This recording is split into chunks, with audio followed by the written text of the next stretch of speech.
wonder what's on the other side of the ocean.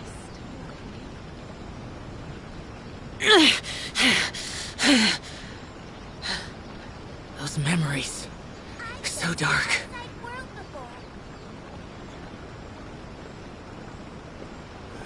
There sure are a lot more Outlanders now that the Sakoku decree has been abolished. I wonder what's on the other side of the ocean.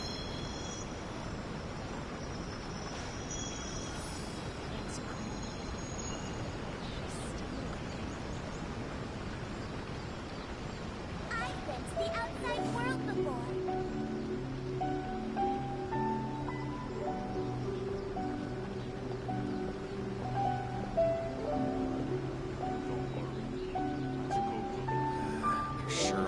The damned will sooner die again than lay a hand on me.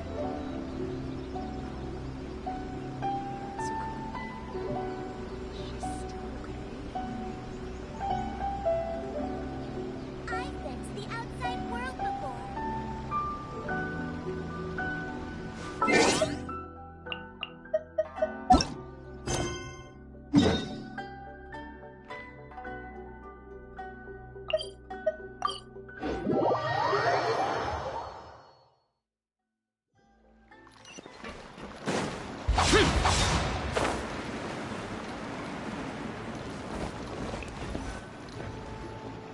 Yep, here's the room, and it's empty and waiting for us as promised.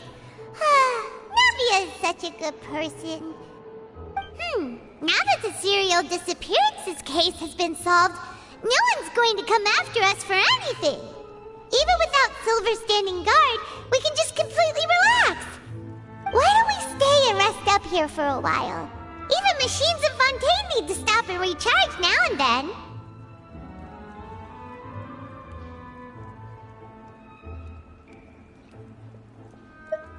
Oh, come on! This place isn't that bad. Besides, how often do we get to stay in an actual base? Oh, fine. Remember that detective story Paimon read before? Well, the author is about to release a new book, so Paimon wanted to buy it as soon as it came out and have a quiet place to read it. Yippee! Then it's agreed. Come on, let's get some sleep. We'll need to be up first thing in the morning to get in line and buy a copy.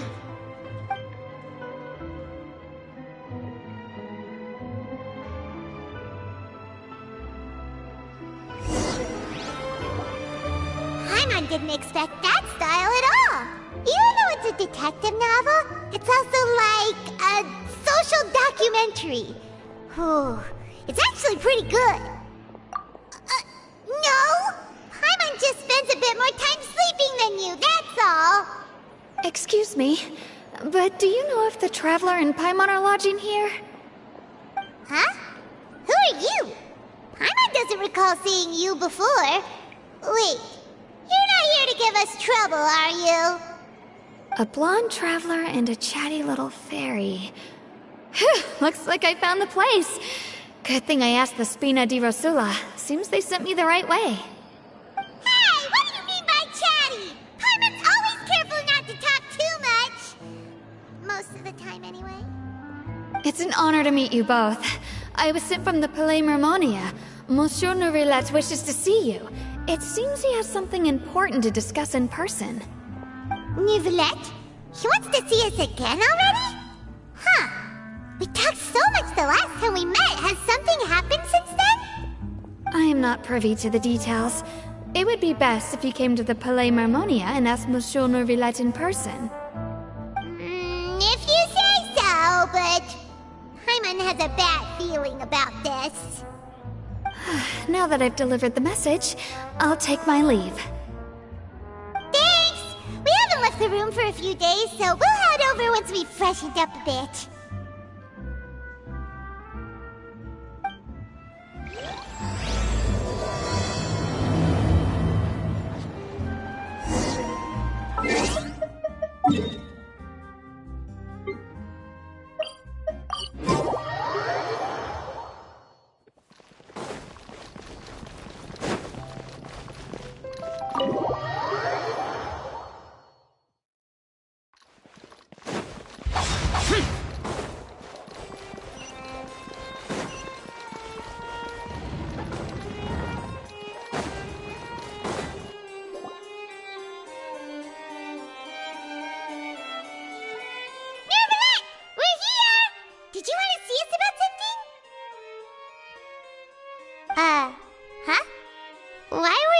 standing there.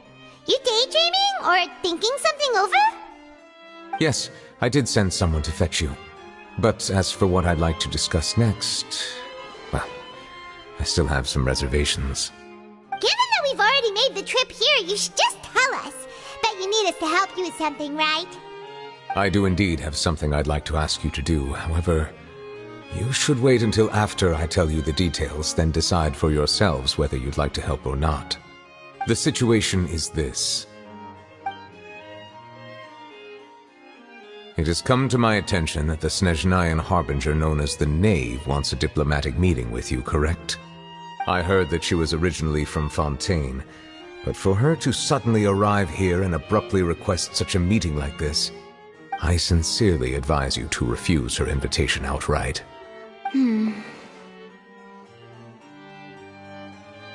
I'm sure you're aware that her purpose is most likely related to Child's recent predicament.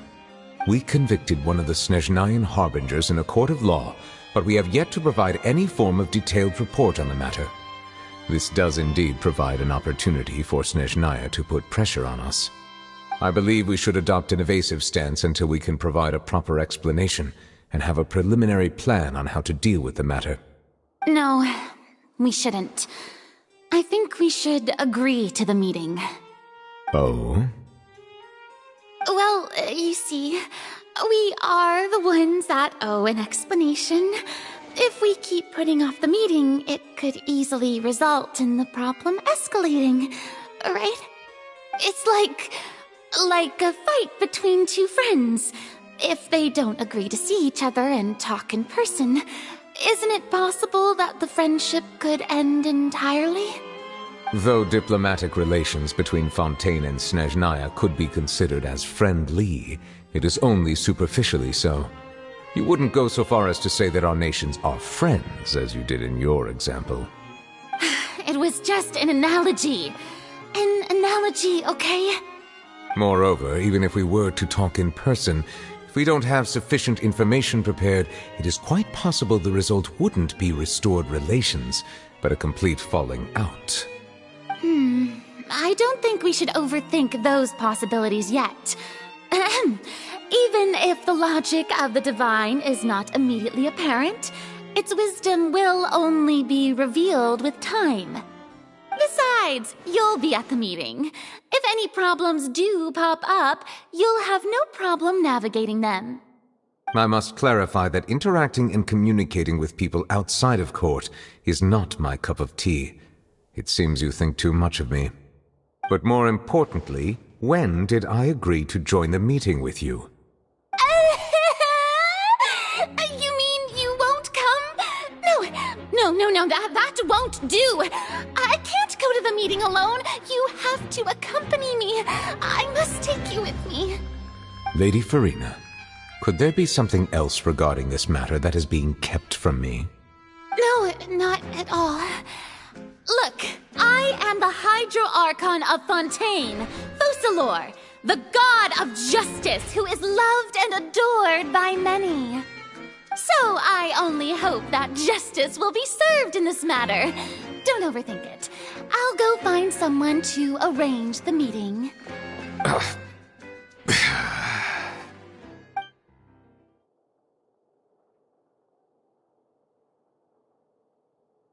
Though it could officially be considered a diplomatic conference, I prefer to see our meeting today as an ordinary tea party. I assume you see it the same way, Miss Farina?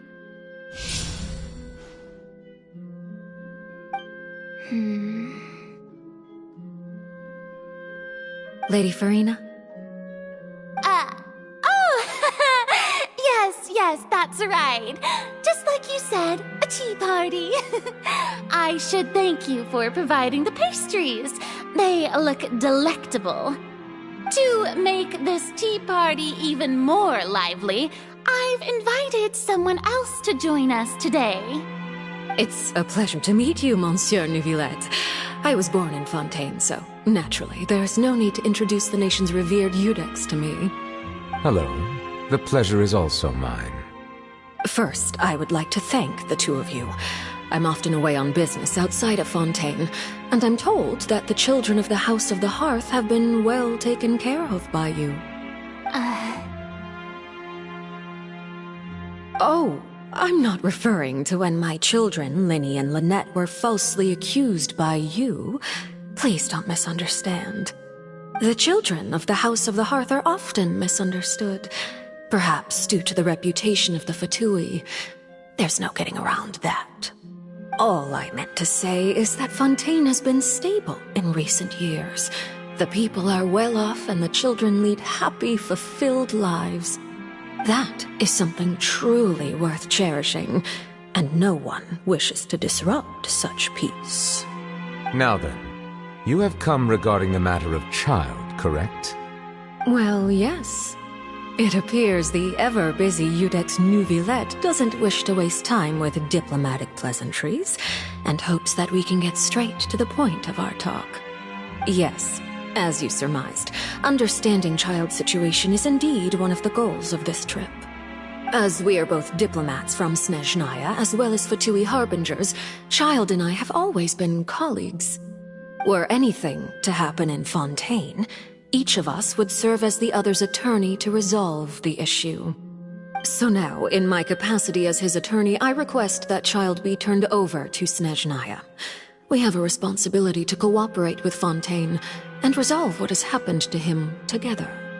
The rules governing attorneys only apply before a trial has concluded. Since a verdict has already been rendered, we see the case as settled. I apologize for being unable to grant your request. An outright refusal. Very well. I respect all the rules of Fontaine's courts, just as I respect you as Chief Justice. Okay, why don't we back up a step? You don't need to transfer Child to us. I only request to enter the fortress of Meripede to see Child and confirm his condition. It's not like you couldn't even manage to fulfill a simple request like that. Right, Miss Farina? About that. The fortress of Meripede has always been completely autonomous. Even we have no authority to interfere there, and diplomatic issues do not suffice as an excuse. However, if you absolutely must confirm the situation of the Harbinger, I have a proposal.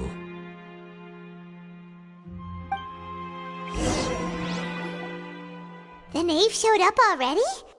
Well, Linny did say that Father will be returning soon.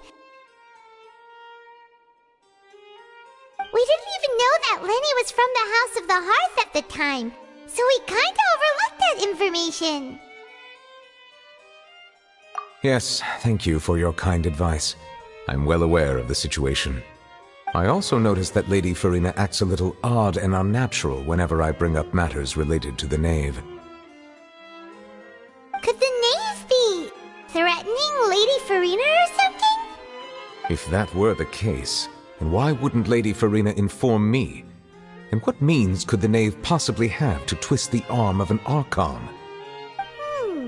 So maybe that's not very likely. Even though Farina can act a little weird at times, she's still an archon. In reality, this problem is even more thorny than it appears.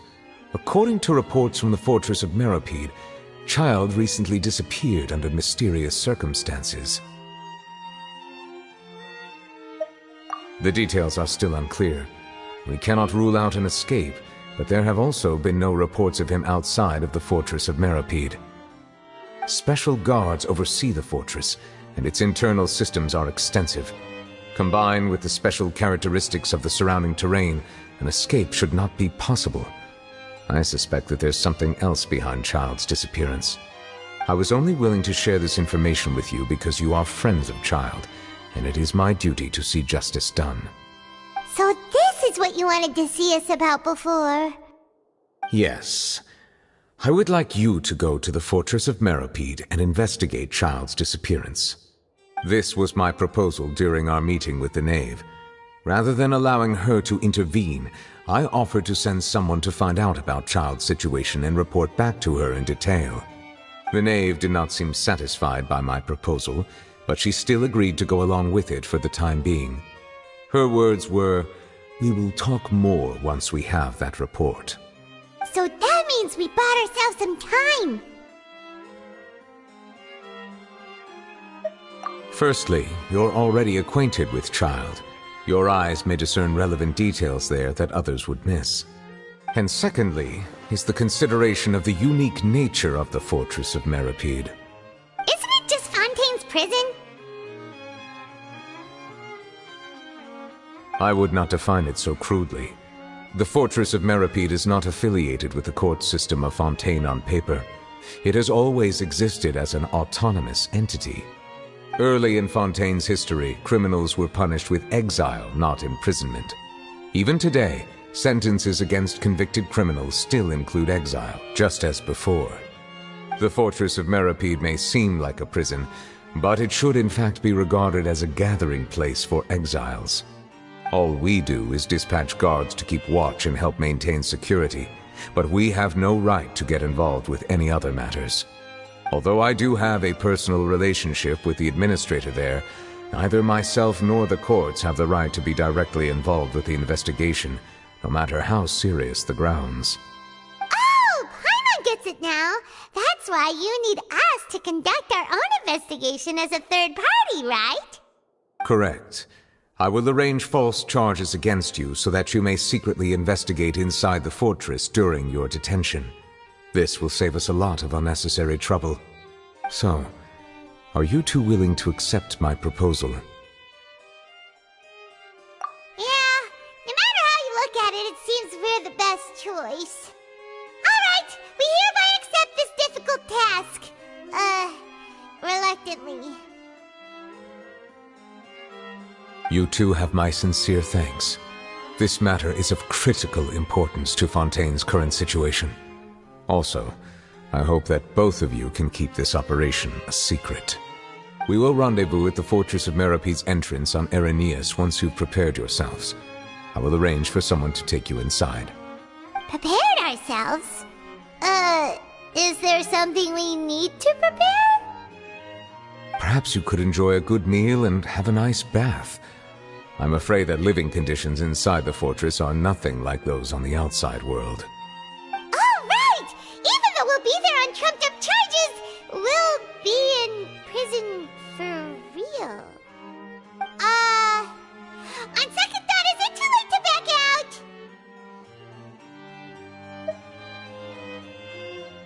Please do not worry.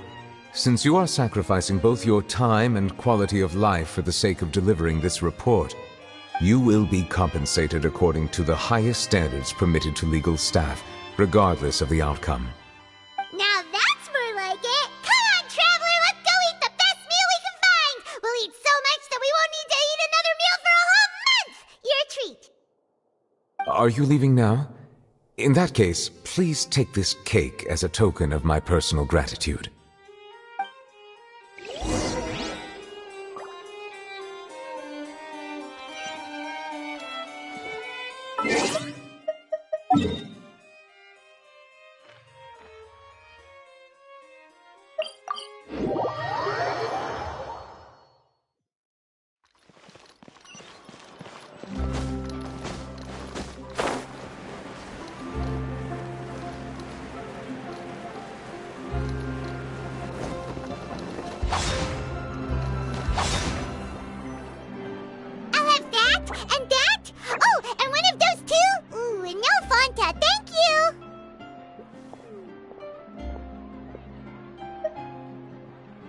That cake was pretty good.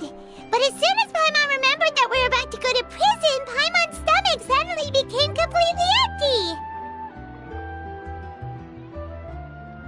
Now that Paimon thinks about it, we've always been super careful ever since we arrived in Fontaine, just to avoid breaking any strange laws here.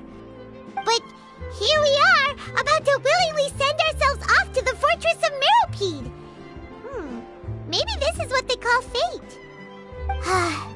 Let's just try our best to investigate everything quickly once we get there. Paimon doesn't want to stay in prison too long.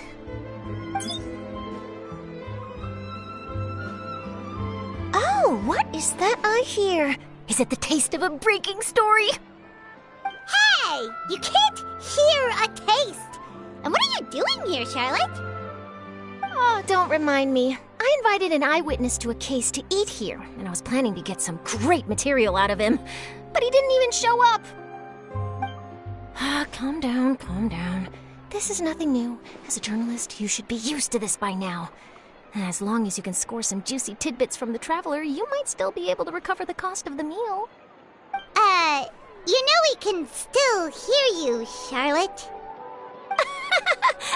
Never mind. It's nothing. I just heard you mention the Fortress of Meripede. You didn't commit a crime, did you? Please tell me all about it.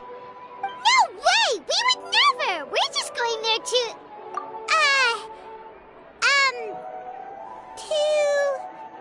Oh no, Paimon almost forgot that Neverlet told us to keep it a secret!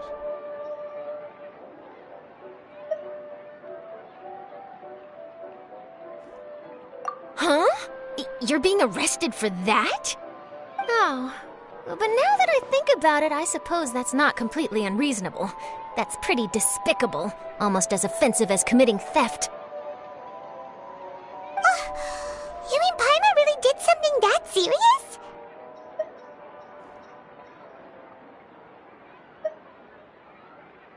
Sorry, Paimon really messed up. Well, in that case, it's nothing particularly newsworthy after all. Oh, how disappointing. All right, there's still a chance. Since you're going to be at the Fortress of Meripede, would you be willing to help me gather some material for a story? About that, Paimon doesn't think we'll have any time. Oh, it's nothing difficult. All you have to do is think of a way to get some time face-to-face with the warden of the fortress. He was awarded the honorary title of Duke in Fontaine. Sounds really cool, huh? Only those who have made significant contributions to the nation have been conferred this title. It's incredibly rare. On top of that, the Fortress of Meripede has never been under the jurisdiction of the courts. Practically nobody, including journalists like me, knows anything about the person in charge there. Oh, if I could write an exclusive article about him, I bet it would sell a boatload of papers. You make it sound easy, but it really depends. Of course, I wouldn't ask you to do it for free, so this meal is on me. All right, you got a deal. We'll do anything you want. Then it's settled. The food should be here any second, right? Huh? Wait, just how much did you order?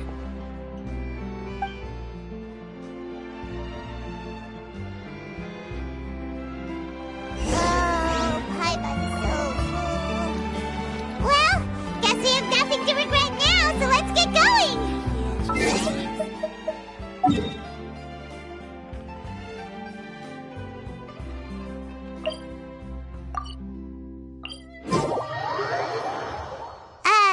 Wait.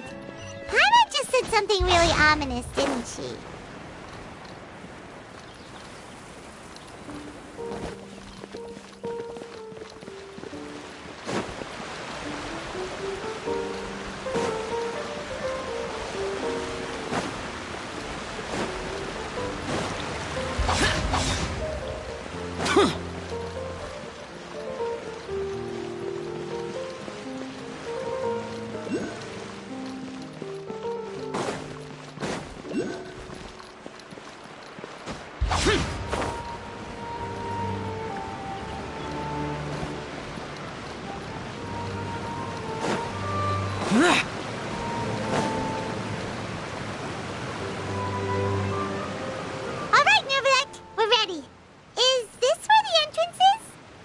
You have come, just as promised. Yes, this is the one and only entrance to the Fortress of Meripede from Irenaeus. Careful. You may want to step back a bit. Whoa! So you have to go down from here? Is the prison underwater? Utilizing both the barrier of the water as well as the fear humans have of the depths, the Fortress of Meripede is naturally the perfect place to confine and guard criminals. But do not worry. It is not nearly as frightening inside as you may think. You will see for yourselves once you are down there. Paimon hopes you're right. Don't know about you, but just thinking about being at the bottom of the sea like that gives Paimon the heebie-jeebies. Oh, and there's one more thing. I mentioned that I have had personal dealings with the administrator of the fortress, Writhsley. He's a very shrewd fellow. Yeah, we heard about him too. He's that Duke, right? Correct. He is the highest-ranking manager of the underwater prison. Even though you are going there to investigate at my behest, it would behoove you to avoid any confrontation with him or any of his subordinates. The Duke rarely ever leaves the fortress of Meripede, but that does not mean he is not privy to all that is happening inside and outside the fortress. He is quiet, but not unaware, so please bear that in mind. All right, it's about all the time that we have to talk privately. I'm counting on you two. Don't worry, we won't let you down. Good. Madeline! I'm here, Monsieur Nervalet. These two are the newest convicts, I presume? Don't worry, they won't escape on my watch. Like we would try. Please follow me, you two. I'll process your paperwork for entering the Fortress of Meripede.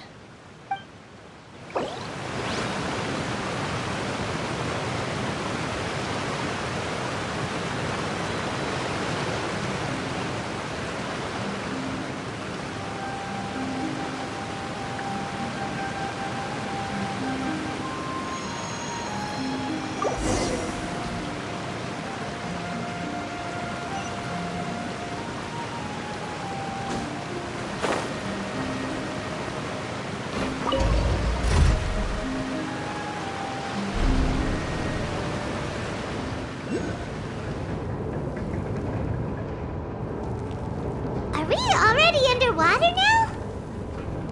Huh. So this is what it feels like to be a criminal in Fontaine. You two seem to be taking this pretty well. It's rare to see convicts in such a good mood.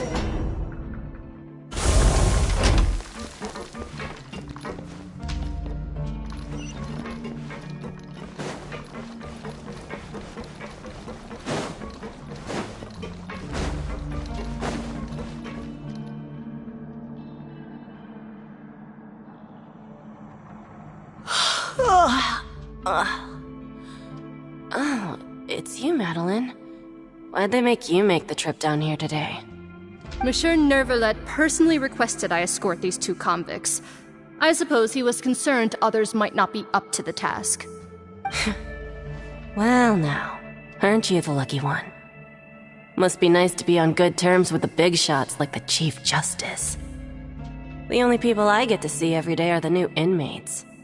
Well, have you tried service with a smile?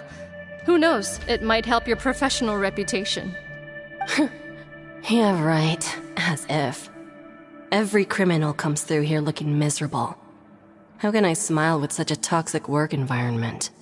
And even if I did smile at them, the convicts would probably just think that I'm some freak getting some kind of twisted enjoyment from their pain. Oh, she's got a point. Well, I've finished transferring you. You two will register here, and Marette will guide you through the remaining procedures. Yep, I'll take it from here. You head on back to that bright and sunny world above. Okay, let me see. You are the Traveler and Paimon, correct? That would be us! Let me confirm your charges and sentence. Let's see. You two are charged with eating a cake specially prepared for the Archon by a Snezhnayan envoy without the Archon's permission, thereby incapacitating the political center of Fontaine for a brief period.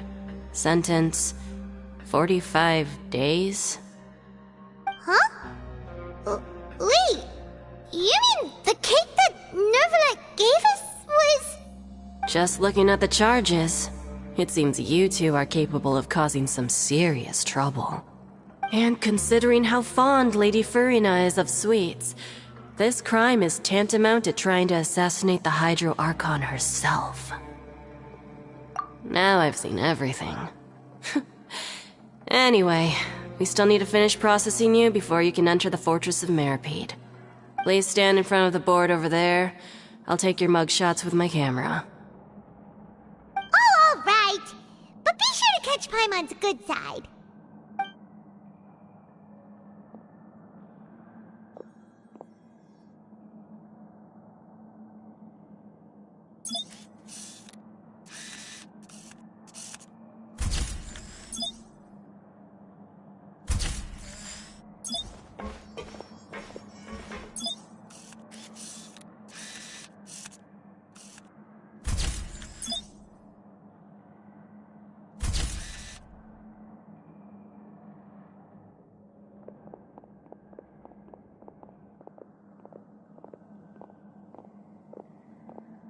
And we're done. Thank you for your cooperation. Next, someone will be along to guide you inside the fortress. Please be sure to cherish this opportunity for rebirth. Huh? Rebirth? Isn't that a little much? We're only gonna be here for 45 days! You two are the new inmates, right? Follow me. Oh, okay! Paimon is Paimon and this is the Traveler! Save it. Not like I'll remember your names. Move it.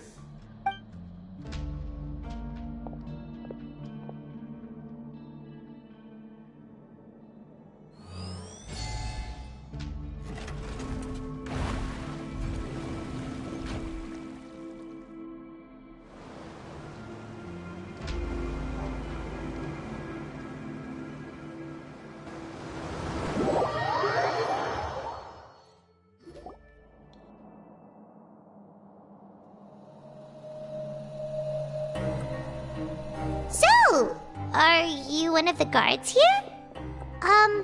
Is there anything we should be careful of while we're here?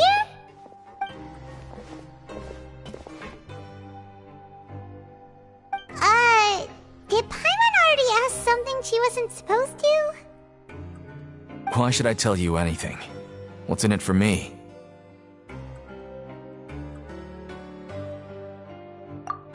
This is exactly why I can't stand you fish. I wouldn't even be doing this if it weren't for the credit coupons. Credit coupons? Alright, seeing as you're not the annoying kind that's getting dragged in here crying and blubbering, I guess I can tell you a few things. But next time, it'll cost you some coupons. Mora means nothing here.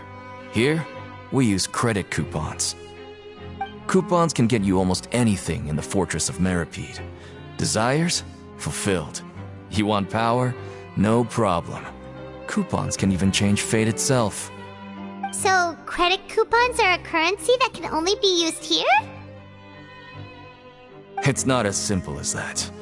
Like Moret said, everyone gets a chance at rebirth. No matter how much money or power you had before, it means nothing once you set foot inside the Fortress of Meripede. You have to start over and earn your coupons. Everyone starts from the same place, and you have a chance at a new, less terrible life. I guess that's the real purpose of the coupons. They symbolize true fairness and true justice. And this is also exactly why so many criminals choose not to return to the outside world, even after they've served their sentence. Oh, so that's what the Fortress of Meripede is like. Huh. Paimon was under the impression that it'd be more like a prison. It certainly ain't all sunshine and roses here, but it's also not the worst place to be. You'd better take a good look at the scenery now. It'll be the last chance you get for a while. After being away from the sunlight for so long, even the terrifying depths of the sea start to feel like home. It just stops feeling oppressive, you know? Oh, I'm actually an inmate like you two. Welcoming newcomers is a job I've picked up to earn some extra coupons.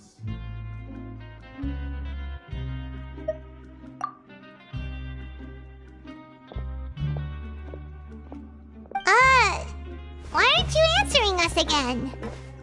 I've told you enough for free. Any more info is gonna cost you. So all you care about is Mora! Wait, no. Coupons? Almost there. It's down through here.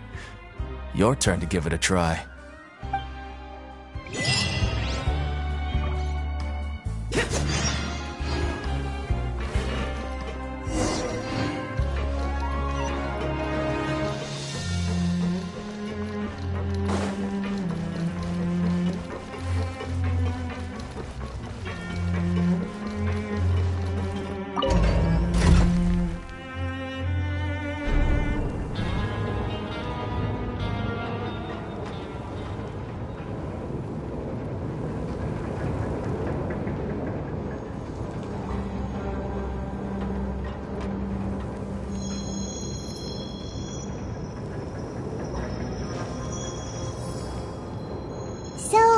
we're going even deeper now?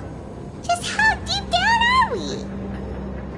It's like a metaphor for your previous life, isn't it?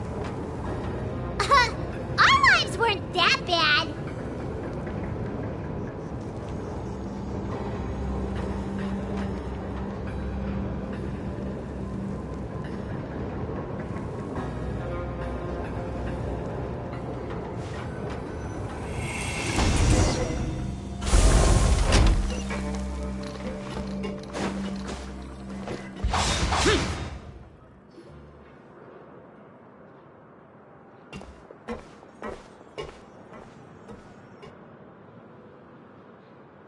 So this is the actual entrance to the Fortress of Meribid? Huh. It looks like there are other new arrivals, too. Oh, they sure don't look happy. Maybe we look too relaxed for fresh convicts. Oh, right. We're on someone else's territory now. We need to think of a good way to act like criminals to get by. If we're discovered, even Neuvillette might not be able to rescue us. Hey! Don't scare Paimon! Oh, Paimon's not ready for all this! Look, I don't really know you, and I have no idea what kind of crime you committed, but... You wouldn't have happened to anger someone important, did you? Someone important? Paimon doesn't think so. Wait, why are you suddenly trying to talk to us now? Now's not the time to worry about that. Anyway, it's over there, so... You just go on over there by yourselves. I've done my job, so... Good luck. What was that all about? Wait a second. Are there usually so many garter mechs around here? They're already onto us? Prisoners numbers 7459 and 7560. Welcome. Oh, no need to be anxious. These Gardamex aren't here to attack you. In fact, they're here as your honor guard. When I heard that you were friends of Monsieur Neuvillette, I had the Gardamex come and wait in formation. Wait! You know about our connection with Neuvillette? The seafloor isn't as cut off from the world as you might imagine. However, I'm afraid that I know nothing more than that you are friends of the Udex. And as you can see, committing a crime means being sentenced here, even if you're friends with the Chief Justice. Quite fair. The Duke! Greetings, Your Grace. Lovely weather today, isn't it? Oh, greetings, my good fellow. Well, I'm willing to imagine that the weather is as good outside the sea as you say it is. How great it would have been if only the Fortress of Meribid had been built on the coast, huh? It would have been so convenient to enjoy a nice chat in the sunshine. My profuse apologies. I just got so nervous when I saw you, So this is the Duke. He sure looks a lot younger than Paimon imagined. The Traveler and Paimon, correct? Mr. Deacon here was responsible for your welcome. I trust you were satisfied with his guidance?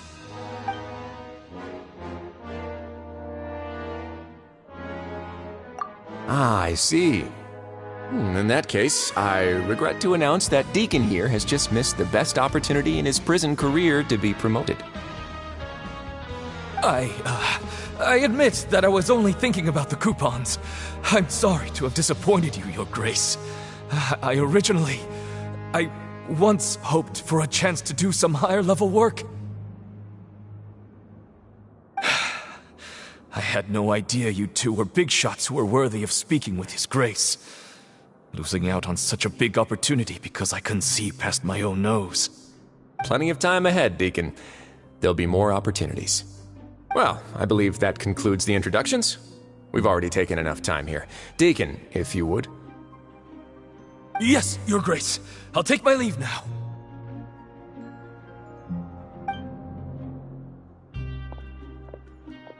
Please, follow me. To make you feel more welcome, I'll show you around the various facilities of the Fortress of Meribid.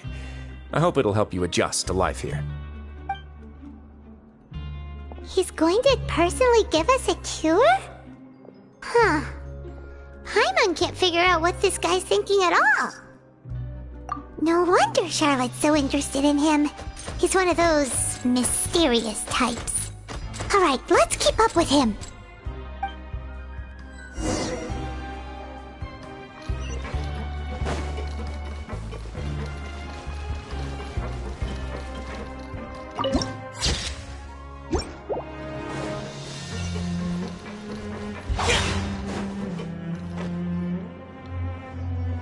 There's no need to be so reserved.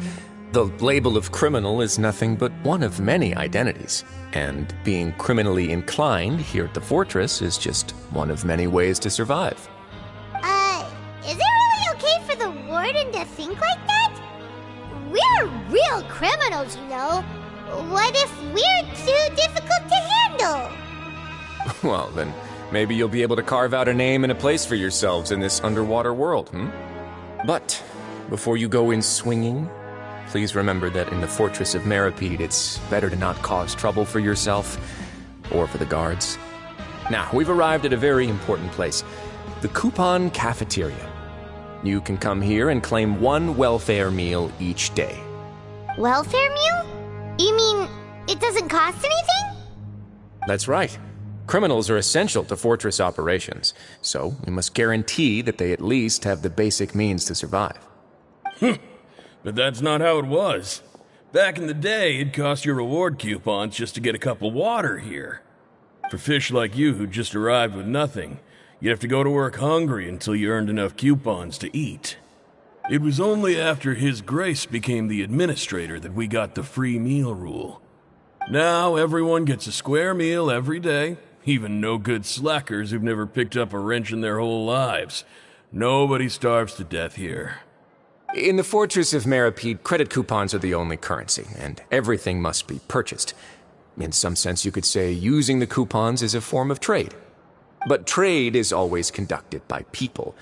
So if we want trade here to prosper, we need everyone to work hard and live their lives. If nobody could even afford a meal, then the whole fortress would be up in arms. And that would only make things more difficult for me. So, rather than saying that we're giving everyone a free meal here, you should say that everyone's hard work has improved the living conditions in the Fortress of Meripede. Your Grace's reasoning is correct, but what I said is also true. Whatever the case, hard work is rewarded here. You'd be hard-pressed to find anywhere else as fair and reasonable. Right! Paimon sees your point. By that logic, this place doesn't seem so bad after all. Oh, wait, no. We shouldn't drop our guard so quickly. But it seems the inmates really respect the Duke because of his attitude, right? We should still try to verify the truth with our own eyes. Let's continue this way.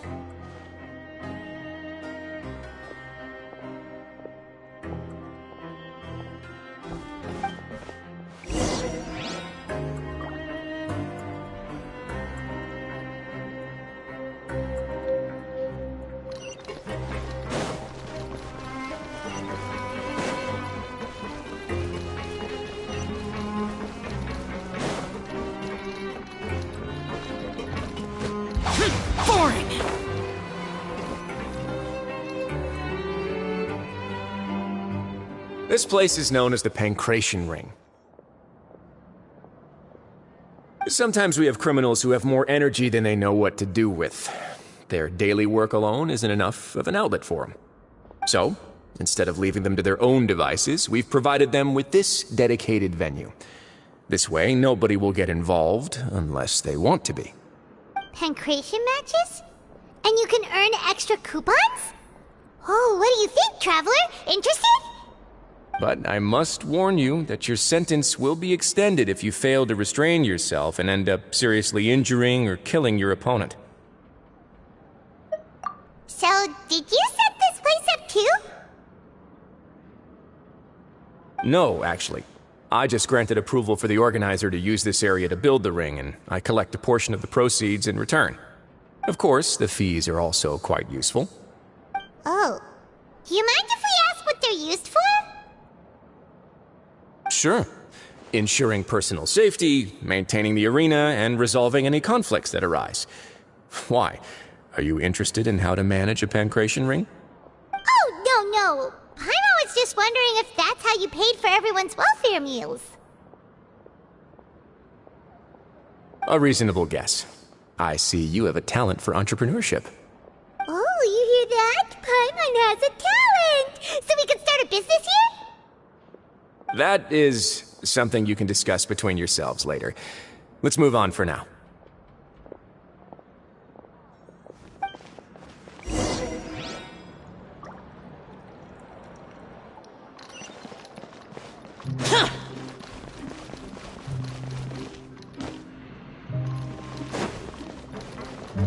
Let's come up with some fun activity.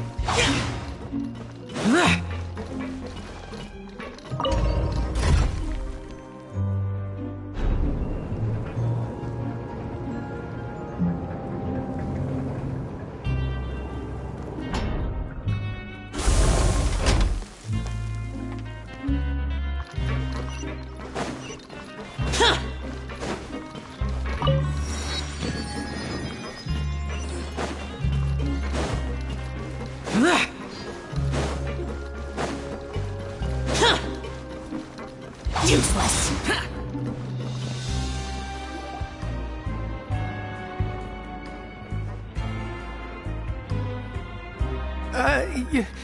Your Grace. Good morning. I mean, good afternoon. No, wait, what time is it again? What time indeed? Time waits for no one, so it's best to keep an eye on it. My apologies, Your Grace. Jeez, that guy's so nervous he almost forgot to breathe. Sorry, forgive my manners. These are the dormitories, which is where inmates sleep. The guards will inform you where your bunk is later. In the Fortress of Meripede, criminals usually spend most of their time in either the production zone or the sleeping areas. The production zone? What does it produce? Is that where we'll be working? Not necessarily. Though working in the production zone is the most reliable way to earn credit coupons. If you have other skills, you can skip your shifts to earn them in other ways. Wow. Wait, you're the manager of this place? And you're just telling us to our faces that it's okay to skip work? The fact that the Fortress of Meripede has continued operating completely autonomously is proof enough that most people are willing to work honestly and earn a stable income. As for what we produce, many of the clockwork machines seen all over Fontaine originate from our workshop. Therefore, the Fortress of Meripede is not only a place where criminals serve their sentences, but also a giant machine factory. There's no need for me to get into specifics about the production process now. You'll experience it all firsthand when you report for work tomorrow. Let's move on. The tour continues over this way.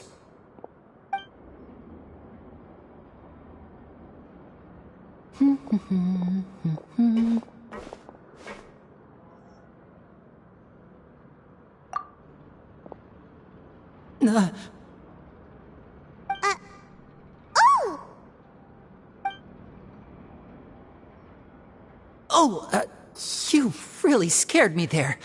I didn't expect to see you here, Your Grace. I thought maybe I was so tired from work that I was starting to see things. The only thing you should be seeing is the work in front of you. Stay focused and keep up the pace. Oh? Is something the matter? It's nothing. Paimon's just worried about how hard we'll have to work tomorrow.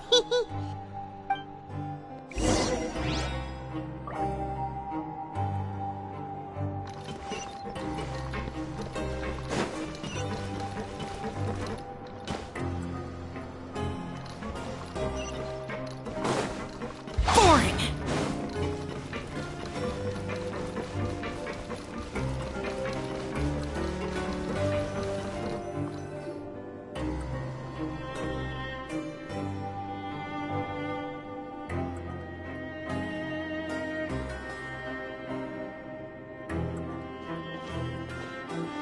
Your Grace? What are you doing in the infirmary at a time like this?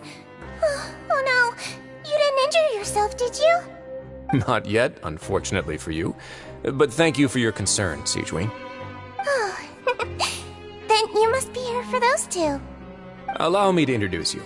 This is the infirmary, and Sigewin here is the Fortress of Meripede's head nurse. Hello, new faces. They call me the head nurse, but I actually handle all the nurse-related work all by myself down here. Since you seem to have some rare downtime with no patients, perhaps you could find the time to join us for dinner? Oh, then these two must be some important convicts. Sure, I'll join the welcome party. Thank you. Your presence will be the pièce de résistance for today's tour. Oh, so the tour part is over now? I believe I've already covered the primary aspects of life here in the fortress. As for your work, there'll be someone else to guide you through the details. Is there anything else? I seldom conduct tours, so why don't you just ask if you have any questions? Well, this is our first time here. Paimon's not sure what to ask. Then let's head back to the coupon cafeteria.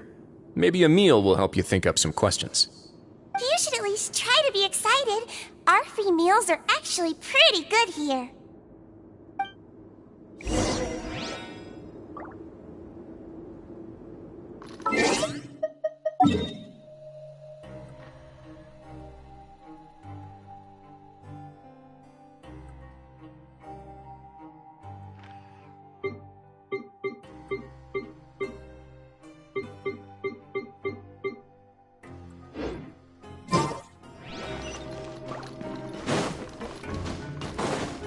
Useless.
What do you think of the food? Does it meet your expectations? Wow, it looks delicious! Neverlet made it sound like living conditions in the Fortress of Meripede wasn't very good. Who would have guessed that criminals get to eat tasty food like this every day? Oh, isn't that the meal box that only super lucky people manage to draw? Seems like you two are quite fortunate. It actually has nothing to do with luck in this case. I had a word with Walsey, so you didn't have to draw lots like everyone else. Oh, you mean the meals are random? Yes, what you get to eat depends completely on your luck. You could say that it's a distasteful little game that Chef Walsey likes to play here in the cafeteria. Paimon knew it! If criminals got to eat tasty food like this every meal, the crime rate in Fontaine would skyrocket for sure! Excuse me, did I hear you mention Nervilette just now? I've been wondering how he's doing. Is he busy with work? Has he been taking care of his health? He seems healthy no matter how you look at him, but he works so hard all the time, so it must be really tiring. Sounds like he hasn't changed a bit. Looks like you can stop worrying so much, Sigewin. Oh, that's good. But I still feel like it's been too long since I've heard any news about him. No news is good news. Maybe next time I've got something to discuss with him, I can invite you to accompany us. But isn't the Fortress of Meropede independent from Fontaine's court system? What do you two have to discuss? Well, we provide all kinds of mechanical products for official use, and some essential goods have to be obtained from the overworld, so we naturally have to stay in touch about this and that. Monsieur Nervillette's character is unimpeachable. No matter the question, you can discuss it openly and freely with him. Talking with him feels quite effortless. In light of that, I am quite willing to go out of my way to show respect and accommodate him. In fact, right now, I'm treating you two as guests invited by Monsieur Neuvillette. But unfortunately, I can only do so until the end of this meal. After this, you two will just be inmates here. You're very welcome. Well, your new life awaits.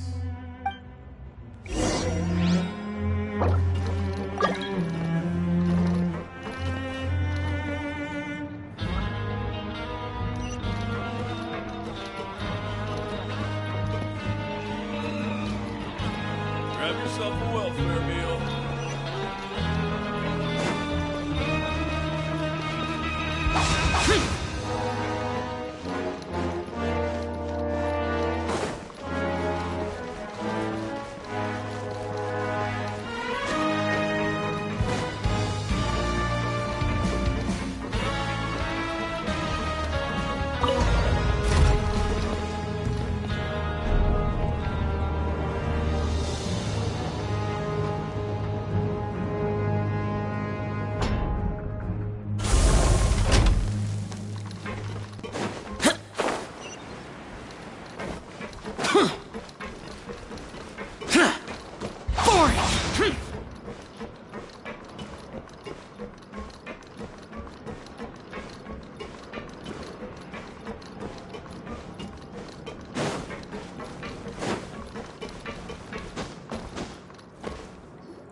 The Traveler and Paimon, right? Listen up. As new inmates, the only thing you need to worry about is what to do and when to do it. Don't make any extra trouble for yourself. Your bunks are right over there. Follow me.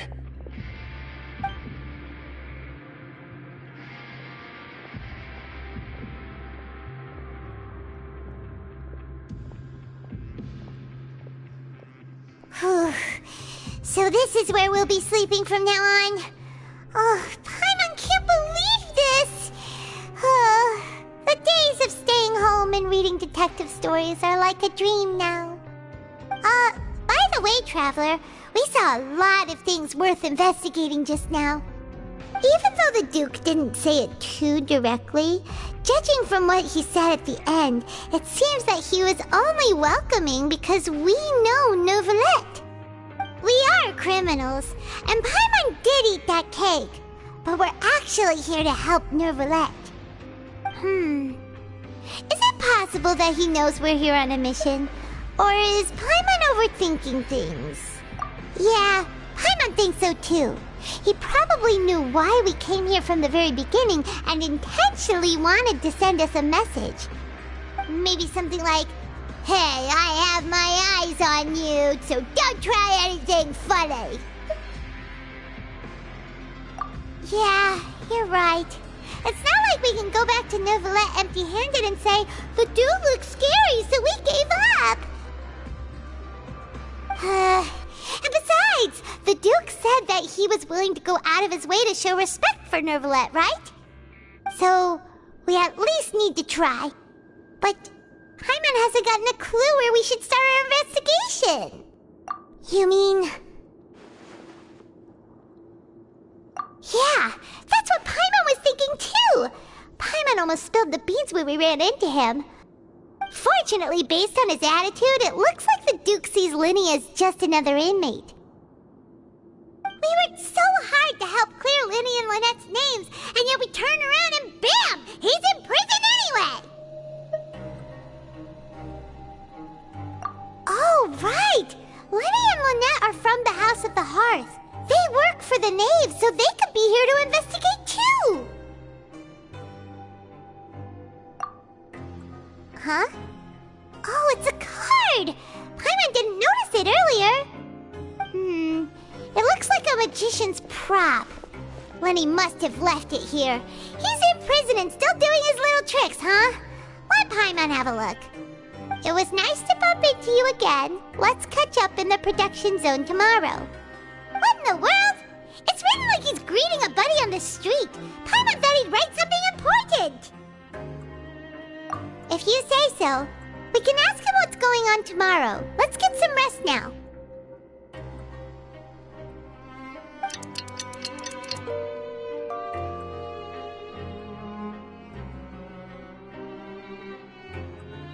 Hey, you're finally awake!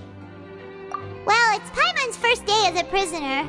Last night, Paimon dreamed about getting interrogated by the guards until Paimon told them everything, and then Paimon woke up.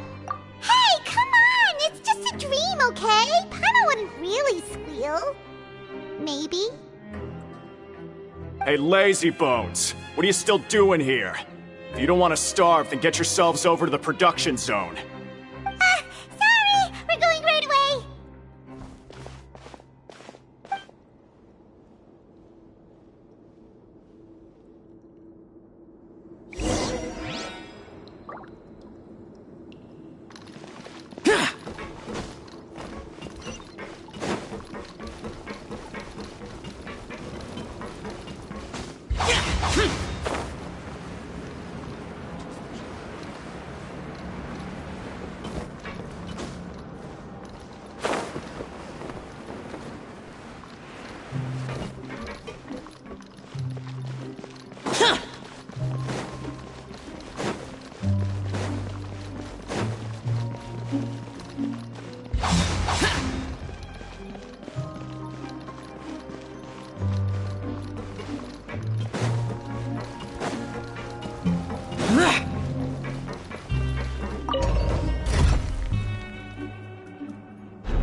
Useless!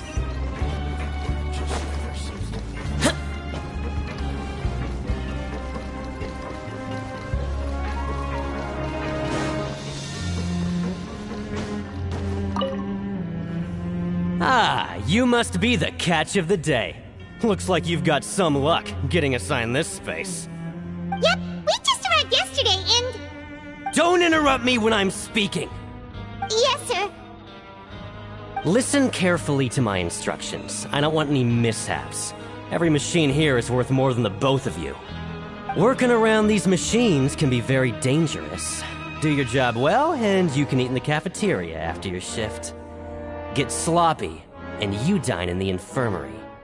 Anyway, the Fortress of Merope doesn't want to lose a single one of its machines.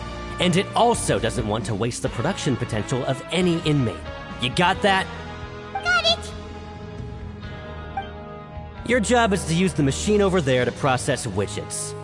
Watch carefully, and make sure you step on the pedal at the right time. If the machine gets jammed, then give it a little maintenance with your fist. Here, take this.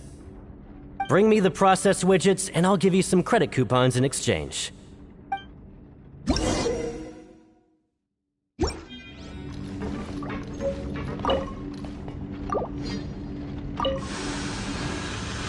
Once the widget is hot enough to glow, jump to step on the pedal and hit the widget.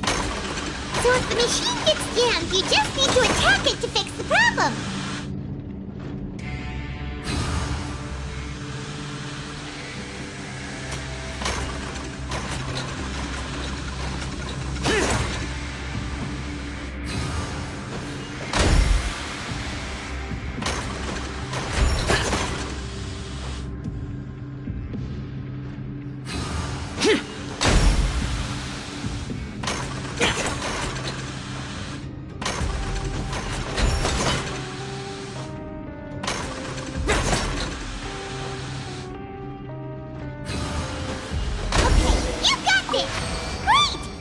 Report back to the foreman and give him the processed widgets!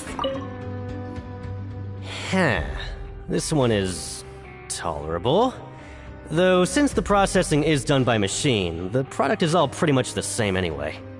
Alright, I'll pass you for now. And we'll count up how many credit coupons you've earned.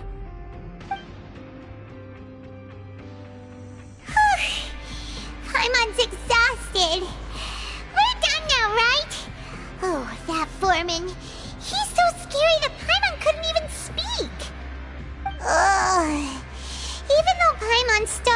wants to head straight to the coupon cafeteria.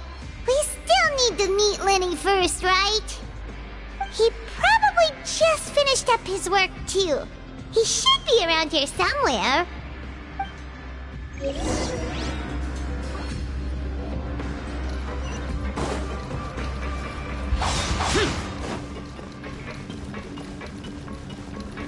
Lenny? Mr. Magician? Where are you? Oh, this had better not be some disappearing act. He doesn't seem to be around here. Let's try looking somewhere else.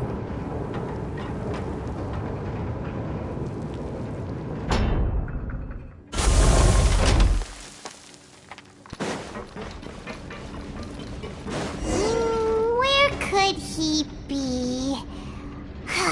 Did he decide to slack off and sleep the day away?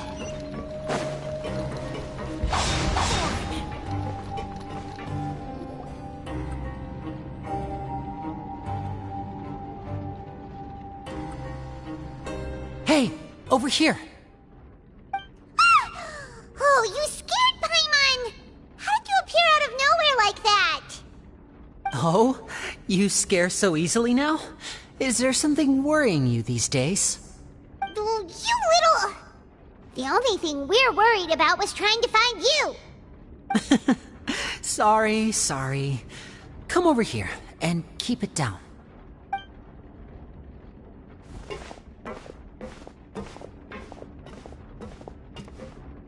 Oh, Lynette! You're here too!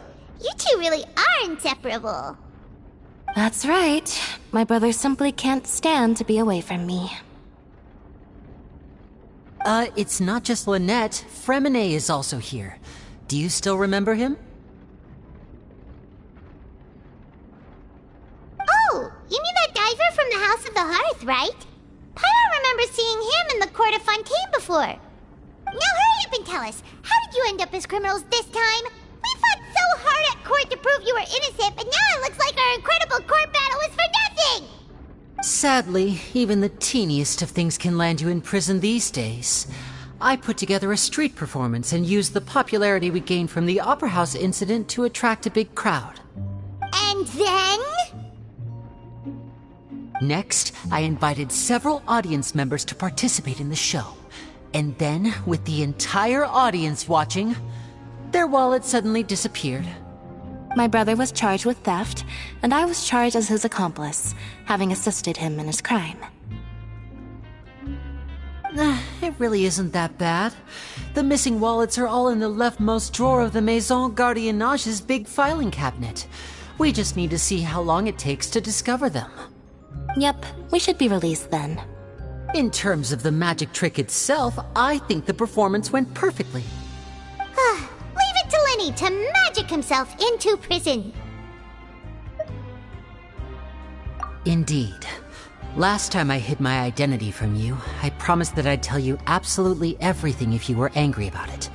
No more secrets. So I don't plan on keeping anything from you this time either. At the moment, the House of the Hearth's interests don't conflict with yours at all. We were instructed by the father of our house, the Knave, to come here and conduct an investigation. Told you so! See? Paimon guessed right. As for what we're investigating, perhaps you haven't heard, but the fortress of Meropide hides a secret. Some even say that the entire fortress exists just to protect it. The House of the Hearth has been investigating this for a very long time, trying to uncover its mysteries. But recently, all of our informants, including the ones that had infiltrated the guards, suddenly vanished and have not been heard from since. We believe that this is a direct provocation, and it's the reason why we came here. Father has somehow managed to confirm that Focalors does not have Fontaine's Gnosis. Huh? How did she manage to learn information that important? Father has her ways. Many of them are beyond our imagination, and we've never had the chance to see her at work. But we trust her conclusions. It was this information that led us to suspect that Fontaine's Gnosis might be in the fortress of Meropide and is related to that secret. So it's all about the Gnosis again. Well, that's about it from our side. How about you two? Did Monsieur Nervulet send you here? Bingo! The Knave has been applying a lot of pressure. She wants to know what happened to Child, so we came here to investigate. Traveler, are we allowed to tell them?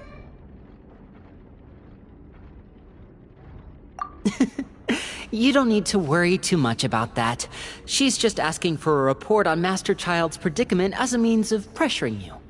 Father used this situation as a pretext to negotiate with two high-ranking officials in the court of Fontaine.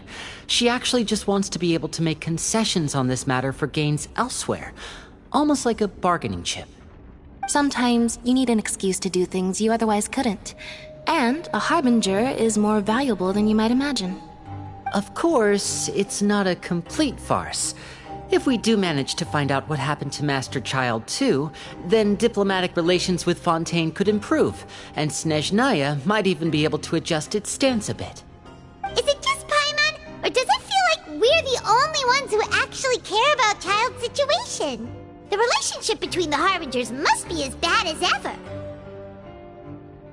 I wouldn't go that far. Father just has different standards than we do when it comes to what can be sacrificed for an advantage. By the way, I have a suggestion. Why don't we team up? Even though we have different objectives, we're both here to investigate the fortress of Meripede. It would be more efficient for us to work together. As you know, the House of the Hearth has many reasons to seek the Gnosis, but our highest priority remains resolving the prophesized crisis. You can trust us on that.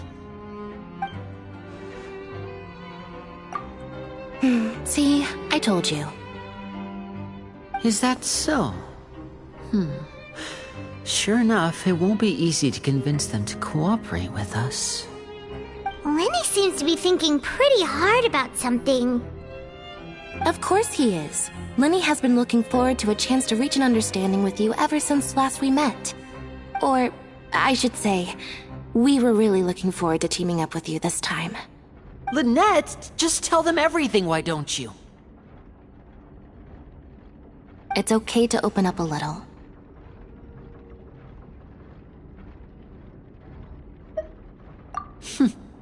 Very prudent of you, and consistent with your behavior since we first met. That's reasonable enough, and I agreed to cooperate on these terms as well. I was prepared for the worst, but you were actually more agreeable than I anticipated. All right then, there's no time to lose. I have some information to share, so listen carefully. Since Lynette and I arrived here, our investigation uncovered the fact that the Fortress of Meripede has a forbidden zone. Most people just clammed up and wouldn't talk, but after asking the right questions, we were able to confirm the existence of the forbidden zone from the guards. You should be aware of that while you're investigating. A forbidden zone?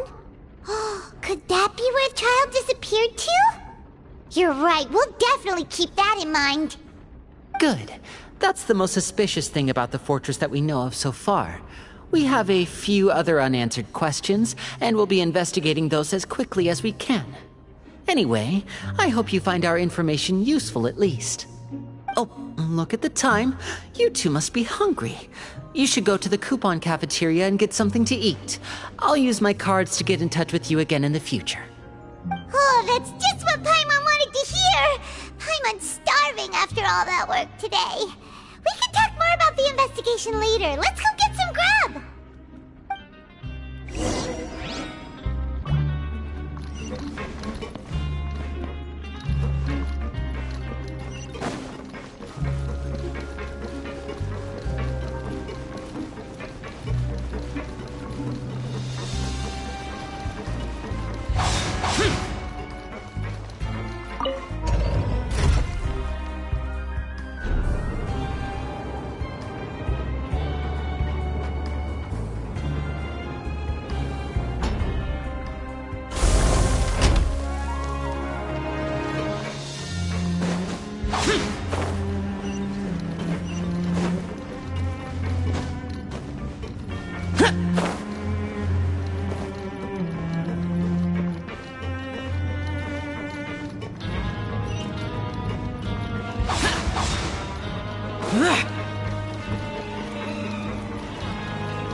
The damned will sooner die again than lay a hand on me.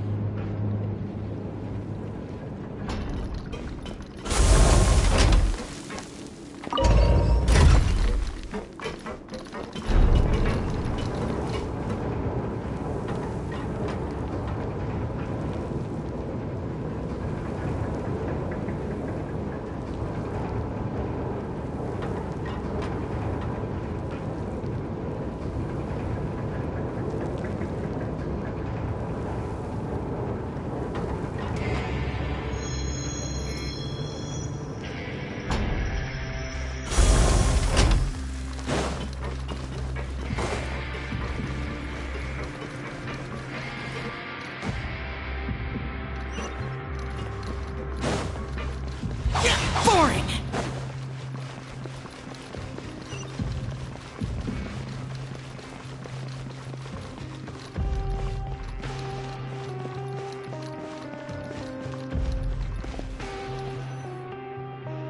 Oh, he wasn't kidding. Today's meal is nowhere near as good as last time. Oh, who knows how long it'll be until we're lucky enough to get that super tasty meal again. Forget about it then. We'll just deal with the regular food for the time being. Let's just get out of here as soon as possible.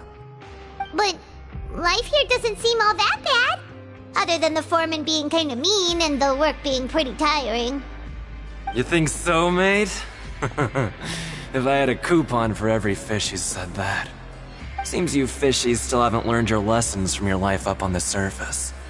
If you take things at face value, then by the time you reach a dead end, you won't even know how you ended up on that road in the first place. I like your attitude. I can, let you in on a little something. Everyone's been telling you to just follow the rules and not cause any trouble for yourself. Am I right? But what they don't tell you is that the rules aren't exactly what they pretend to be. The rules for being a prisoner. The truth is, this place has a lot of hidden rules. Huh? Hidden rules? What do you mean?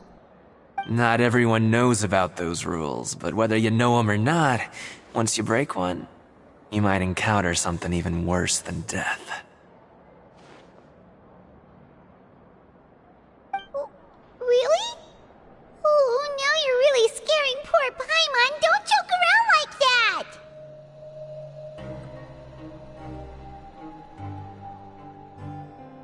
Of course. And I'd say that just disappearing would be one of the better outcomes.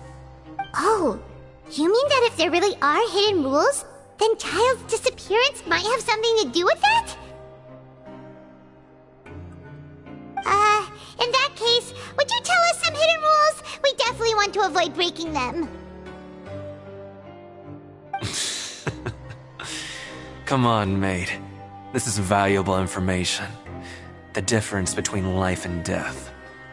Do you really think you can just ask and I would tell you? Paimon understands, but we don't have many credit coupons yet. Yeah, I know. Not like I'm going anywhere. Just come talk to me after you've saved enough. Moreover, you're new fish, freshly caught, and completely out of your element. What'd be the point in even telling you anything before you've gotten a handle on your new lives? Come and find me once you've been here longer. I'm usually around the rag and bone shop. Just call me Vidoc. Bye-bye now.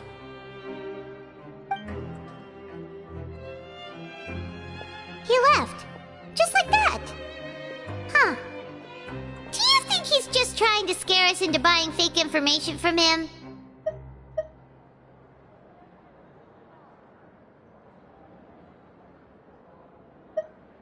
Yeah, it might be a good place to start in our investigation.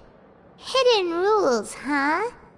But, like he said, we don't have any coupons and we're still not familiar with this place. Oh, there's nothing we can do about it now. Ah, we were so busy talking we almost forgot to eat. Even if it's not the best, it's probably better while it's warm. Come on, dig in before it gets cold.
Useless.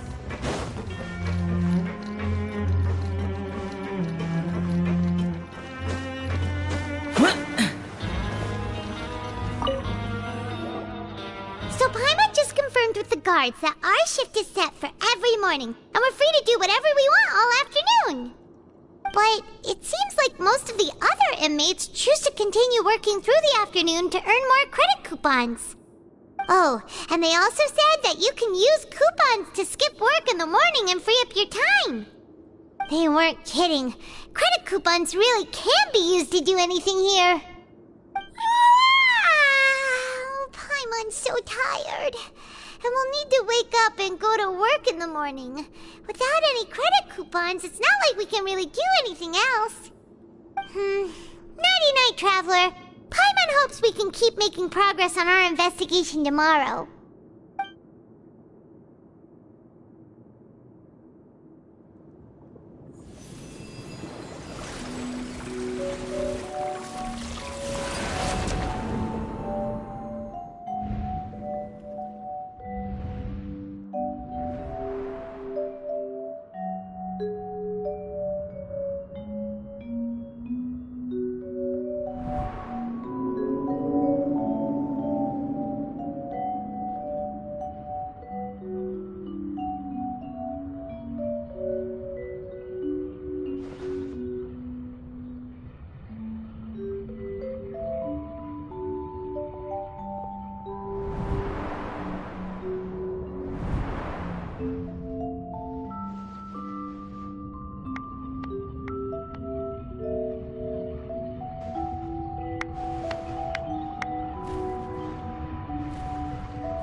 What's wrong?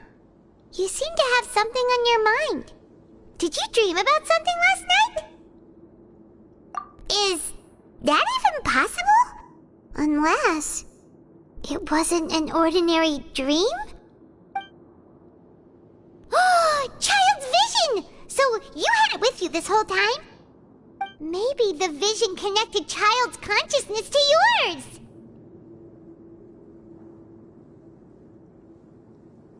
And our investigation has its first major breakthrough! Good thing you brought the vision with you here. So what did you see in the dream? Do you know where Child went? Huh. Okay. Well, hopefully it'll be a bit more helpful in the future. What's more important now is that it's the start of another new day as prisoners. Let's do our best to earn more credit coupons. What's the plan for today?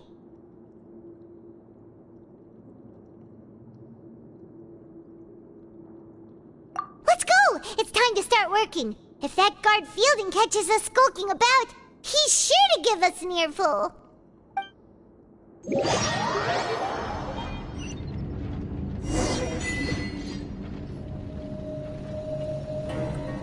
Look who decided to show up. Get your butts in gear and get to work. Time's a-wasting. Good, here you go. Remember to give me the widget once you've finished processing it.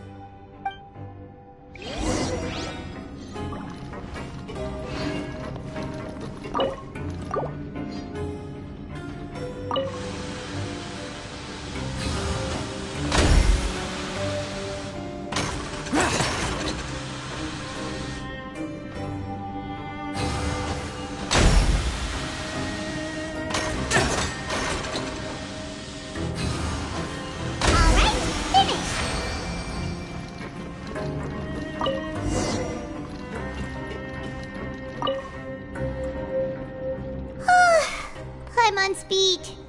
But after so many shifts, it seems we're really getting the hang of it now. Hey there, fellow shiftmates. I saw you finished your work, so I thought I'd come over and say hi. Oh, hey there! We've seen you before. Your assigned workspace is really close, isn't it? That's right. The name's Rowan. This past few days, I couldn't help but notice the new faces working nearby. I guess we were destined to meet. I've been working here for almost 15 years. Even the foreman, Grainville, always calls me Chief. Whoa, you've been working here a long time, Chief. Hey, not so loud. If there's anything you'd like to know, just ask me. I know the work here in the production zone better than the back of my hand. All right, Chief. We'll be sure to come to you first.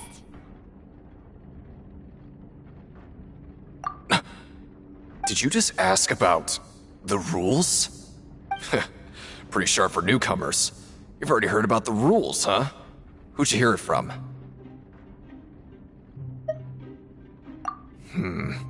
Alright. Seeing as I'm the one who came over here, you're already calling me Chief, I guess I can tell you a little. Truth is, you two keep working like this, you might be putting yourselves in danger. Huh? Wait, there's even a rule about that? What would have happened if you never told us about this? Well, it's usually not that easy to break one on accident. The conditions of the hidden rules are usually pretty specific. But once you do break one, bad things happen. If you work continuously in the production zone for 3 days, and if all you do besides eating and sleeping is just work, then something bad will happen during lunch on the 3rd day. Huh? Like what? Oh, don't scare Paimon! If I knew that, then I wouldn't be standing here talking to you, now would I? You mean, even you have never tried working 3 days like that before? There's actually a legend about this rule. They say that there was a worker who worked way harder than me. He was both efficient and eager on the job, and most other workers couldn't hold a candle to him. One time, he tried to test his limits and worked as long as he could. Then during lunch on the 3rd day, he disappeared into thin air, as if he'd evaporated. Later, some people went and asked some of his past friends about him, but they said, never heard of the guy. What the?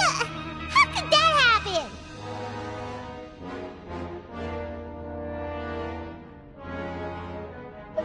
Unfortunately, we were assigned different production zones. I never saw for myself what he looked like. Wait, are you thinking that it was... Huh? Oh? You... Listen, kid. This ain't the kind of thing you should be curious about. Let me tell you, you're better off forgetting about it and looking after yourself. Now I kind of regret ever telling you.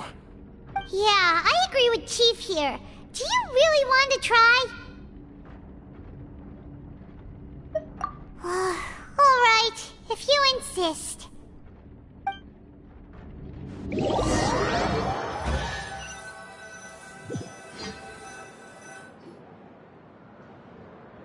Whoa! Isn't this the Super Lucky Meal? Looks like hard work really does get rewarded. Vivian's gonna take her time and savor every bite!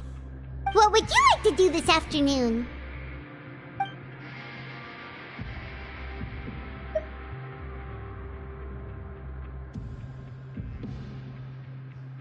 Sure! If we're not going to work, then let's kill some time at the Pancration Ring!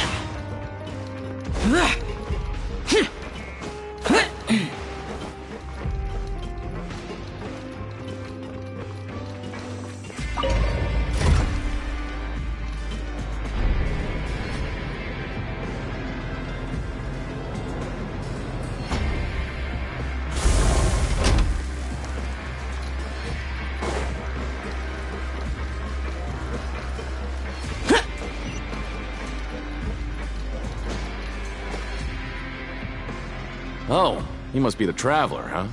Sorry, mate, but competitors as strong as you are prohibited from participating. I don't make the rules, mind you, but I was given very specific instructions. Even convicts value their lives, don't they? I hope you can understand. But we have a game here that'll let you show off your strength, and you'll even earn some credit coupons in the process. What do you think? Interested? And if we lose the game, will it cost us credit coupons? Of course. That's the cruel reality facing every competitor in a place like the Pancration Ring. Okay, great. Let me walk you through the rules. The targets in front of you will pop up one after another. You'll need to hit the targets in the same order that they popped up. If you can complete a few rounds in a row with no mistakes, then you'll win credit coupons. But the second you mess up the order, you'll lose. Game over. The game costs 300 credit coupons to have it go. So, you up for it? Thanks for your patronage, mate. Now, let the game begin.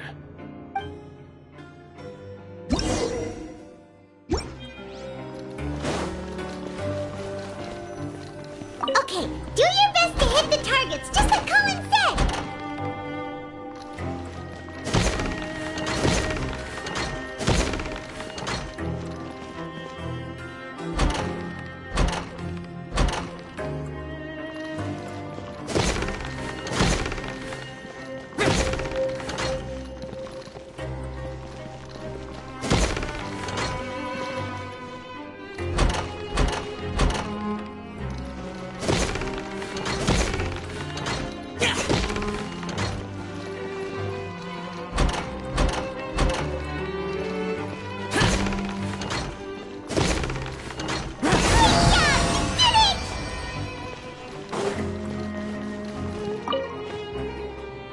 Not bad.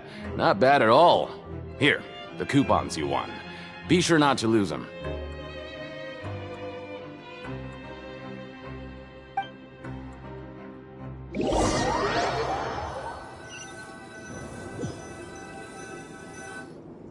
Seems we had a productive day. We can make even more progress tomorrow.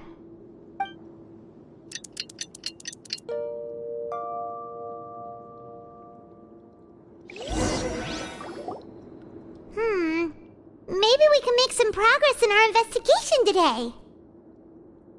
What do you have planned for us?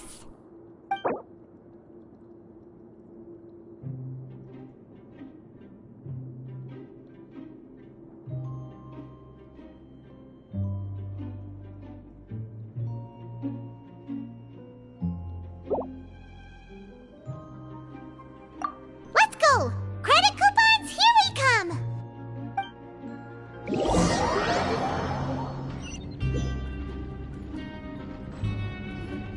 Look who decided to show up! Get your butts in gear and get to work. Time's a-wasting. Oh? What's with suddenly wanting to work so hard? You need coupons that badly? Sure. Let's just say we really want to test our limits.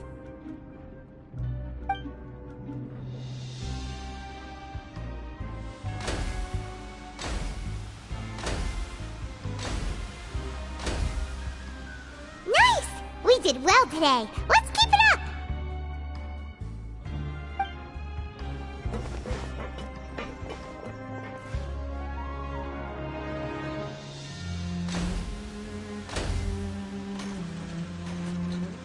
Ooh, Paimon's had it. Who knew that processing these widgets would be so tiring?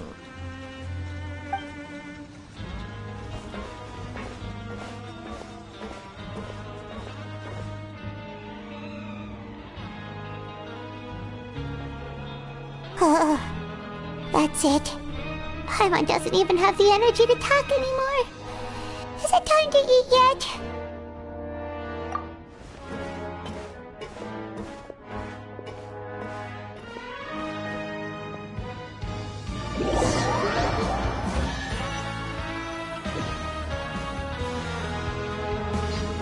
Oh, Paimon's exhausted. It's just work, and more work. Paimon's little body can't handle this much longer. Wait a sec. Now that Paimon thinks about it, haven't we been working non-stop for 3 days now?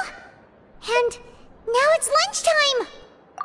Oh, Paimon feels a shiver going down her spine. What's going to happen? But it doesn't seem like anything's changed at all. And we made it to the coupon cafeteria safely. Are the so-called hidden rules only a rumor after all? Well, there's no use to just guessing all day. Paimon's stomach has been grumbling the whole time. Let's just eat already! Paimon wonders what we'll get today! Maybe we'll get the super lucky meal! Wait! What? What in the world is this? What's with Paimon's food? And yours is the same! Is this stuff meat? But it looks and feels so bizarre! What kind of chef would make food like this? What do you think is going on? Is this the bad thing that Rowan was talking about? No, stop right there. Paimon gets what you mean, just don't say it. Hey, isn't that Woolsey over there? He must have made the food, right? So let's just ask him about the food and be done with it. Hey, Woolsey, have a moment? What is it? I'm about to go report the numbers for today's free meal, so you'd better make it quick. It's about the meat in our meals. Look, does it seem normal to you? The meat? Oh, that. Looks perfectly fine to me. Totally normal. You better hurry up and chow down. How could this be fun? Hey, don't leave! You barely even looked at it! Hey! What should we do now? Woolsey wouldn't even give us the time of day. Is he trying? Yeah, looks like we have no other choice. Paimon was positively famished a minute ago, but now she's lost her appetite.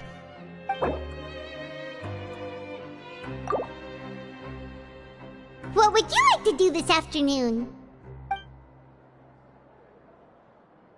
Okay, let's see if we can find any new leads.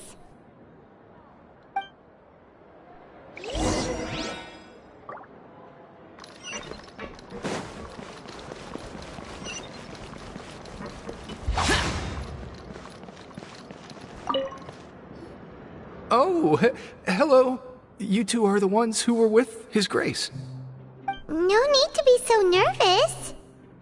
Sorry, I couldn't help but think of His Grace once I saw you, and well, it's hard to say. Maybe I am. He's got a very overwhelming presence. It makes me feel like I'm just some insignificant little bug. Wait, seriously?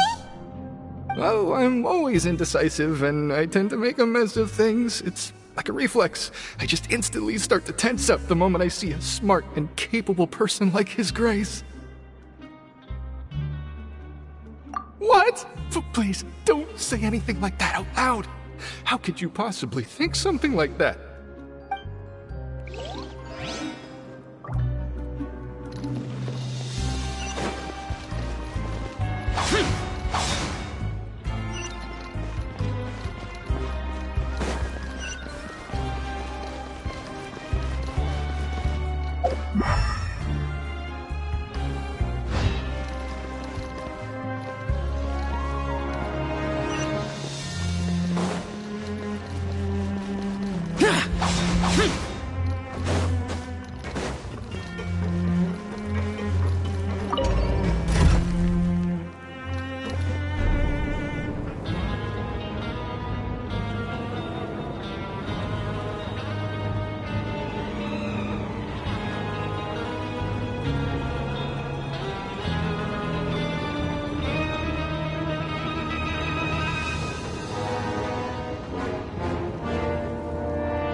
Siege Wing? Aren't you supposed to be in the infirmary? What are you doing in the production zone? Hello, Traveler. Paimon? Everyone's usually busy around now, and we don't have any patients to look after in the infirmary. I thought I'd come here and enjoy the sight of everyone hard at work. Enjoy? What's there to enjoy here? It's really worth watching. I often stand here and observe everyone. Humans are just so interesting and adorable. I like to watch your expressions while you work. Are you talking about pets or people? Oh, I can see why you think that, but you shouldn't jump to conclusions. See, we Melazines are a different species, and we see the world very differently from humans. It's very easy for me to observe everyone's condition. All it takes is one look, and I can tell which workers are exhausted. Wait, Melazines can see that? Huh. That does sound useful for being a nurse. Yes, running around tending to everyone's health is very fulfilling. But I'd much prefer it if you're all happy and free from exhaustion and pain in the first place. Take care of your body, and make sure you eat well. Always rest when you're tired from work, and don't push yourself too hard. We'll definitely take care of ourselves. Thanks for the reminder.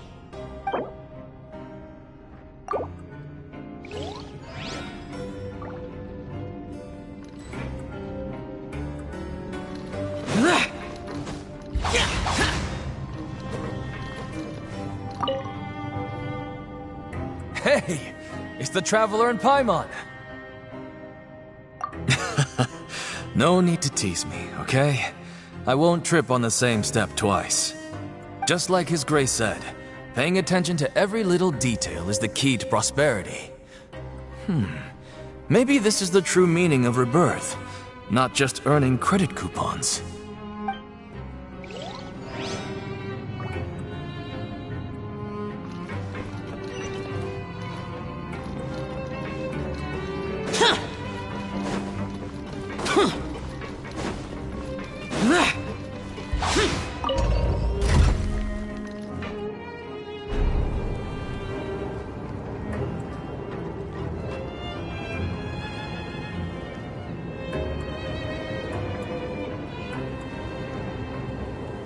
Reduced to just standing around.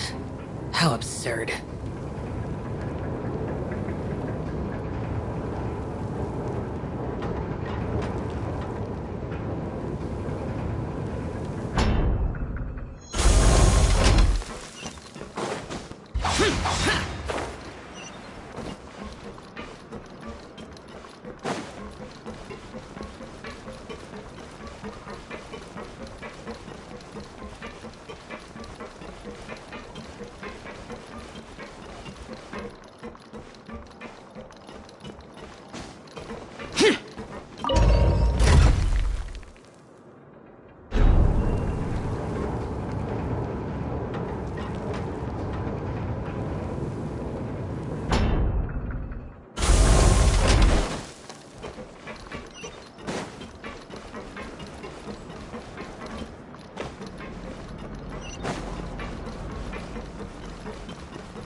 I was injured a bit just now.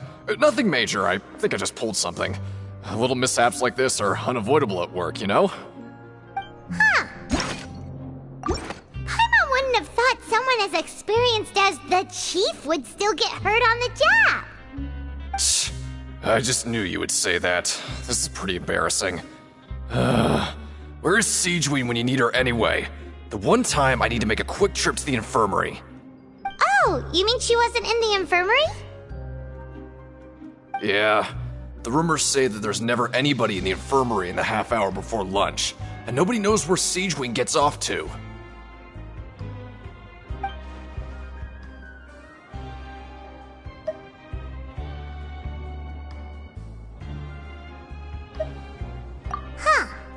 That's actually really strange. Siegeween's always super dedicated to her work. Where else would she possibly go? Forget it.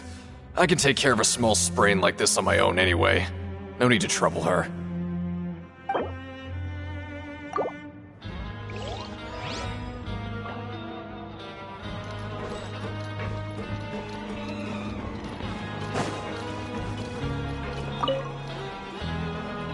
Oh, wonderful. I was worried that you'd be busy trying to earn reward coupons all the time, but it seems like you haven't neglected your investigation work after all. Paimon likes having more coupons, but no one wants to work all the time. Have you also been investigating the area, Lynette? No, I was just slacking off, and you happened to catch me. My brother is still obsessed with anything remotely related to the Forbidden Zone.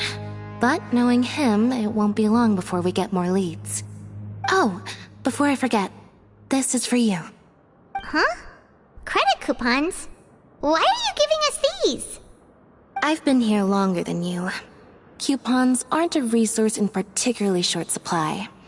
What is in short supply are interesting people to talk with. Aw, that's so nice of you, Lynette. We'll be sure to make good use of these coupons then. Thanks a bunch!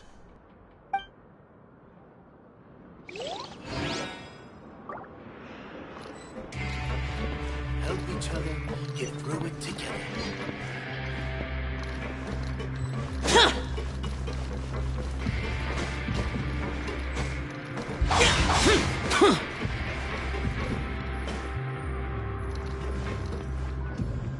Hey, look! There's something here! Looks like a research notebook. That suspicious guy peeking into the infirmary just now. Are they a fan of Siegeween? He must have dropped this. Let Paimon read it real quick. The Melusine perceive the world very differently from humans. There are significant deviations. As a result, their sense of aesthetics and beauty is also very different from that of humans. This must be taken into consideration when giving gifts. Ooh, this all sounds pretty serious. He sure did his homework.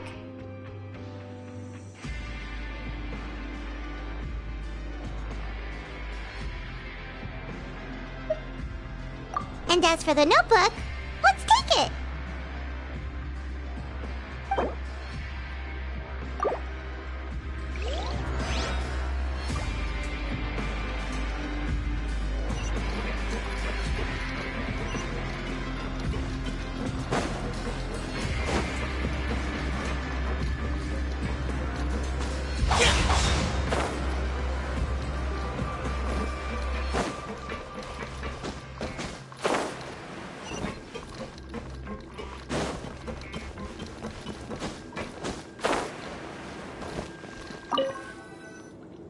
Oh, you want to stop investigating and go rest?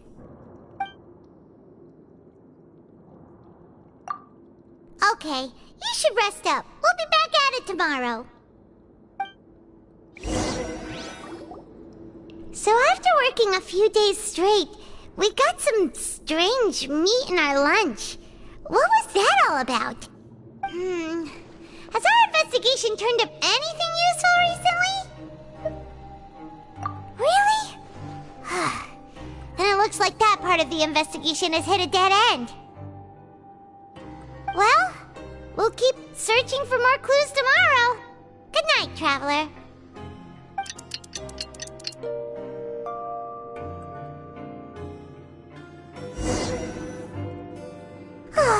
The dawn of a new day. Paimon feels like we're getting used to life as convicts.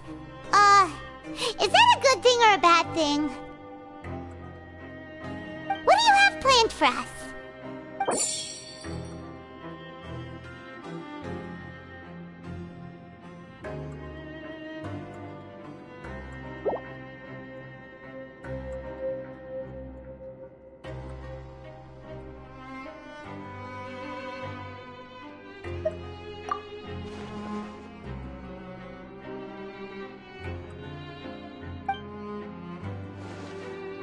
After working here so long, we're really starting to get the hang of it. But doing the same thing all the time can get old pretty quickly. How are you holding up? Yeah, it's good to kick back and relax once in a while.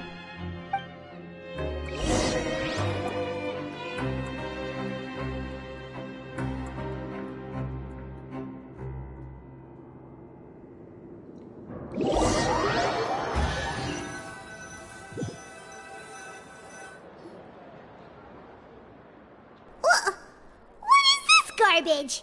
Ooh, it looks disgusting. Oh, Paimon misses your cooking now. What would you like to do this afternoon?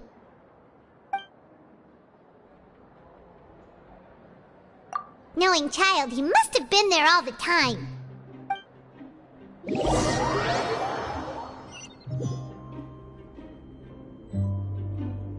Oh, back for another try? I hope you brought enough credit coupons this time.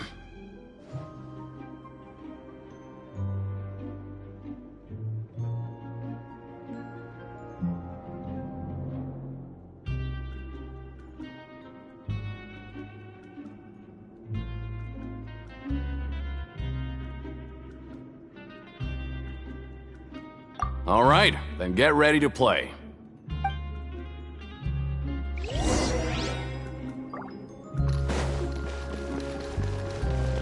Okay, do your best to hit the targets, just like Colin said!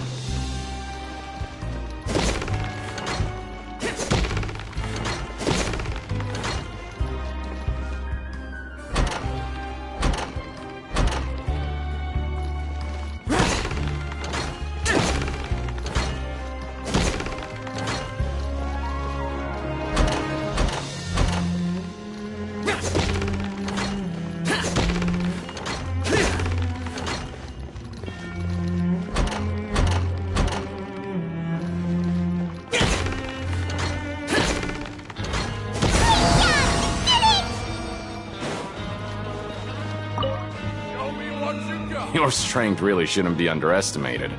Now I get why you're prohibited from participating in any official fights. Nobody who values their life would be willing to get in the ring with you.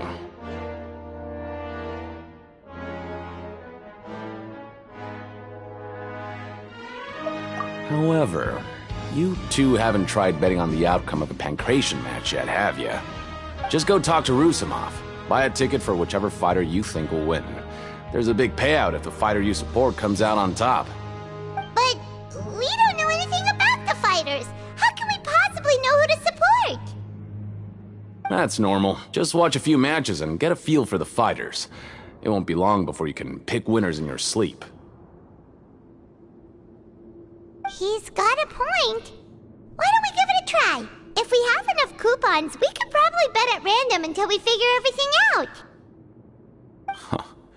Bet at random, huh? Well, how should I put it?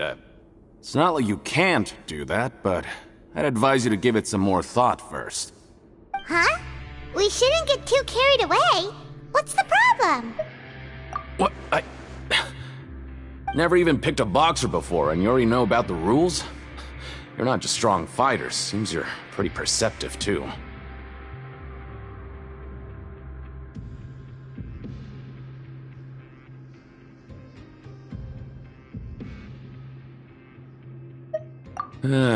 Might as well tell you about it, since you already know that much. Plus, I think you've got the potential to be one of my greatest customers. I think I can let you in a bid. Besides, I don't want to risk ever losing a customer like you. Is it that serious? Okay, The hidden rule here is, if you buy both boxers' tickets and support them both, something bad will happen the next morning. So the rule is that we shouldn't pick both boxers in the same fight. But if anyone actually did that, wouldn't they be guaranteed to lose coupons? Who would do that anyway? And what do you mean by something bad will happen? How would I know? Not like I'm stupid enough to do that. But I've heard a story about the rule. According to the rumor, there was a masked boxer who possessed incredible skill and power. None of his opponents even stood a chance against him. However, in the final match, the organizers told him to take off his mask. He refused and never showed up to the fight. And after that, he was never seen again. Some say he died, or that he was taken care of by the event's organizers. But everyone remembers that he was someone who cherished honor above all else. In his eyes, supporting both boxers in a match would dishonor the competition itself. So you mean it's like a curse? He'll take vengeance on anyone who does that? No, he was always wearing a mask, like he was intentionally trying to hide his identity. I don't even know anything about his past. Traveler, do you think that boxer was... Huh? We will? You're not serious, are you? Look, here I was just trying to be nice and warn you, yet here you are trying to break it on purpose? Yeah, it sounds pretty scary to Paimon.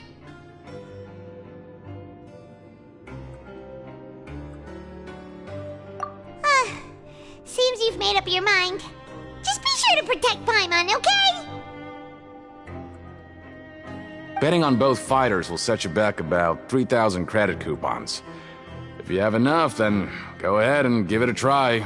Just don't come running back to me if something happens. We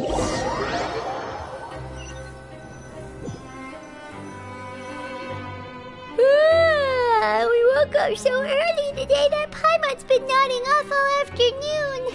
Good thing it's finally time for bed.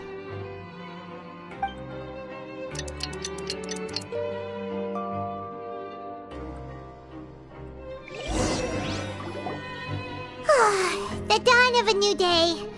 Paimon feels like we're getting used to life as convicts. Is that a good thing or a bad thing?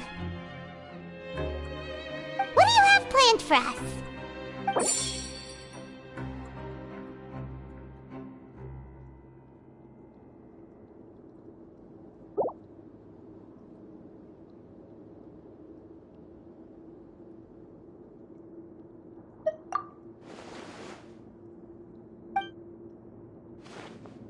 After working here so long, we're really starting to get the hang of it. But doing the same thing all the time can get old pretty quickly. How are you holding up? Yeah, it's good to kick back and relax once in a while.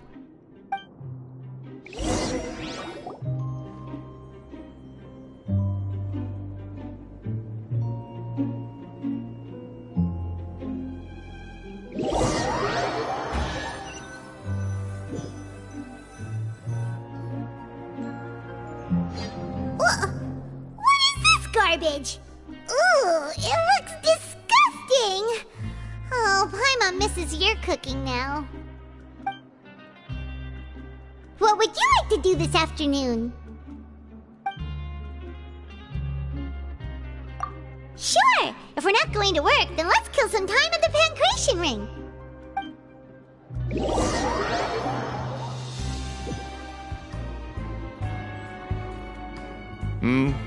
Are you two here to buy tickets? Better be quick about it. Another match is about to start. Who are the boxers in the next round? We have the reigning champ, Le Grappler, versus a contender from the Eastern Prison Block, Demon Horde. Are those their nicknames, or did they choose those names themselves? Either way, super weird. Since you're new around here, I'll help you out and give you a little suggestion. Even though Le Grappler is the crowd favorite, Demon Horde is a first-class dark horse with incredible potential. Anyway, for this match, I recommend that you pick... Huh? For both fighters? I can tell you're new to this, but I didn't think you were completely clueless. Maybe you don't quite understand the rules, no? Let me try to explain again for you more clearly. You see... Oh, no need. We're aware that we're going to lose coupons. Alright then, if you're absolutely sure. Remember, no refunds once you buy the tickets. Yeah, we got it! Just shut up and take our coupons!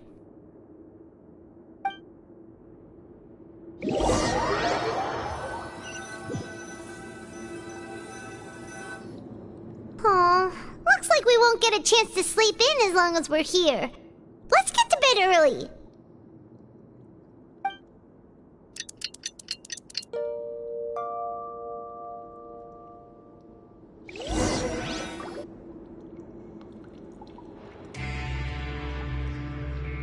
Hey, Traveler, Paimon. Package here for you. The next time you buy something, go pick it up yourself. I'm not a delivery man, you know. Huh? A package? For us? Did you buy something, Traveler? Paimon's not quite awake yet, so why don't you go take a look? Right! Yesterday we broke the hidden rule and bought tickets for both boxers. Oh, maybe this package is the bad thing that Colin said would happen. Paimon suddenly feels wide awake. Wait, maybe let Paimon go hide somewhere first. Just call Paimon after you opened it. Hey, wait! Paimon's still here! Don't open it!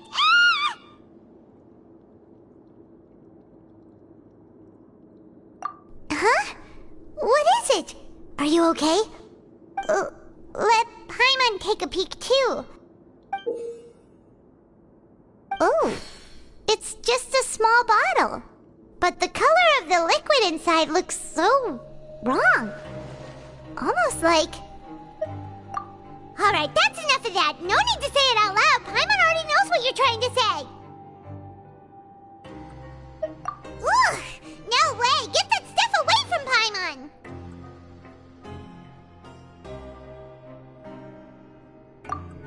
Paimon thinks we shouldn't open the bottle until we figured out what's going on. Just trust Paimon on this one, okay?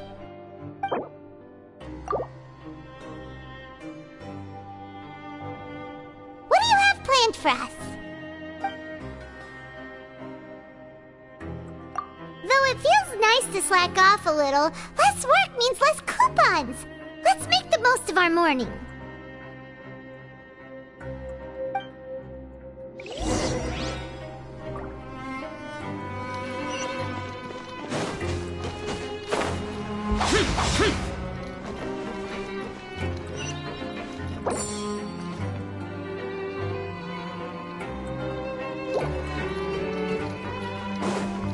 Boring!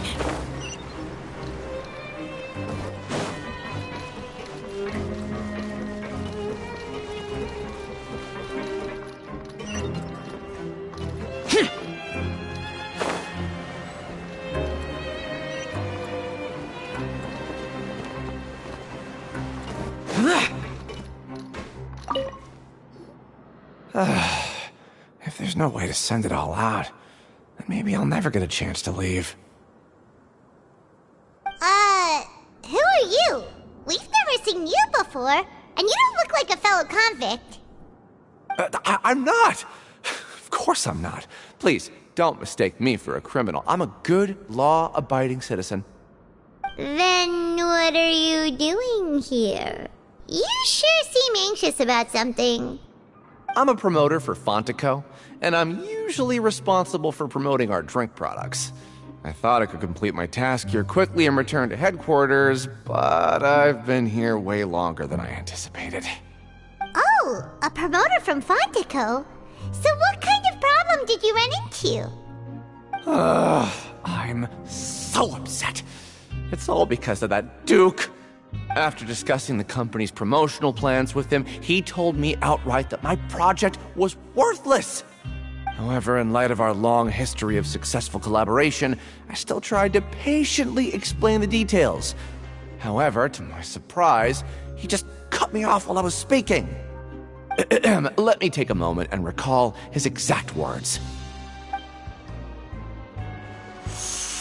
I'm just gonna stop you there and say no. If anything, I'm saving you time. It seems you don't fully understand the value of credit coupons here, nor do you understand the value of your own products. The former is because you are from the overworld. That's understandable, and I don't blame you for that. But as for the latter, only someone monumentally stupid, so breathtakingly stupid that they were completely ignorant of the value of credit coupons, despite living in the underworld, would ever possibly consider buying your drink. Let's just forget it.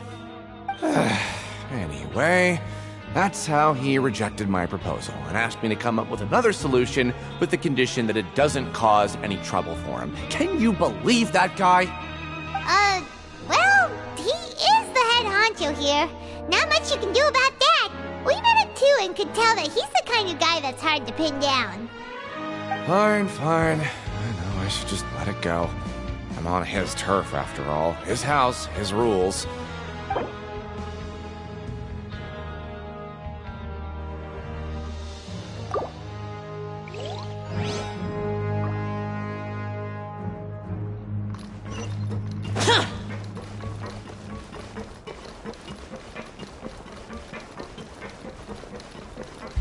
Useless!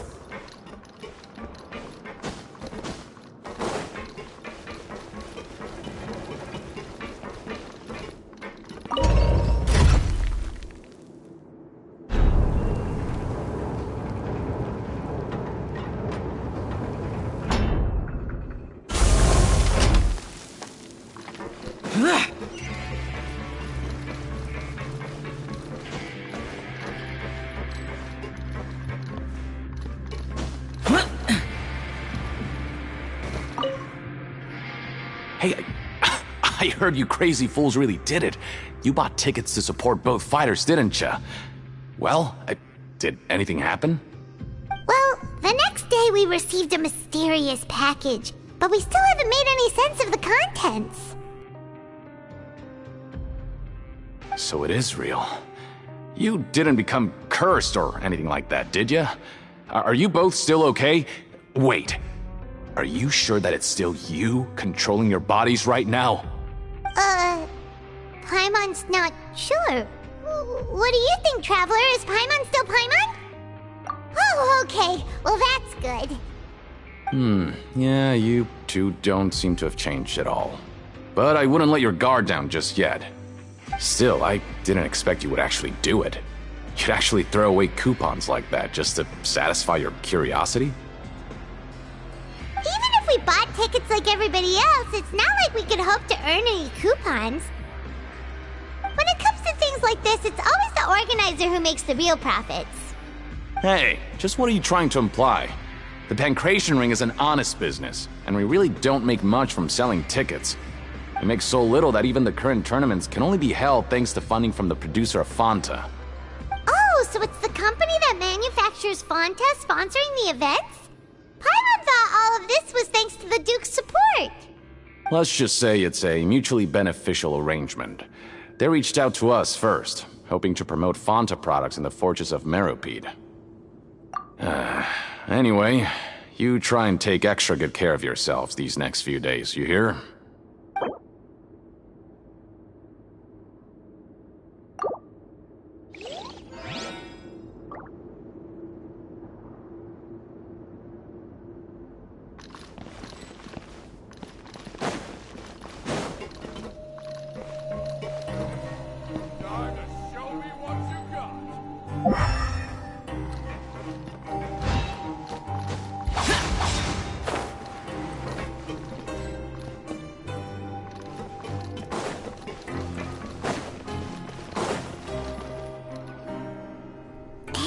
What are these papers scattered all over the ground?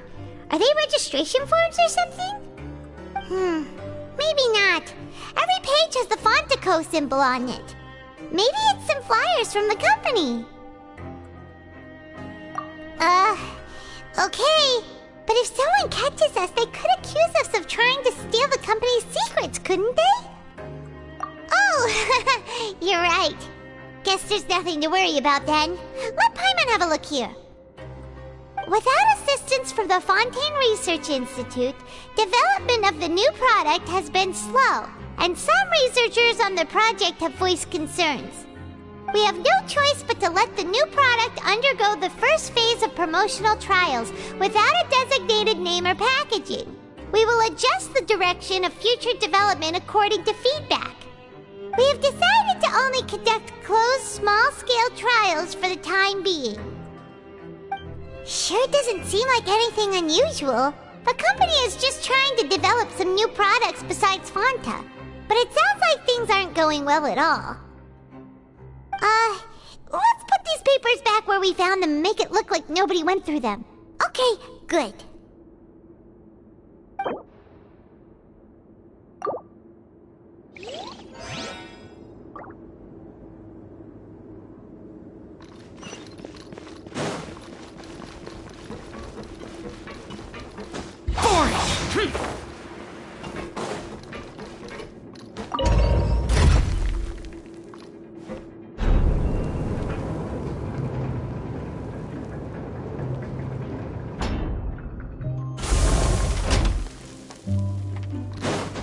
Useless! Huh.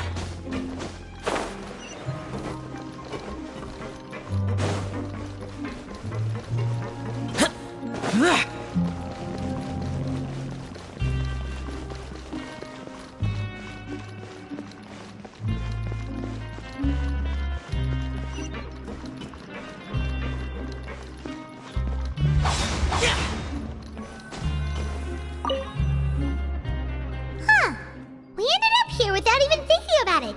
Wanna grab something to eat?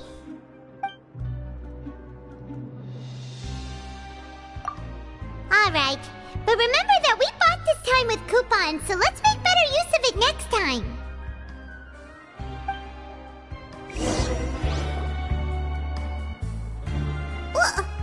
What is this garbage? Ooh, it looks disgusting! Oh, Paimon misses your cooking now.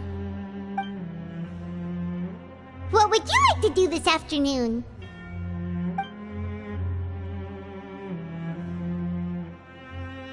After working here so long, we're really starting to get the hang of it. But doing the same thing all the time can get old pretty quickly. How are you holding up? Yeah, it's good to kick back and relax once in a while.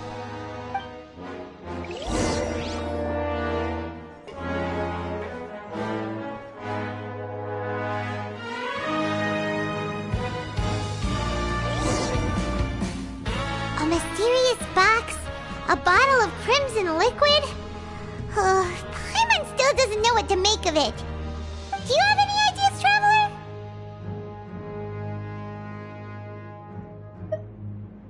Really? Then it looks like that part of the investigation led us nowhere. Well, maybe we'll have better luck tomorrow. Good night, Traveler.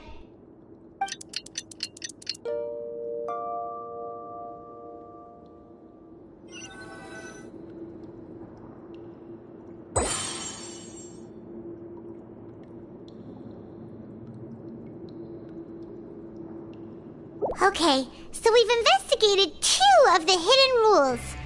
Paimon didn't think this prison would have so many weird things going on. We'd better pick up the pace with our investigation, otherwise we'll never get anywhere. Yeah, let's skip work for now and put our time to good use.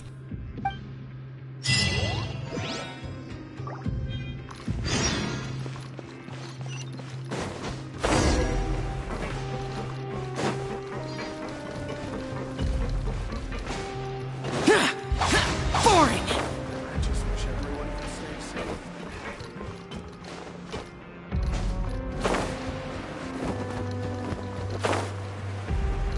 Hey, isn't that Vidok over there? Is it just Paimon or are there people than usual here today.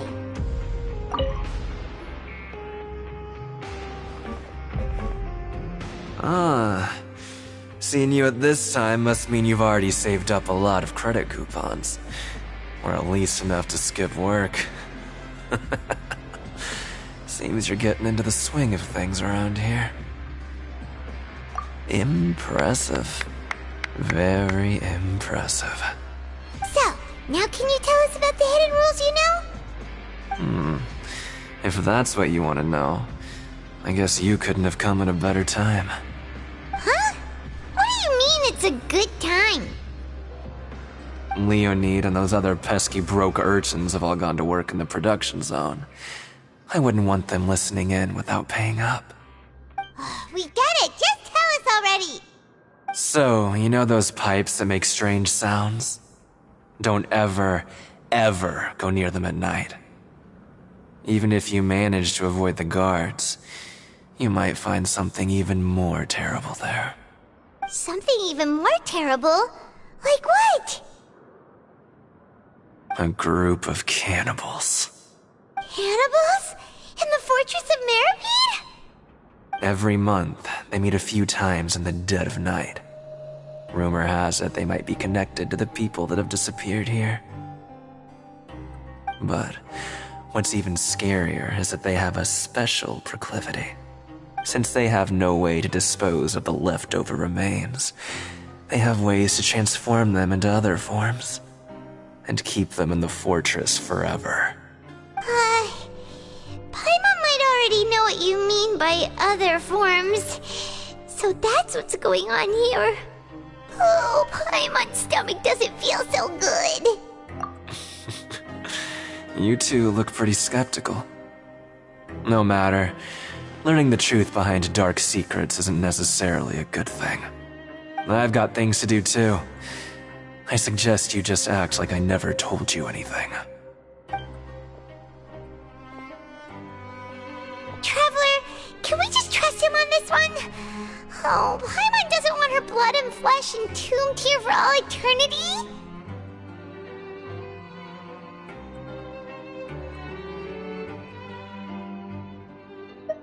Oh, so that's how you see the situation. Huh. You know, Paimon does feel a little better about it now. Oh, when will all the secrets end?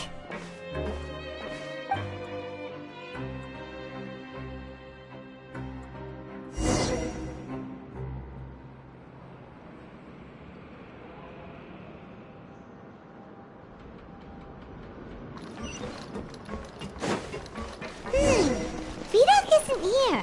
But the guys who went to work in the morning are back. Let's go ask them! What? What are you saying? You shouldn't go around saying stuff like that.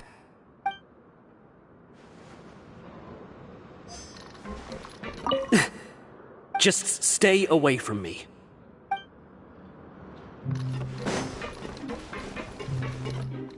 What are you talking about?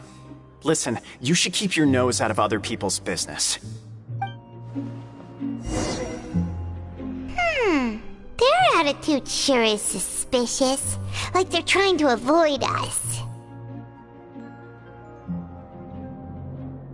But if they're being so obvious about acting weirdly, do you think they might just be trying to lure us in?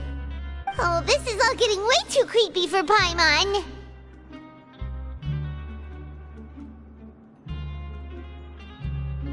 So you mean we still need to investigate some more? Okay, if you say so.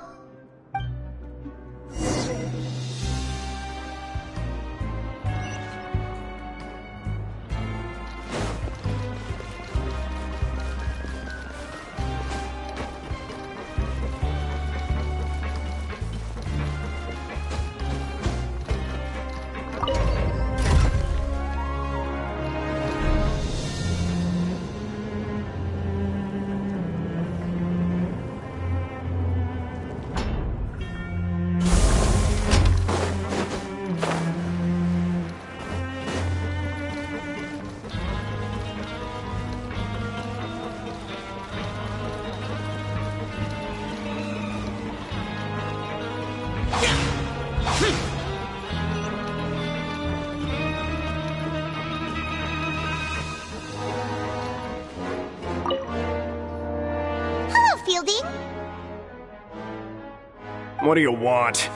Criminals like you ought to be working right now. Catch my drift. We just want to ask you a simple question. Have you ever discovered anything odd during your nighttime patrols? Why are you asking about something like that? Whatever happens at night isn't your concern. All you need to worry about is getting enough sleep. Well...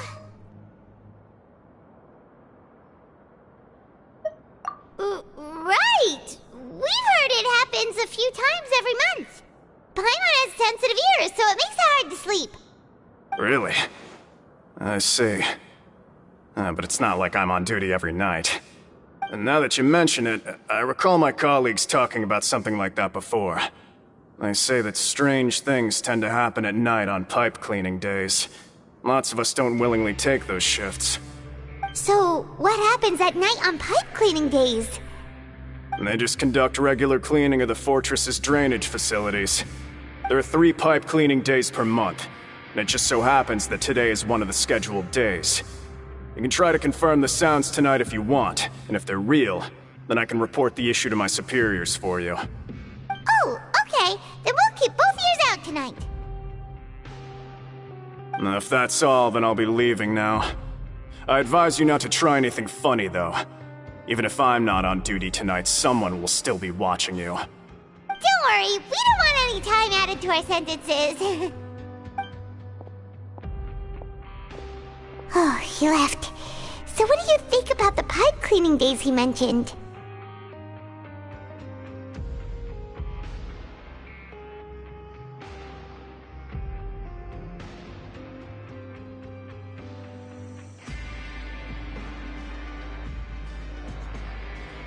Right, both are a possibility. But Fielding did say that tonight is a cleaning night. Paimon knew you would say that. Alright, sounds like we'll be up all night tonight then. Paimon just hopes the guards don't catch us.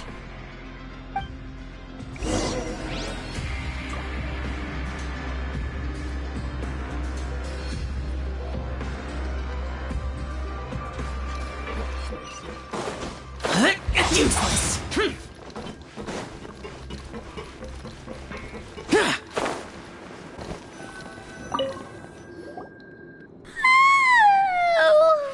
I'm so tired.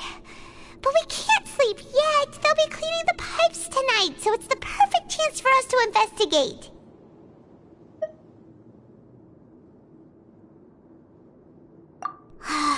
Whatever. Just be sure to wake Paimon if she dozes off.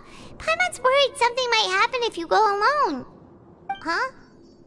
Traveler? Did you fall asleep already?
Traveler, come on, wake up!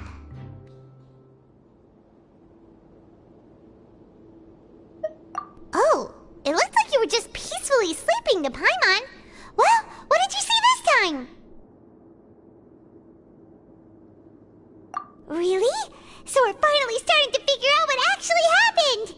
Okay, well it's about time for us to get moving. Just be careful to avoid the patrolling guards.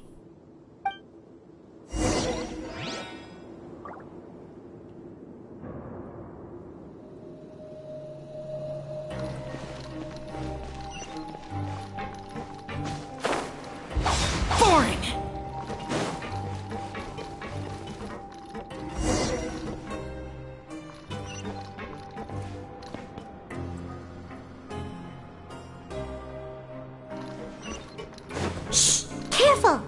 We'll get in trouble if the guards catch us.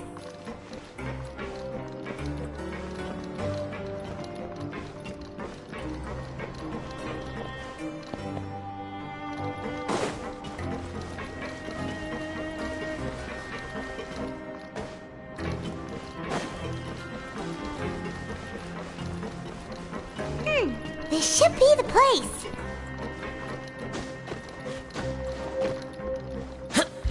Useless.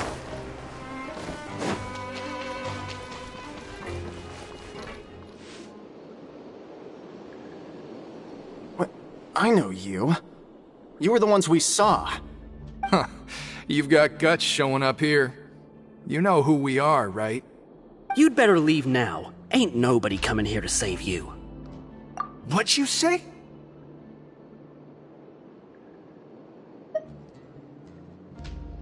Yeah, so what if they were? If you push us, we can make those rumors a reality at any time. Hey, what's the point of all those rumors anyway? What exactly are you trying to do? I don't have to tell you anything. If you turn around, go back to the dormitories and act like you never saw anything, then I'll pretend that you never showed up here. Yeah, scram. Nothing worth seeing here. Huh? What did you say? Isn't that exactly what Boss said when he left? Hey, do you know our boss? Whoa. We had no idea our boss was such a big deal. He always kept his identity a secret. So, did he have you come here to find us? Oh, so your child's crew here? Seems like he had no problem fitting in. We're the only ones who heard him say those words when he left that night. So unless he somehow told you those exact same words after that... All right. I guess that's proof enough for me. I believe you. Wow, those dreams of yours sure come in handy. We gave him the business for a while and would always give him a hard time when he first came to the Fortress of Maripede. But here in the fortress, the strong will always earn respect. He was working the longest hours and racking up wins in the Pancration Ring. You could always see how amazing he was, even when he was teaching us a lesson. So eventually, we all decided to follow him. But one day, he suddenly told us that he had to find a way to escape this place, no matter the cost. He said it was because he heard that call again. And as his crew, if the boss wants something, then it's our job to get it done. So, we got to work, and used the hidden rules that were here to make up and spread the rumor about the cannibal rule. We just wanted to give him a better chance of escaping on a night after the pipes had been cleaned. Oh, thanks to your rumor, nobody would want to come anywhere near here, prisoner or guard. Wow, it sure is easy to exploit people's fear of the unknown. But has a child already escaped? Why are you all still coming here after pipe cleaning day? Because as far as we know, the pipe he went into isn't actually an exit. It should be a dead end. It leads to an abandoned factory area, and even if there were a way to escape from there into the sea, we're still way too deep. No one could ever reach the surface alive. But Boss still insisted on going in. It's like he was obsessed about it. So we told him that we'd pretend as if he never existed while he was gone. And that if he wanted to come back, he should wait for nighttime on a pipe cleaning day. That way, we could meet him here and help cover the whole thing up. So you come and wait here through the night a few times a month just because of that promise? Yeah, but it's been so long now. We already know in our hearts that he must have managed to escape somehow. Is it also possible that something unfortunate happened to him? Nothing could ever defeat Boss or slow him down. It's one thing we know for sure. Okay. Paimon was just brainstorming possibilities. Alright. Keep quiet and follow us.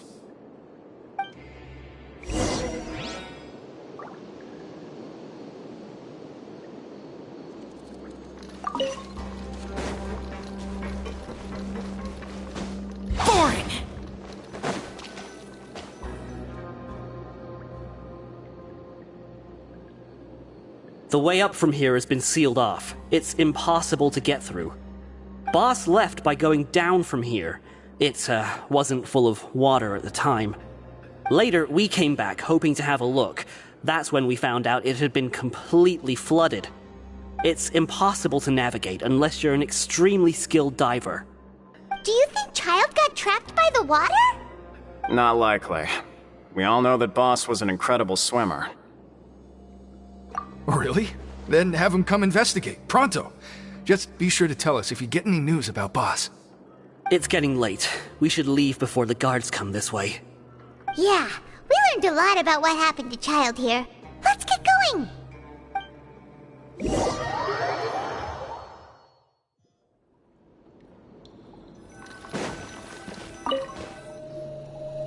Whew.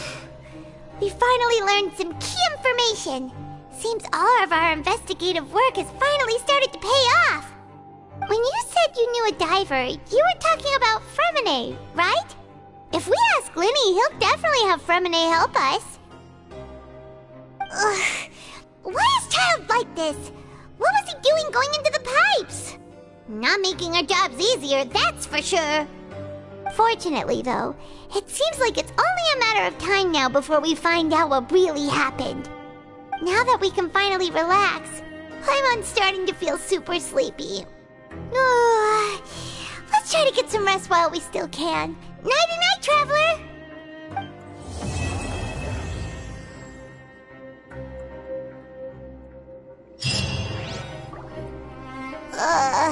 It's morning already? Oh, Paimon still needs more sleep.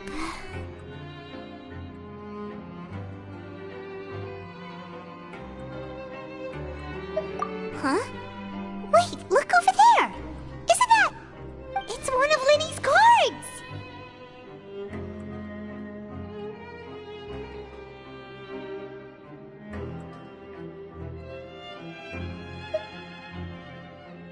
Let Paimon see what's written on it! Maybe you haven't heard, but today is the monthly free day. Everyone has the day off today, which makes it the perfect time to do some investigating. It's been a while since we last talked. Have you been making any progress lately? Let's meet at our usual spot in the factory area before lunchtime. I have new information. Ooh, today's our lucky day. We have the day off. From the sound of it, Lenny's been making progress with his investigation. Wonder what he's discovered. We still have some time before we meet up. Let's talk with the people here for a bit more before we go.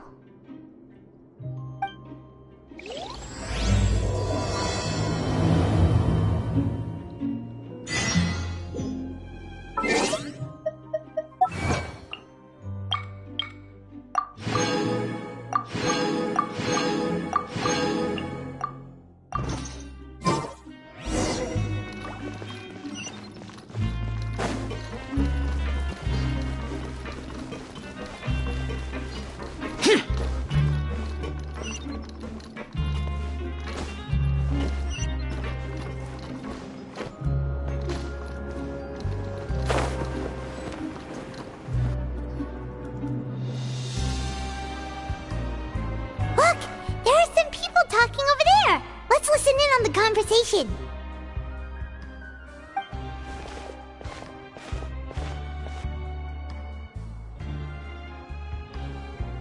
If you ask me, those pompous parasites on the surface act like they're all a bunch of aristocrats. Do any of them give half a hoot about a bunch of dogs like us? Hey, speak for yourself, mate. I'm no dog. Oh, you think you're special or something? If you're here, then you're just a convict like the rest of us. I've heard that even if you're released after serving your sentence, going back to life on the surface ain't any better. Once a criminal, always a criminal. We're marked for life. I don't buy that.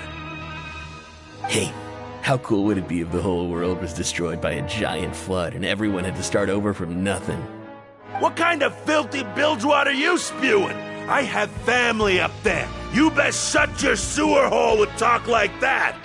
Listen, things ain't so great on the surface, but who says that you have to leave? I've heard that you can still stay here and work even after you've served your sentence. Not bad if you ask me. Who wants to live in the ruddy overworld anyway? And what makes you think they want to hire someone like you? That's one of the great mysteries of the universe, how someone as useless as you is so confident. Whoa. Sounds like they're really unhappy about the overworld. Speaking of which, Paimon never heard anyone use the words overworld or underworld when we were living up there. Is it only something the inmates down here say? That's true.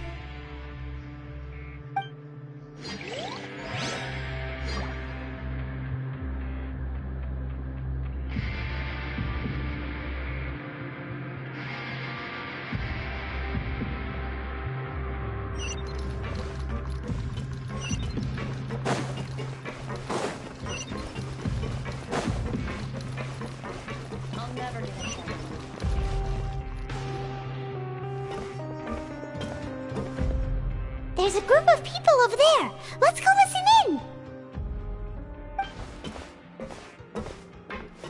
So I said, that's not a faucet. Hey, who are you two? Why'd you come over all of a sudden? Oh, sorry for eavesdropping. Sounds like you were talking about something private. What's the matter? They're just looking to join in on our fun, that's all. Hey, don't pretend like it's okay for them to just interrupt us like that. Yeah, fine. You're lucky we don't mind extroverts that much.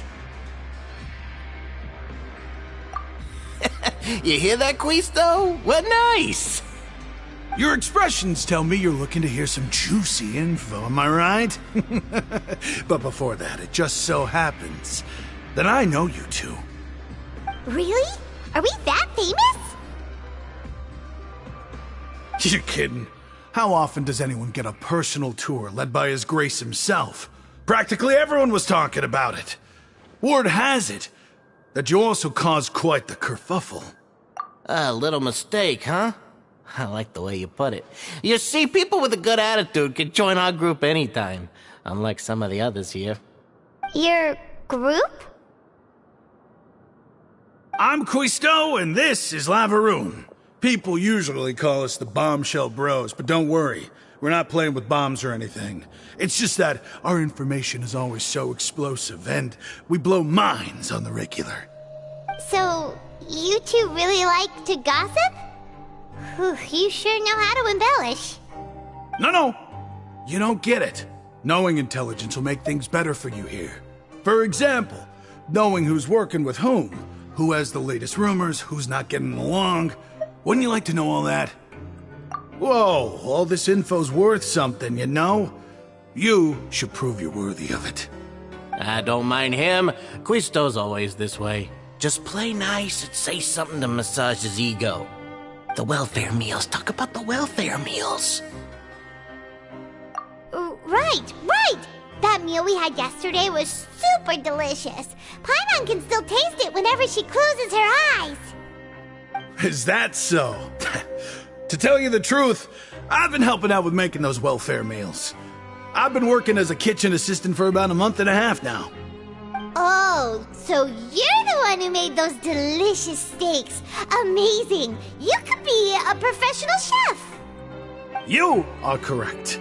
I am a true professional. In fact, I even went to culinary school. But enough about that. Since you like my cooking, I guess that means we share similar tastes.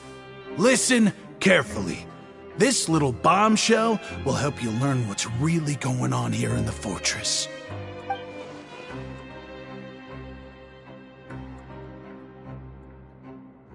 Listen, kids. The power structure within the fortress is quite complicated. The overworlders couldn't care less about us down here. We're basically dogs to them. You've already met the one person here you should never cross, the Duke, Risley.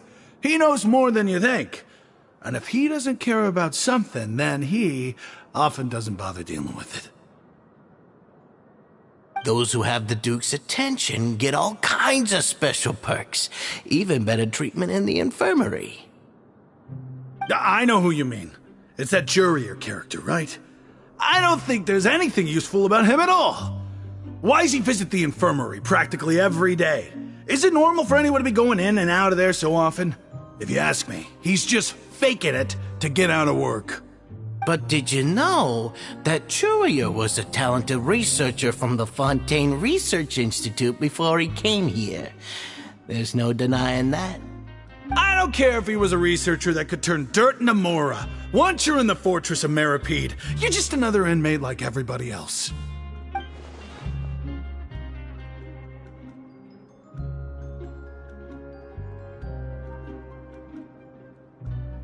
Speaking of which, the last time I saw him, he was passing by in the corridor with Lorvine. I also heard they started arguing in the library and got into a fight, right? Guess that's just how terrible of a guy he is. You mean he hit a woman?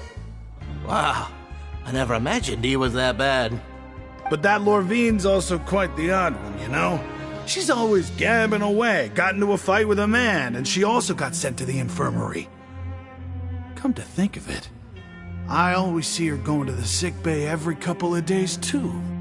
Huh. Wait a second. You don't think? Do you think could it be that they're secretly meeting there to go on dates? But it's really hard to imagine. After all, I do remember seeing Lorvine beat Jurier to a pulp that one time. And we might be overthinking things.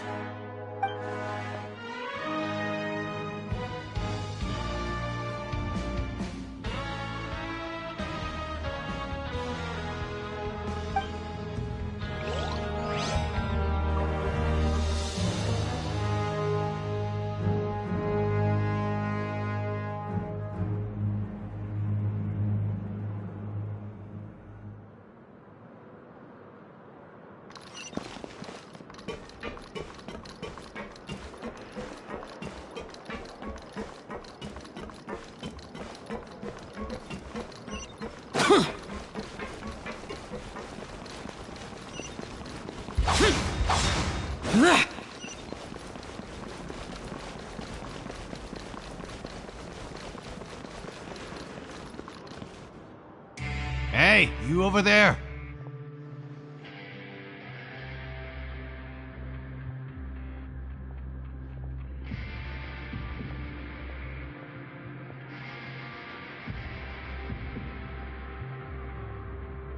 Yeah, you!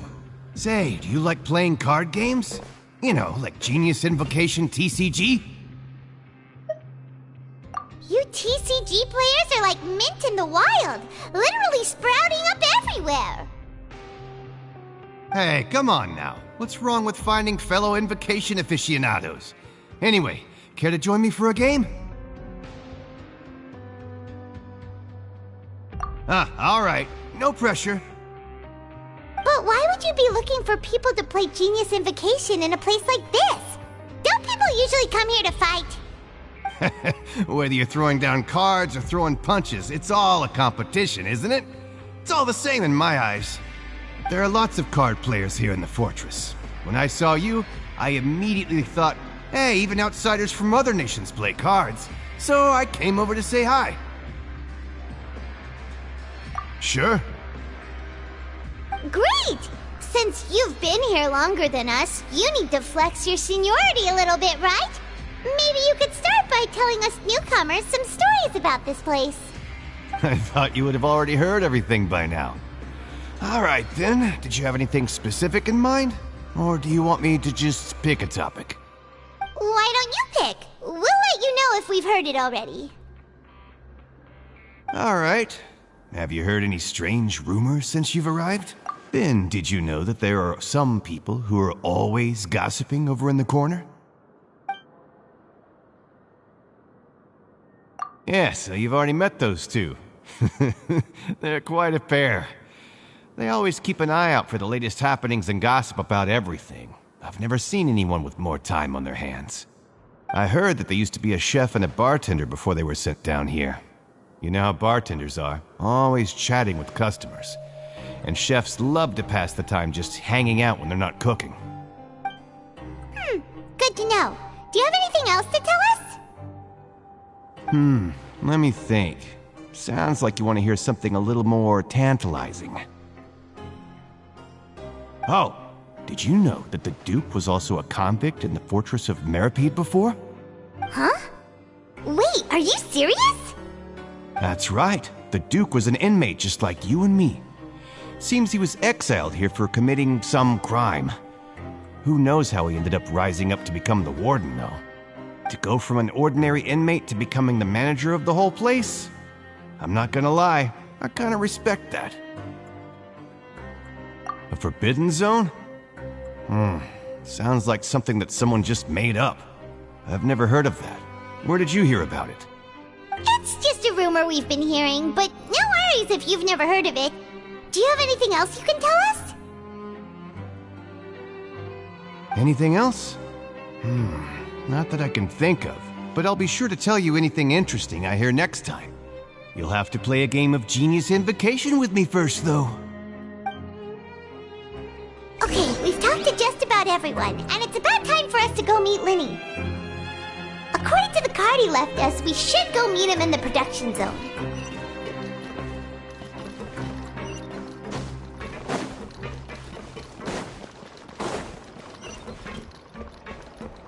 Useless. Boring.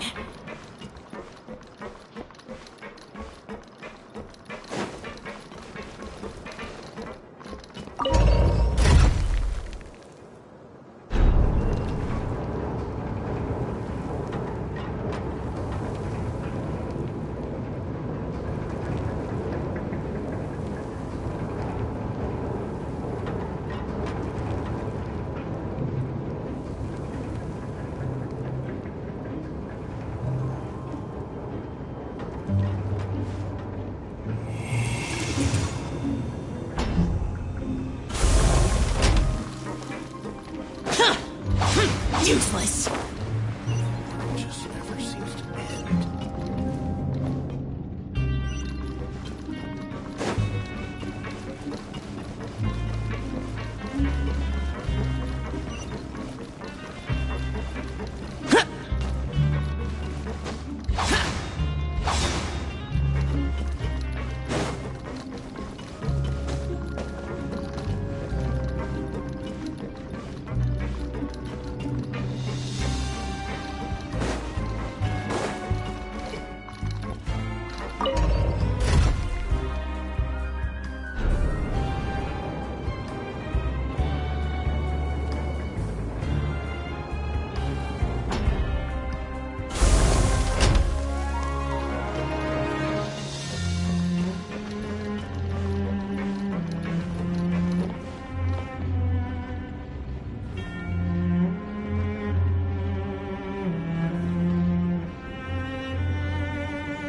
Learn the safety rules by heart.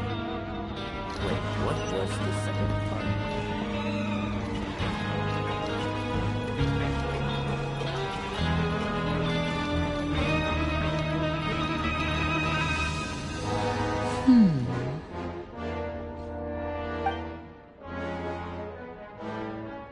Huh?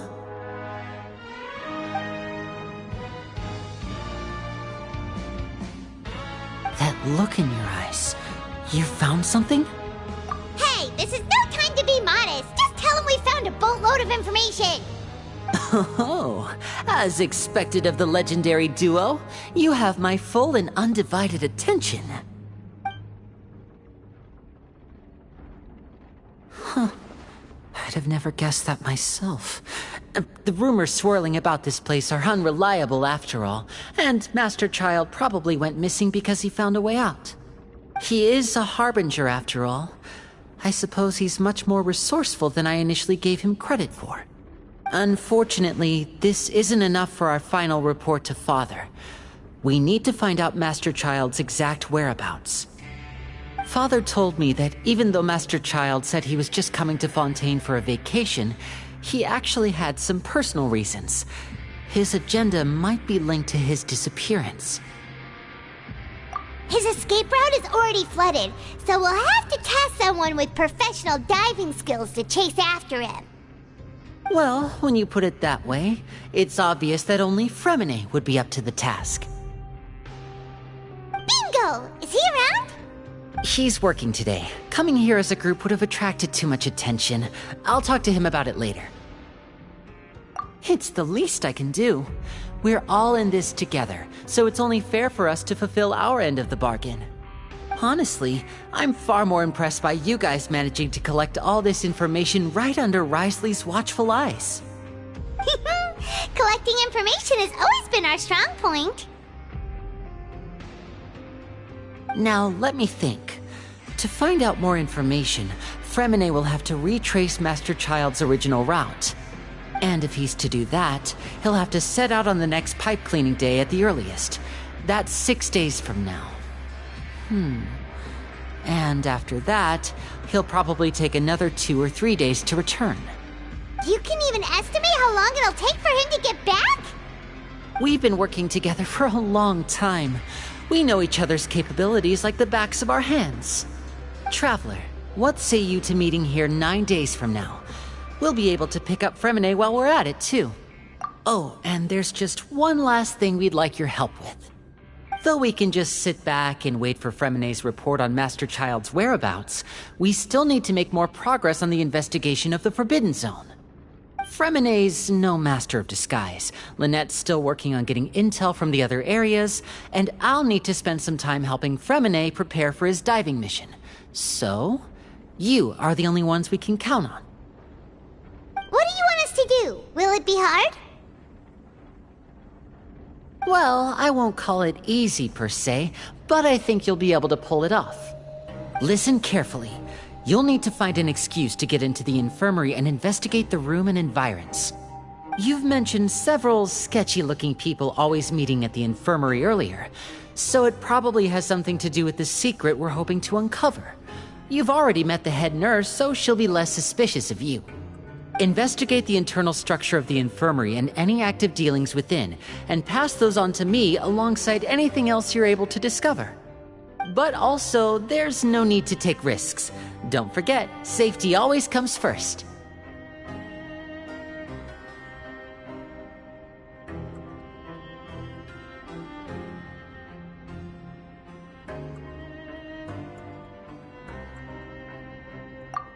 My apologies, I just started rambling out of habit. It was almost as if I was talking to my younger brother. But that's not a bad thing, right? Alright, then we'll head out as soon as we finish our prep. Let's go our separate ways for now then. Don't forget, we meet here again in 9 days. Stay safe.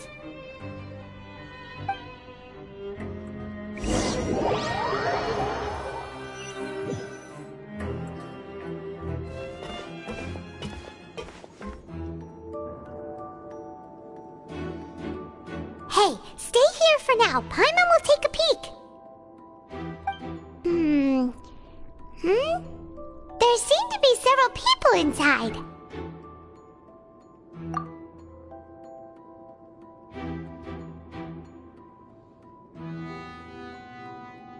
Right. I feel it's not impossible. Whoa.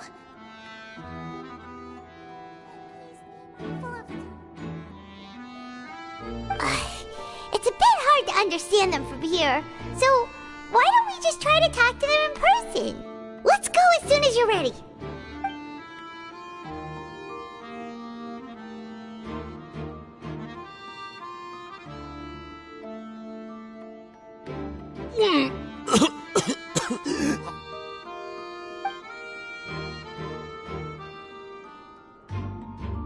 Someone, please help! He's sick!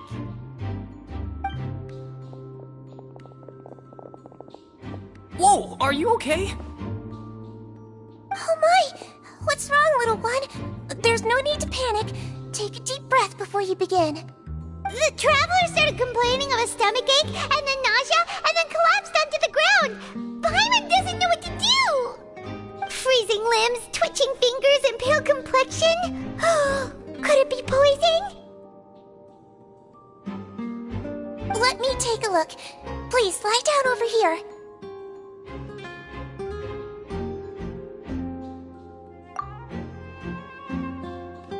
worry, I'll get you to the bed safely.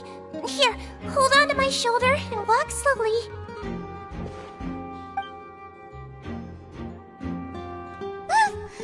You can do it, Traveler! Don't apologize. You're sick after all. Now, please relax. I'm just going to do a preliminary checkup on you.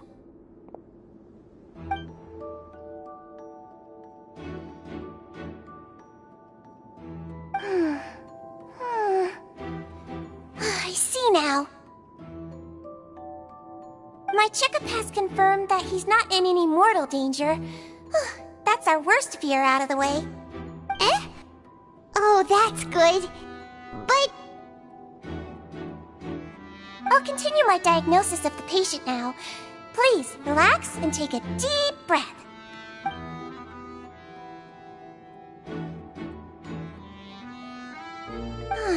Don't sense serious damage to your organs either. Does it hurt when I press here? And here? Huh? But based on my initial checkup, there shouldn't be a problem here. How strange.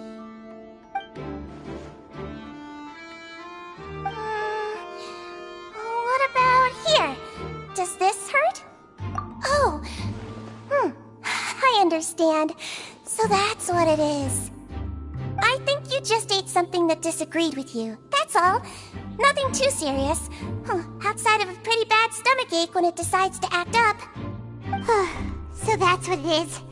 Thank goodness it's not anything more serious. And there have been other inmates complaining about the food recently. I'll inform our head chef, Mr. Woolsey, of this problem as soon as possible. Congratulations! The health risk is incredibly low, so you should recover within a couple days. Why don't you take a rest here while I go get some medicine for you? Miss Lorvine, I'll have to trouble you to help me look after this new patient while I'm gone. Very well. And she hopped away, just like that.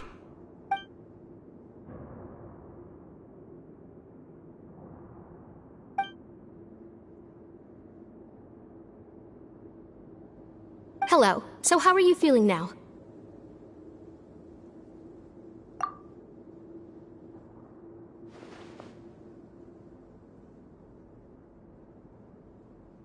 His stomach ache's really bad. He was stumbling about the whole way here, so Paimon's really worried. If Miss Sijuin says it's not a serious problem, then there's no need to worry. She's the best medic we've got down here. But it also looks like she's the only medic you've got down here. Well, that's true. What do you mean, that's true? That's really misrepresenting the situation. Of course I can't speak for the whole fortress, but it's not like everyone imprisoned here is useless, you know? Though they may have committed crimes and gotten locked up here as a result, they still know a thing or two about medicine, and they help Miss Sijuin take care of the sick and injured. Yeah, you're right. But did you have to lecture me about it in front of another patient? Aren't you a patient too? Where did all your energy come from? That's correct. Sorry, I got a bit ahead of myself. Are you two also sick? We've been sick a while. I come back every once in a while for checkups, and to pick up the medicines Miss Sijuin prescribes for us. That's just the nature of chronic illnesses. As for her... you could say she fancies herself as Miss Sijuin's capable helper because she learned a bit of medical knowledge ages ago. Please watch your mouth, Mr. Jurier. Don't forget that you are the primary reason I have frequent heart palpitations. Hey, don't start arguing now! Please, keep it civil at least!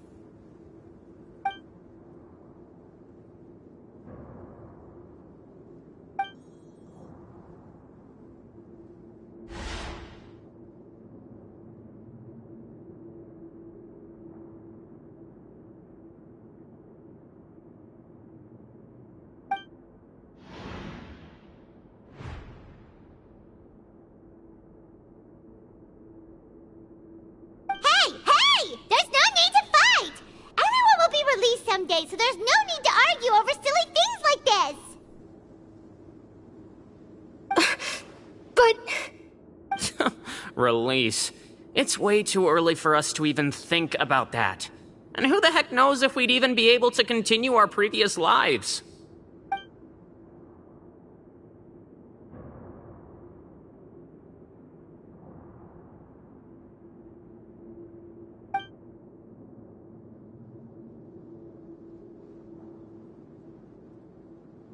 Please allow me to end this boring and useless conversation. Oh, and Mr. Jurier, I don't want to see your face here again anytime soon. And same to you, Miss Lorvine. Anyway, that was more than enough rest for me, so I'm going to get out of this excessively noisy place. See you later, everyone. He just slowly walked off like that?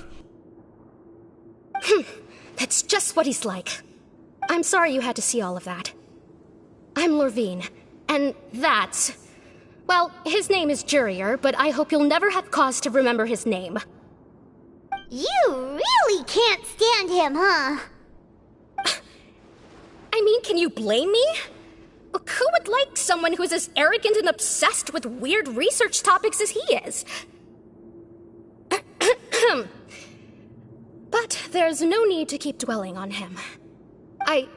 I'll accompany you two for a while. Miss Seashween should be back soon, and I'm sure you'll feel better as soon as you've had some of her medicine. No, it's nothing. I'm back! Did you rest like you promised?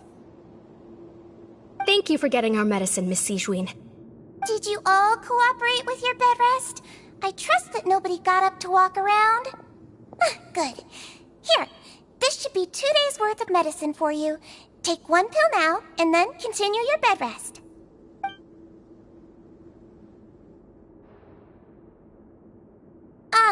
Miss Lorvine, I left in a bit of a hurry just now. Do you still remember if we discussed the color of the pill that you should be taking today? I remember. You said it should be yellow.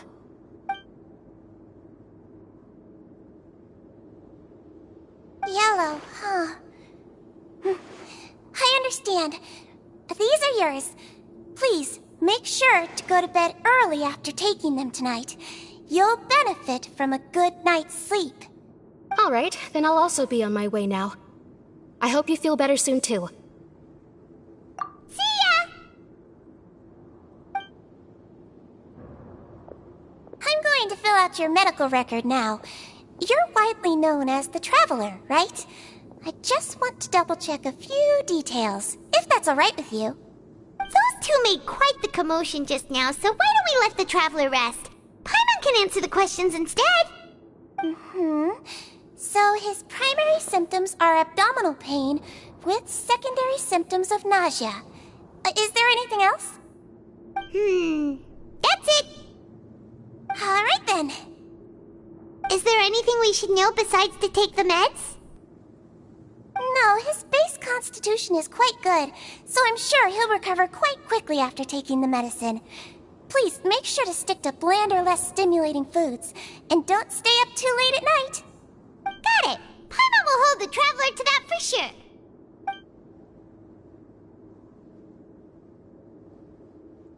Oh, you're going to take a nap already? Okay then, you get some rest.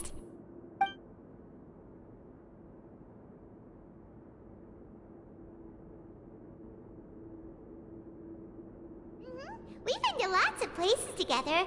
He may look a bit under the weather now, but he's actually super strong. So you're the best of companions. Well, don't worry, he'll recover soon.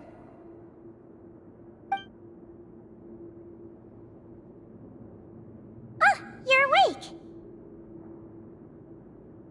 How do you feel? You slept for a really long time, but we never left. Well, now you can go back without a worry in the world. Remember to take your meds regularly, and remember bland foods. Thank you, Miss Seashween.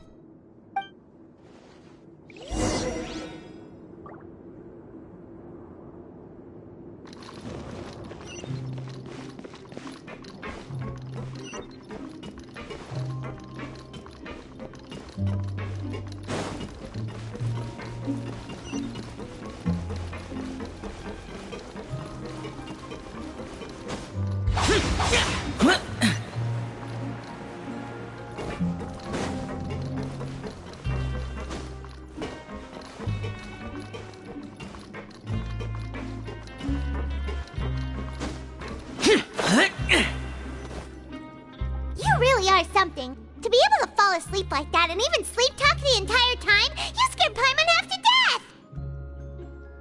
No, but you kept mumbling things along the lines of, Pyron, go take my grilled fish and put down the Adeptus Temptation now! Paimon talked with Sigewinne the entire time you were asleep. She seems like she's just a sincere nurse, and Paimon didn't notice anything unusual in the room. Are you sure we're not going off track with the infirmary?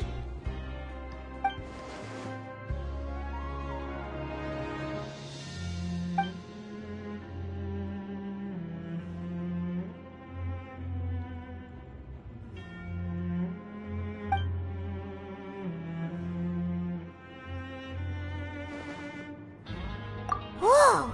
You really are super thorough! All those tiny little suspicious things that Paimon didn't even pick up on! We've gotta give the info to Linny!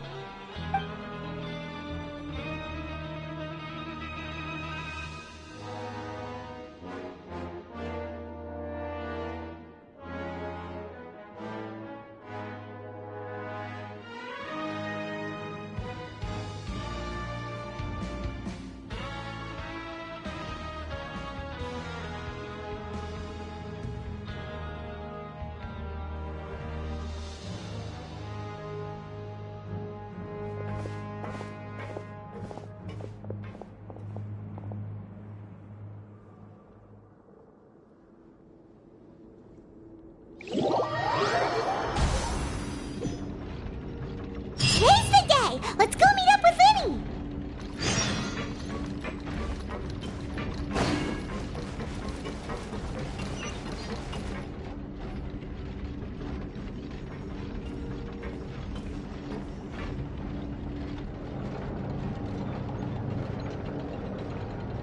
Oh! Hmm?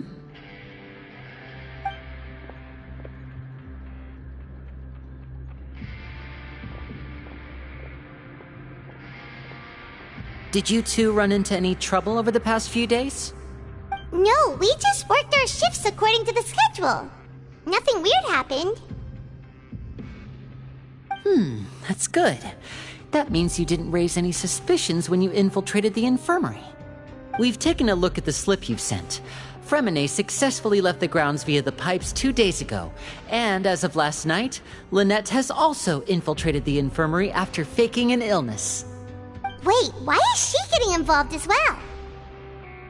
You already went above and beyond when you scoped out the infirmary. To put it more bluntly, even if we were to view that as something you did in exchange for Fremine's help, you've already done more than enough. Infiltrating a guarded stronghold is a different kind of job from a one-off investigation. We want to avoid using the same faces over and over and reduce the amount of suspicion that will fall on any given person. Lynette also felt like you have already taken the first step for us, so she should be the one to finish the job. So that's what Lynette thinks. Oh, Paimon hopes everything's going well for her. Then, let's go check on Lynette before Fremine returns. If everything went well, then she should be wrapping up her investigation right about now. Is now really a good time to go over? According to my observations, Sigewinne always spends around half an hour away from the infirmary right before lunch. Lynette knows this as well, so this should be a good time to meet up with her.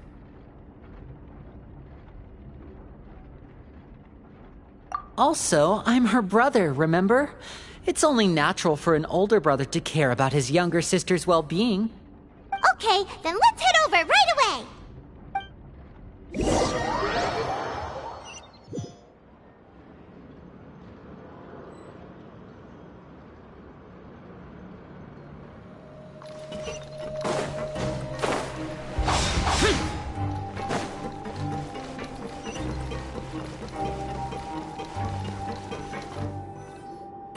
Lynette should be here right now.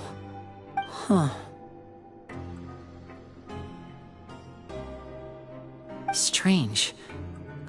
Lynette? As Siegeween isn't here, but why isn't Lynette here? No, Lynette rarely deviates from the plan. We agreed that if she were to make changes on the fly, she'd find a way to let me know. Unless... Let's see if there are any clues around here. We can look while we wait for her. Who knows? Maybe she'll be back soon. Okay.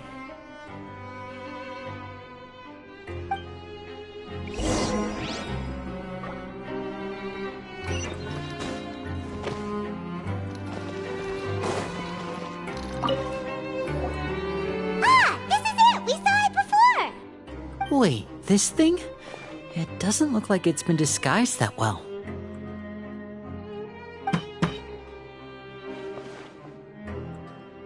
The space behind it is empty. From its size, I don't think it's an entrance that is meant to be taken apart. There's probably a mechanism around here somewhere. Could Lynette have tried to get inside? But if that's the case, she would have contacted me for sure.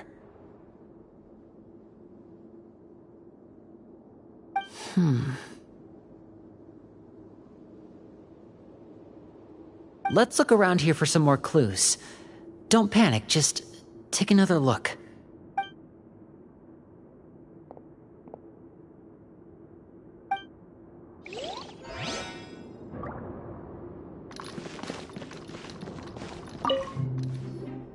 None of the beds have any signs of having been slept in. Except that one over there. That's the one Lynette must have used, right? You said she was pretending to be sick. She would have said her migraine was having a particularly bad flare-up. Generally speaking, the head nurse would then ask her to lie down and rest, while she left to retrieve the medication. Which means, either the head nurse didn't return the entire time from when Lynette laid down up until she left the bed, or the nurse intentionally left it this way.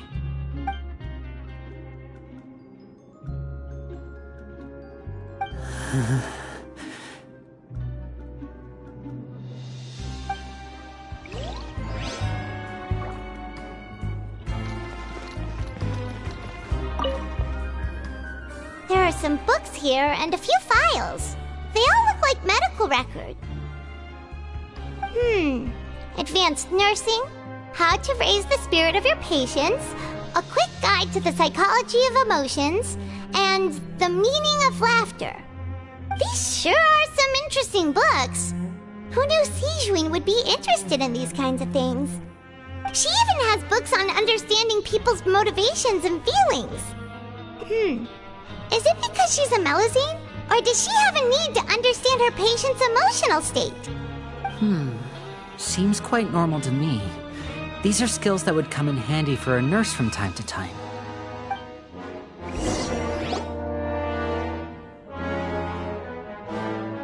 Hey, you guys, there's a slip of paper over here! A slip of paper? It's right over here, and there's a bunch written on it too.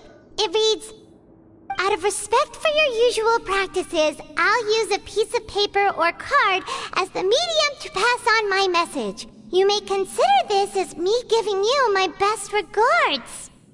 This is... Is that all? The back. This is... Show me! Now!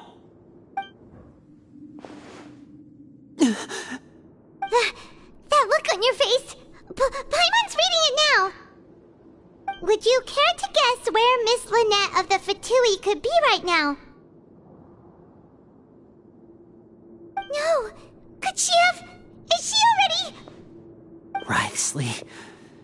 Did he deliberately leave the infirmary unguarded to use it as bait?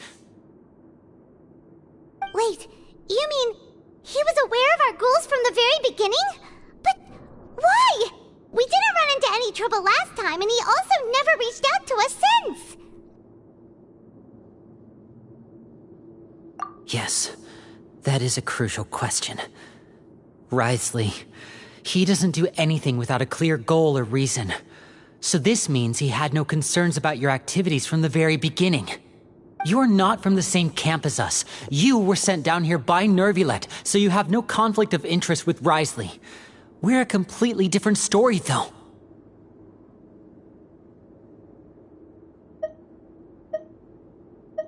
I'd like to know that, too. Why did he only go after her? Don't panic. Just think everything over. I have to stay calm.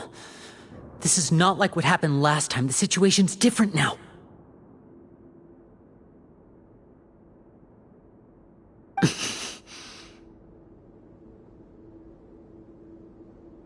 Wait, you're right. Wait, but that means... The fact that Fremine was able to leave the grounds... Could Wriothesley have let him go as well? But what does he gain by letting Fremine leave like that?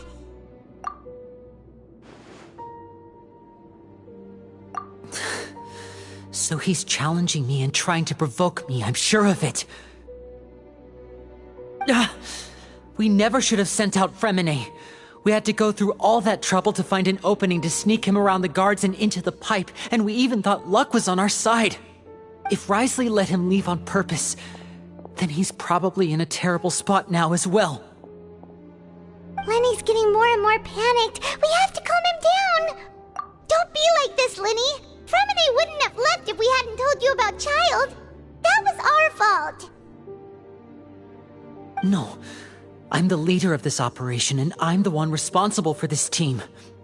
I was the one who failed to protect them. I'll go talk to Wriothesley. Hey, don't be reckless! Traveler, please talk some sense into him. I simply cannot allow Lynette to be abducted again. I have to go. I'll find a way to get them back. He's rushed out the door! After him!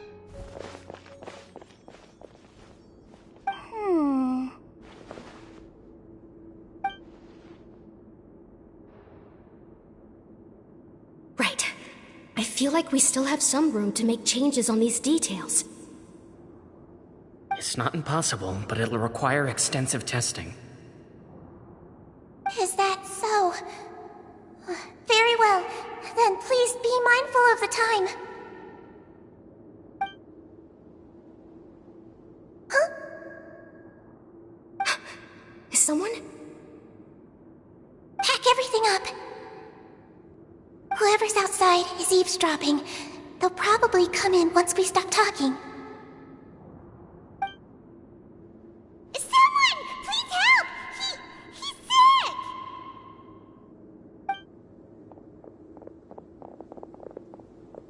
Whoa, are you okay? These two.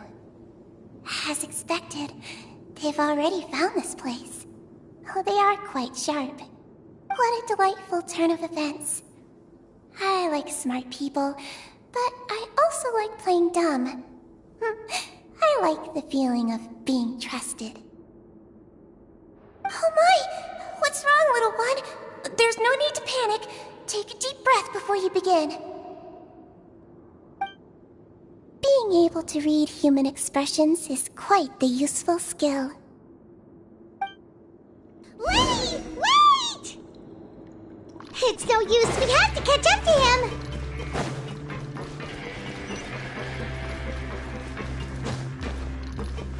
He's already out of sight. How is he so fast? Let's go head him off at Wriothesley's office.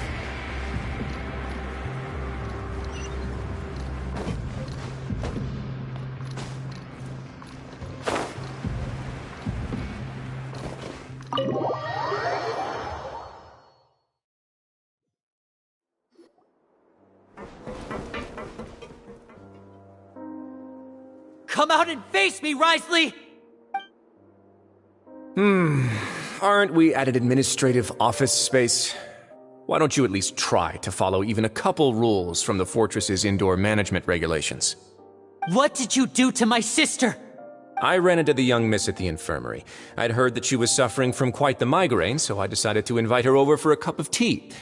I do have some teas in my collection that can work wonders against such an illness. Stop joking around! Where did you take my siblings? I have also heard that your performances are quite the spectacle. Miss Lynette would sometimes enter a box filled with water, only to emerge the next second from another place altogether. Maybe she'll appear behind you right now if you were to turn your head. Is he trying to trick me into turning my head? No, he's probably not looking to attack me right now. All of the hostages are in his hands, and he's even in the mood for small talk. That means Lynette is probably still alive. You knew we were investigating the infirmary from the start, so you deliberately aroused the Traveler's suspicions and baited us into continuing our investigation, just so that you'd be able to kidnap Lynette. As for Fremine, no, you probably didn't even interfere with Child's escape. You let him go, so you could purge the Fatui members that we had planted into your ranks. There was no need to do so. The Fortress of Meripede is a pretty pleasant place. Most people enjoy their lives here. The only ones who act differently are those with personal agendas. It was quite easy to identify your colleagues. You removed our original members and spread the news of Child's escape so Father would assign our team to come down and investigate. Fremine has also fallen into your hands, right?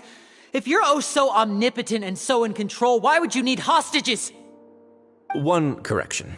Lynette is in my hands right now, but Fremine is not. He's not? What do you really want? Lenny! Oh, wonderful. Everyone is here, so I'll only need to say this once. Thank you so much for cooperating with me. Eager and to the point, I see. Alas, only Miss Lynette is currently having a cup of the fortress's finest tea. Although, as per your original plan, Mr. Fremine should also have returned to the fortress by now.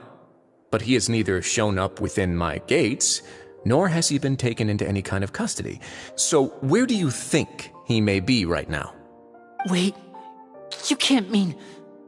You locked him outside in the sea? I closed the fortress's gate to the outside world. That's all. Fremine's a star diver, so he should be fine, right? No, we're still here, so he definitely tried to find a way to come back for us. So we can't assume he might have made a break for the surface. But why would I do this, you may be asking? To have an audience with you, of course. My intel tells me that Mr. Linney is a great magician, so it's only natural for me to want to have some cards of my own when it comes to negotiating. Besides, I do recall you mentioning to Miss Lynette that you've always wanted to have a face-to-face meeting with the Lord of the Fortress of Meripede, regardless of whether it was in a personal or a professional capacity. Well, you got your wish. So, you've been keeping tabs on us before we even set foot in the fortress. Some of my folks just happened to hear a thing or two, that's all. In any case, I will be straight with you. I was willing to play dumb and turn a blind eye, so we had a pleasant few days playing games together here. But once you started focusing on the Forbidden Zone, all of that changed. Mr. Linney, the cards are stacked against you right now. Miss Lynette is in my hands, and Mr. Fremine is still slowly being pickled out there in the brine. You know just as well as I that he cannot last out there forever. You need do but one thing to guarantee their safety. I would like you to contact your superior, and ideally invite her over for a cup of tea with me. You want to see Father? But why should she bother giving you an audience? Well, if she cares for the well-being of her dearest children, she should have plenty of motivation to join me for a parents' evening. I've heard that the bonds between the members of the House of the Hearth are like the bonds of family. I don't see why she would refuse. Why did you think Father sent us to handle the Fortress of Meripede? This place is basically a no-man's land. It wouldn't be fitting for anyone as important as a harbinger like Father to come here in person. Oh, I see. So it's because she doesn't care for my place here. That's such a shame. After all, I've amassed quite the tea collection. I was looking forward to sharing it with her. Both Monsieur Neuvillette and Lady Farina have already received many samples as gifts. Was this the extent of your master plan to get to Father? No matter how much pressure you may put on me, I won't allow you to use us to blackmail her. You people really are difficult to get along with. All I'm asking for is a face-to-face conversation. Does she truly have no interest in the fortress's secret? Mr. Linney, you have one last chance to invite your father here. If you refuse... Linny!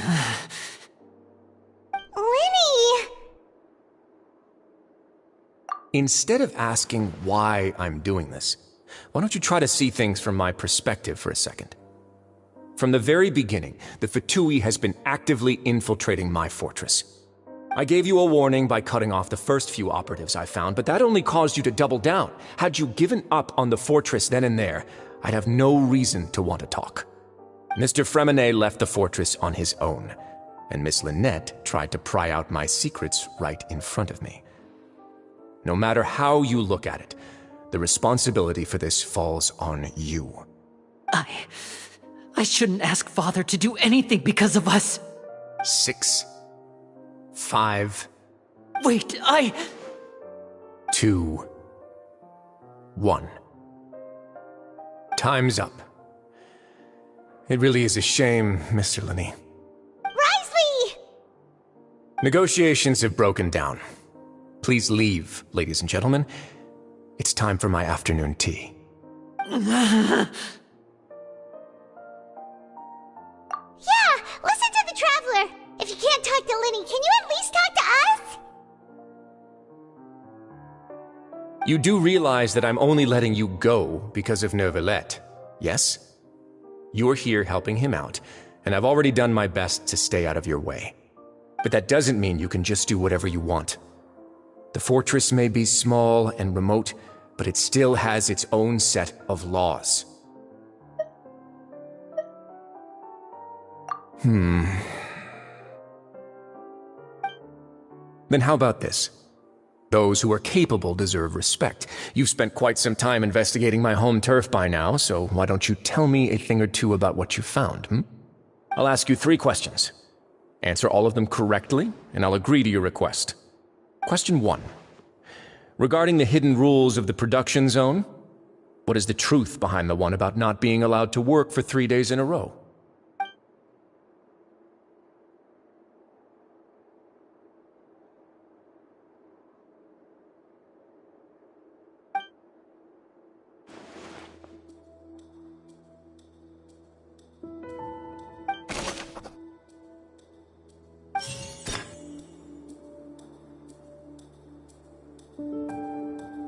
I've been told that the infirmary is always empty for the half hour.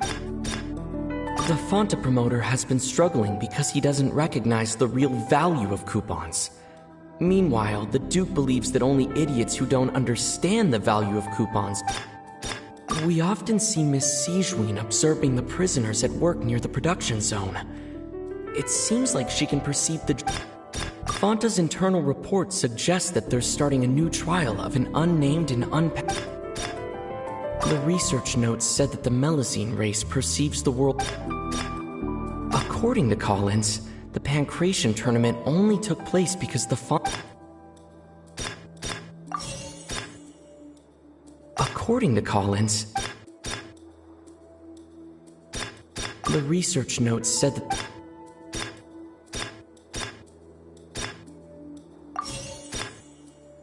Fonta's internal reports...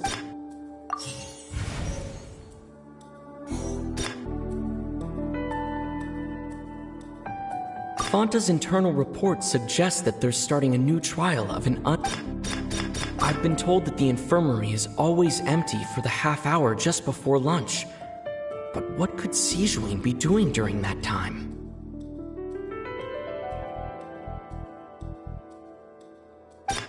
The Fonta promoter has been...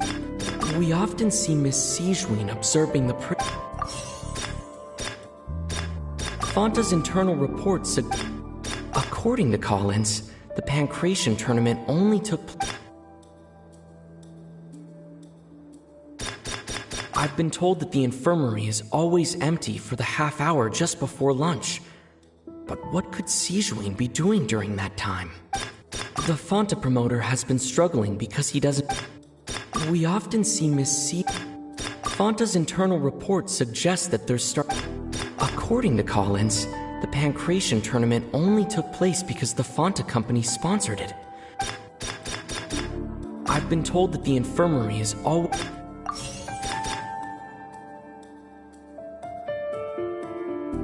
The Fonta promoter has been struggling because he doesn't recognize the... The research notes said that the Melusine race perceives the world of...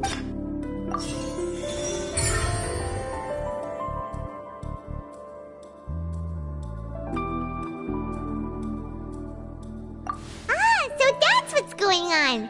Paimon understands it now. Who would have guessed? The hidden rule of the production zone.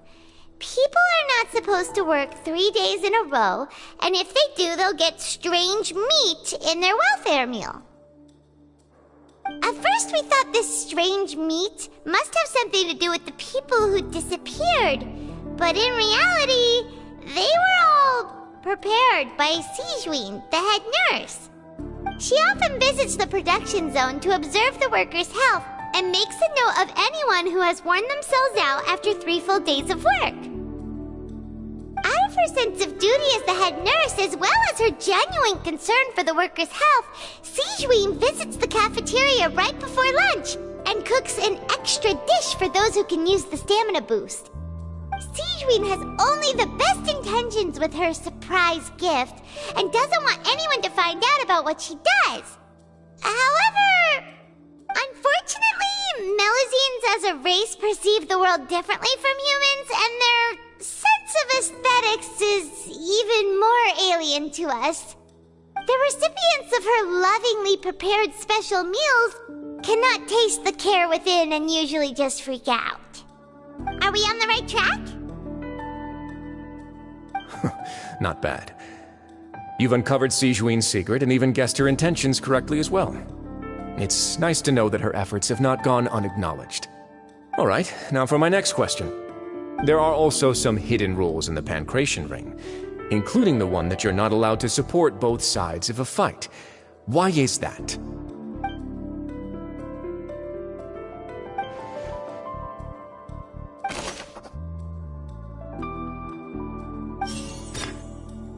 I've been told that the infirmary is always empty for the half hour just before... The Fonta promoter has been struggling because he doesn't recognize... The research notes said that the Melusine... According to Collins, the Pancration tournament only took place because the Fonta company sponsored it. The Fonta promoter has been Fonta's internal reports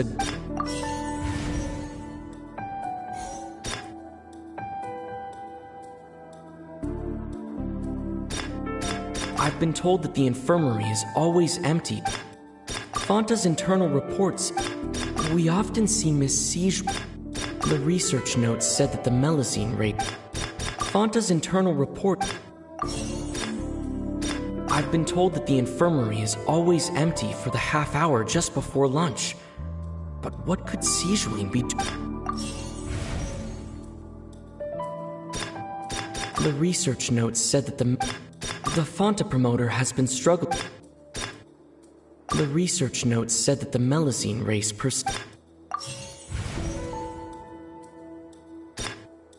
The Fonta promoter has been...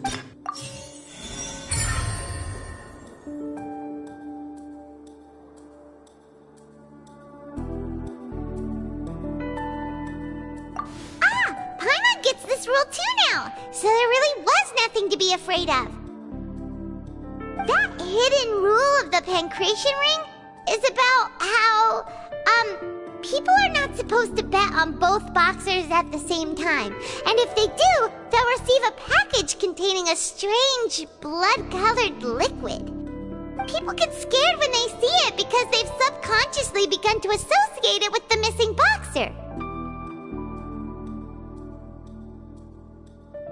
But really, it's just a bottle of the latest yet-to-be-named and packaged new Fonta trial product. A blood-red drink. It's no wonder even Fonta's own staff were questioning the company's decision-making. The company, facing backlash from its own staff, decided to try to trial the product on a smaller scale to see how it might be received by customers. They came to the fortress of Meropide and offered to sponsor the Pancration tournament so they could push their new product. But the Duke completely refused to even entertain the idea. The Duke, knowing how valuable coupons are in the fortress, knew that only total idiots who didn't understand their true value would bother buying a Fonta product here. And so, only those who proved their stupidity by being dumb enough to bet on two opposing sides of the same match were selected to receive the drinks. I acknowledge the effort you've put into bringing the truth of this mystery to light. Although, based on your description, that Fonta promoter is a bit too careless with his words, I may just reconsider my collaboration with the company. All right, and here's the final question. What's the secret behind our head nurse and all of her patients in the infirmary?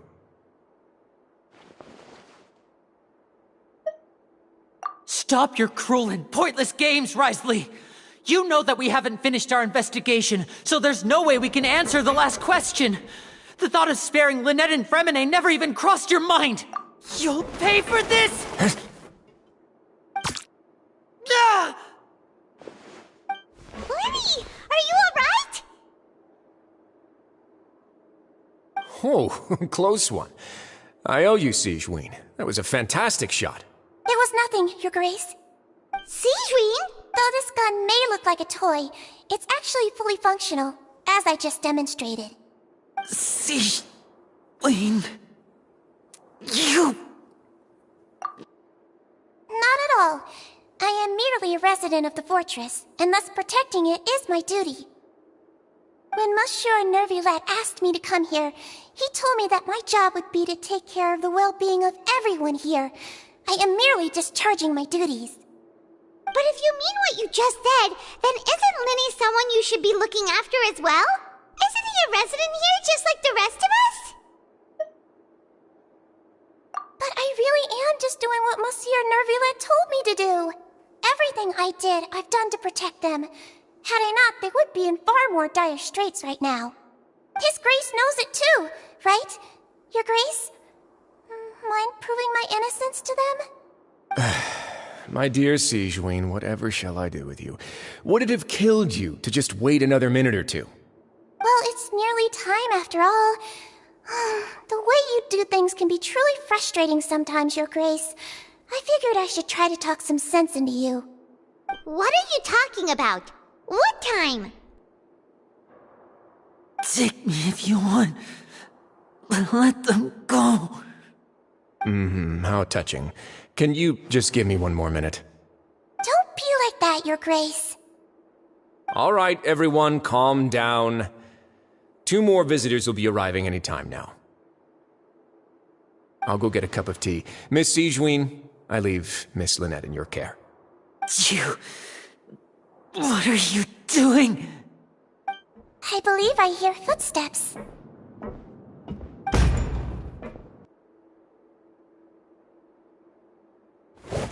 Some space, please.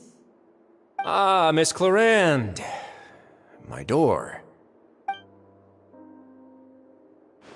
Fremine... Fremine... What's going on? What is Clarande doing here? Work. I'm sorry about shooting you, Mr. Linney. The tranquilizing effect will begin to wear off soon. Please take it easy in the meantime, though. What happened to Fremine? Wasn't he diving just outside of the fortress? Why is he looking like...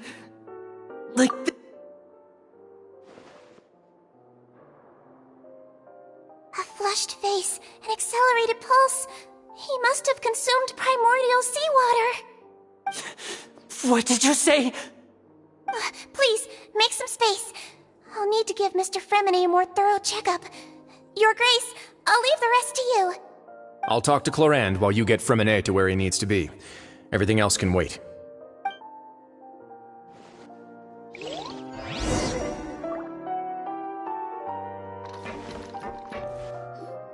What's that look on your face? I thought I made good time on the way back.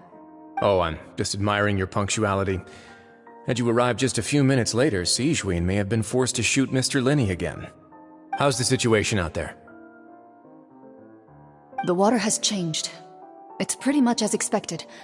The concentration of primordial seawater has increased significantly. I was only out there a short time, so it wasn't too bad. But if one were to stay for any significant amount of time... well, you can see how that boy's doing. Where was he when you found him? The abandoned zone at the end of the pipes. A good distance into the water. Closer than I thought. He must have recognized it early on and tried desperately to swim back. Locking the door was necessary. I don't think we could have saved two. Well, I did try to convince him that I had my reasons.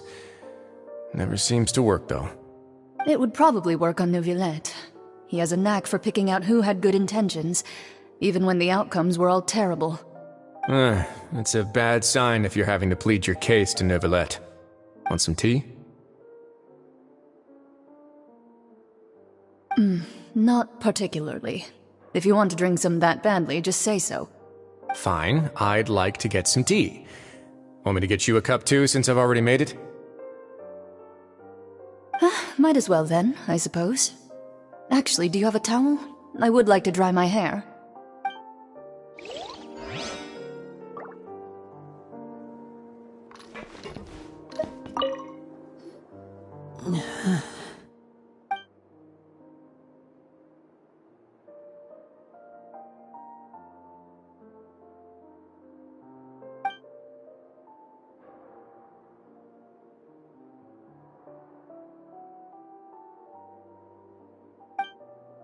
How is he?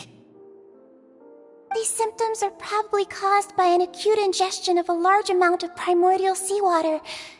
Still, his condition is not critical. Of course, it would be best if he stayed for further observation. Let's leave him here for now, and move him to the infirmary once he's recovered a bit more. Sorry. I am aware that the infirmary may not be your favorite place in the world at the moment. We do only have a single clinic in the fortress, however. Why would he ingest a large amount of primordial seawater after leaving the fortress? How could that possibly happen? Please, look after Mr. Fremine for the moment. I'll go fetch some medicine and a respirator. Oh, I'll bring Miss Lynette back with me. Where is she? How is she right now? Oh, she just took a nap in an empty room after I tranquilized her. If my calculations are correct, she should also be waking up right around now. You might not believe me, but His Grace and I actually made some snacks and tea for her.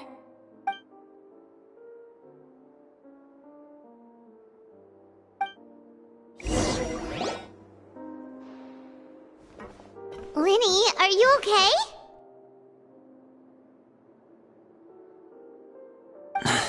I'll be fine. They're all here now. Don't worry about me. Are you sure? You don't look alright. My hands and feet are still a bit weak, but that's probably just the residual effects of the tranquilizer shot. I'm back, everyone. Lenny! Oh, Traveler, Paimon, you're here too. Fremine? Is he... He'll be fine. But for now, please help me lift him up.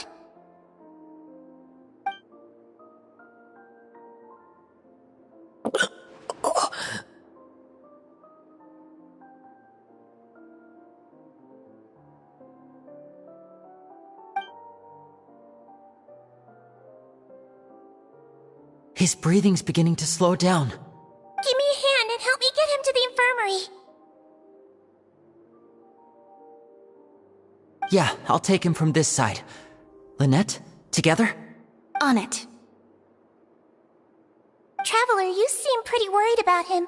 Want to come with us?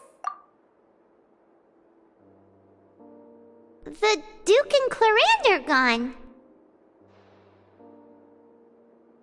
They probably went to get some tea.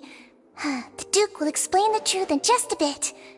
Miss Clarande will need a break, since she only just returned from rescuing Fremine out of the sea.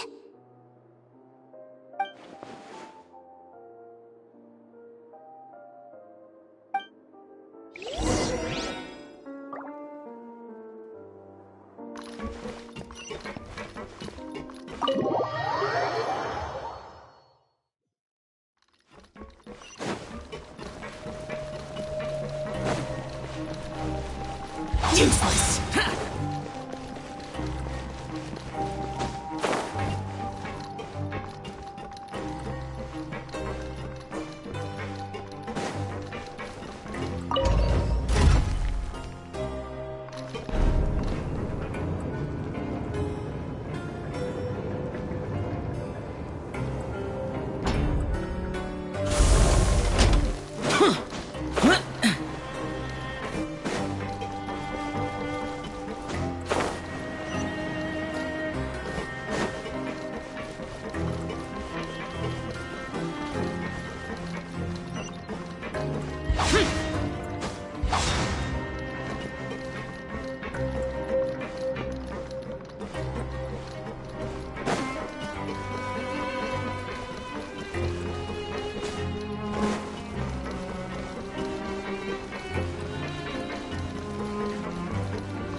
He's awake. Fremine, how do you feel? Lenny. Lynette. We're all here. Where am I? The infirmary, at the Fortress of Meripede, Mr. Fremine, and you are no longer in any danger. How do you feel? Don't push yourself if you're not feeling up to it. Traveler. Paimon. It's been so long. The sea! There's something wrong with the seawater. Shh, it's okay. We can talk about it after you've recovered. No, listen to me. This is really serious. There's primordial seawater mixed into the regular seawater. I don't know why it's there, but no one should touch it. Pipes. Right, the pipes. It's all coming back to me now.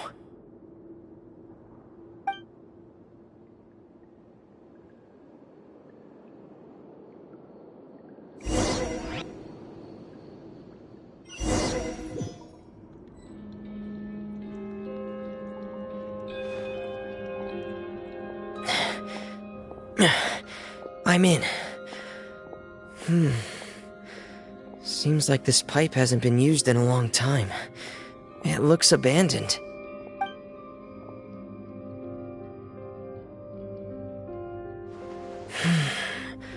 Where could Master Child be?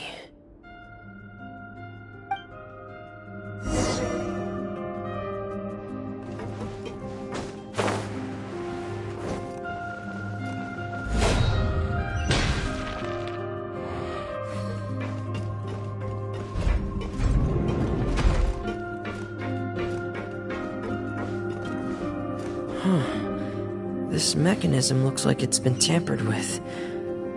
Could he have done it?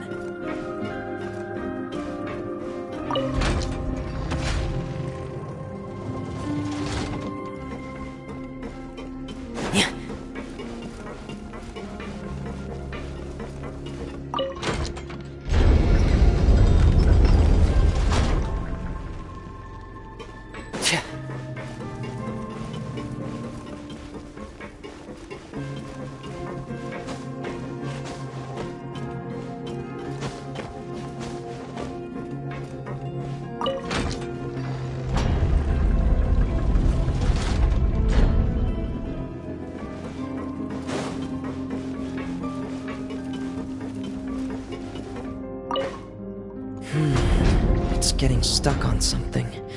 Seems like I'll have to avoid those obstacles while I turn it.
This is where the water starts. Okay. Master Child probably dived into the water. I'll go take a look as well.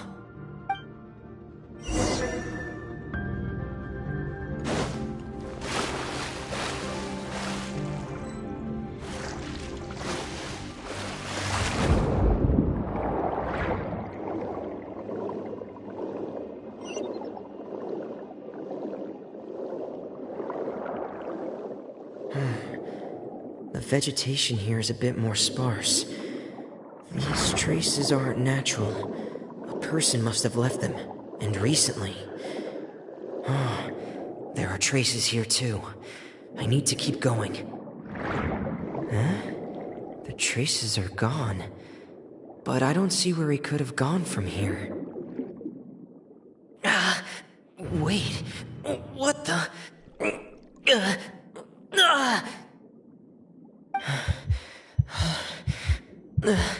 My heart is racing, and it's getting harder and harder to breathe. What's going on?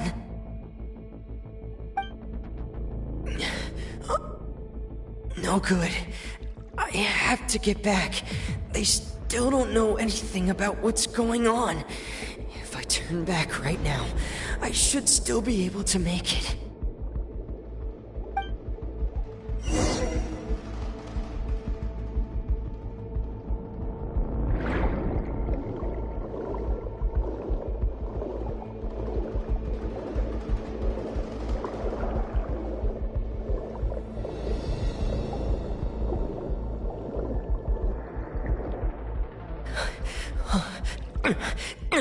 I can't die here.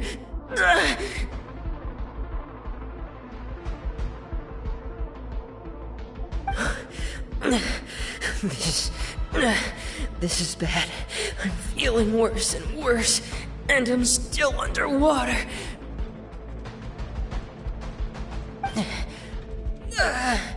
I have to push on.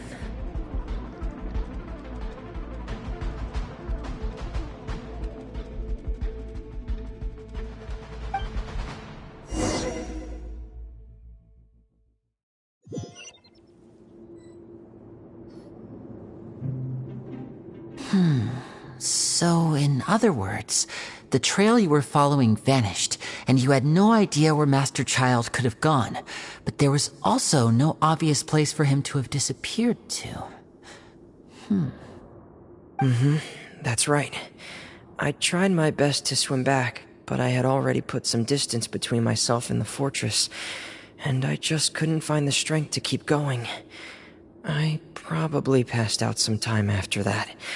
And you know the rest. Miss Clarande brought you back, but we also don't know why she just suddenly appeared at the fortress, or why she went out to save you. Miss Clarande, you say? I must go thank her in person. You're still too weak for Monet. You can go after you've had some more rest. Miss Lynette is right. I believe Miss Clarande will stay here as a guest for another few days, so there's no need to hurry. Guest? Then I can assume Risley was the one who invited her to come down here? You should ask His Grace about that. He'll be able to explain better than me. Yeah, it's about time he actually told us what's going on. Wanna come with us, Liddy? No, please go on without me. I don't want to leave just yet. Lenny.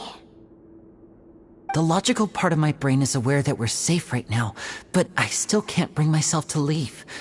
Both of you are just in danger. Understood. Then let's just sit together for a while. In that case, I'll leave the infirmary to you. The Traveler and I are going to head out for now. As long as you stay in here, I don't think you'll be disturbed. Thank you.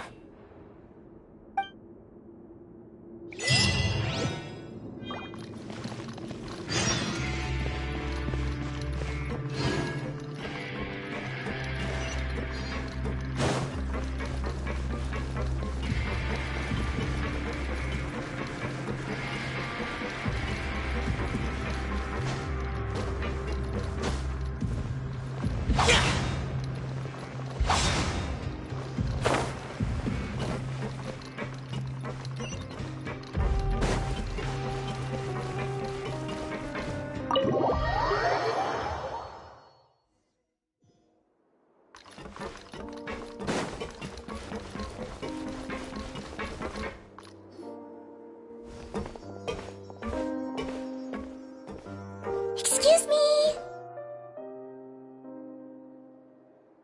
I take it Mr. Fremonet's condition has stabilized? Of course. I wouldn't have left the infirmary otherwise. I've been expecting those two, but might I inquire as to the purpose of your visit, Miss Siegewien? I wanted to check up on Miss Cloran. How are you feeling? Mostly fine, I think. If you don't mind, I'd like to perform another quick physical exam. It'll just take a few minutes. All right. Thank you for looking out for me. I'll take my leave for now, then. Well, want to explain yourself, Risley? Of course, but I'm not partial to the word choice of explain. How about enlighten? Where should I begin? How about you start by asking me any questions you have? You can start with whichever one you'd like to get answered the most. Then Paimon will begin. Did you know about Lenny's goals from the very beginning? No. I just knew they were Fatui operatives sent to the fortress by the Knave. As for their specific goals, I only figured those out as you made progress on your investigation. You managed to monitor and stay ahead of them even though you didn't know what they were trying to do?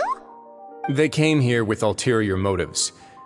I'm quite adept at discerning what that kind of behavior signals. Initially, I thought their goal was just to investigate Child's disappearance. Linny suggested that I had deliberately let him escape, but in truth, I didn't really do anything special to help or hinder him while he was here. Everything he did, from finding helpers to leaving this place, he did on his own. Of course, it's inevitable that the Knave would make a big deal out of her fellow Harbinger's unexplained disappearance.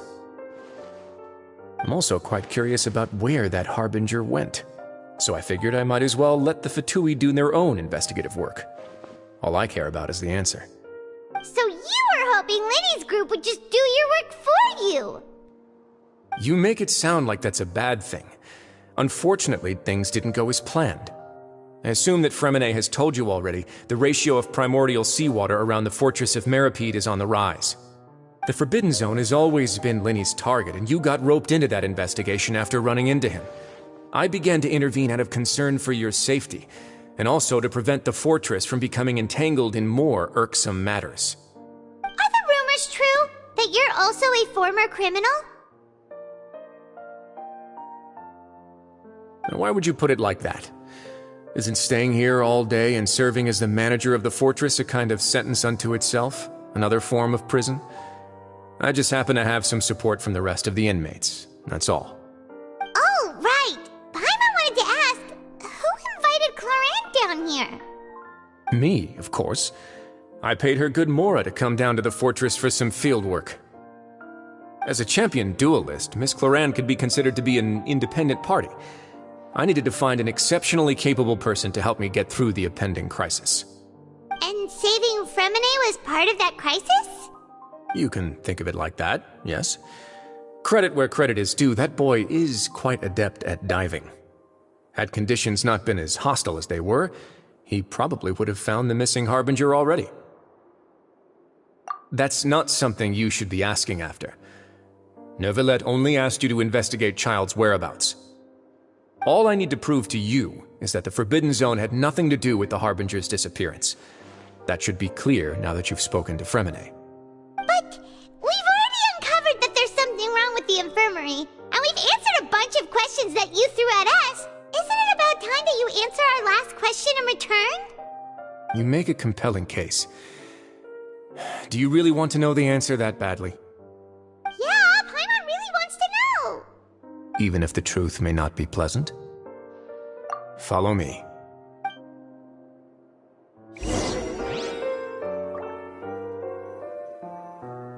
There's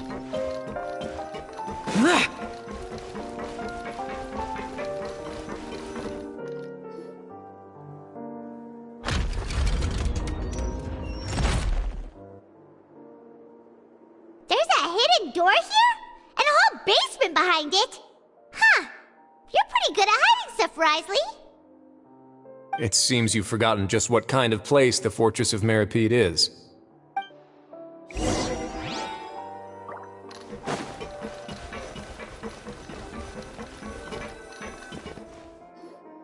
Stand on the central plate. Wait, is there a secret mechanism or... Whoa!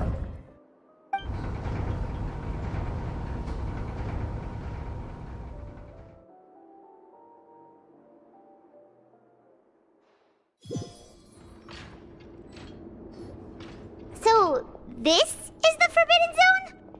Honestly, for a place so well hidden, Paimon sure doesn't see anything special. What a huge door! There are 3 such isolation gates in total. Generally speaking, I'm the only one who's allowed to go inside. Hence the name Forbidden Zone. Am I correct to assume you're going to run on back and tell your little Fatui friends everything? Well, Paimon wasn't thinking of keeping anything from them.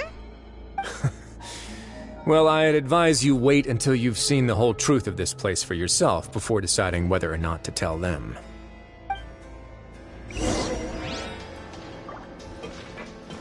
Water jet!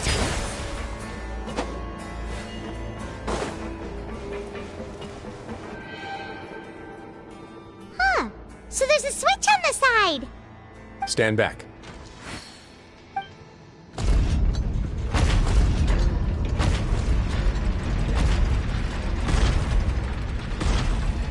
Whoa! They all just went up one by one! Go on, have a look.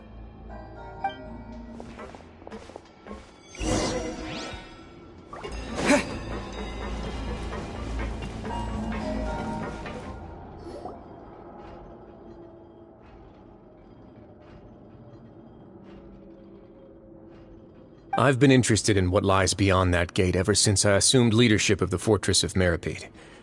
Of course, it would be unwise to recklessly open it, but it'd also be risky and negligent to simply ignore any potential danger that could be behind it. The readings on that dashboard have not budged since the day when I first laid eyes on this place.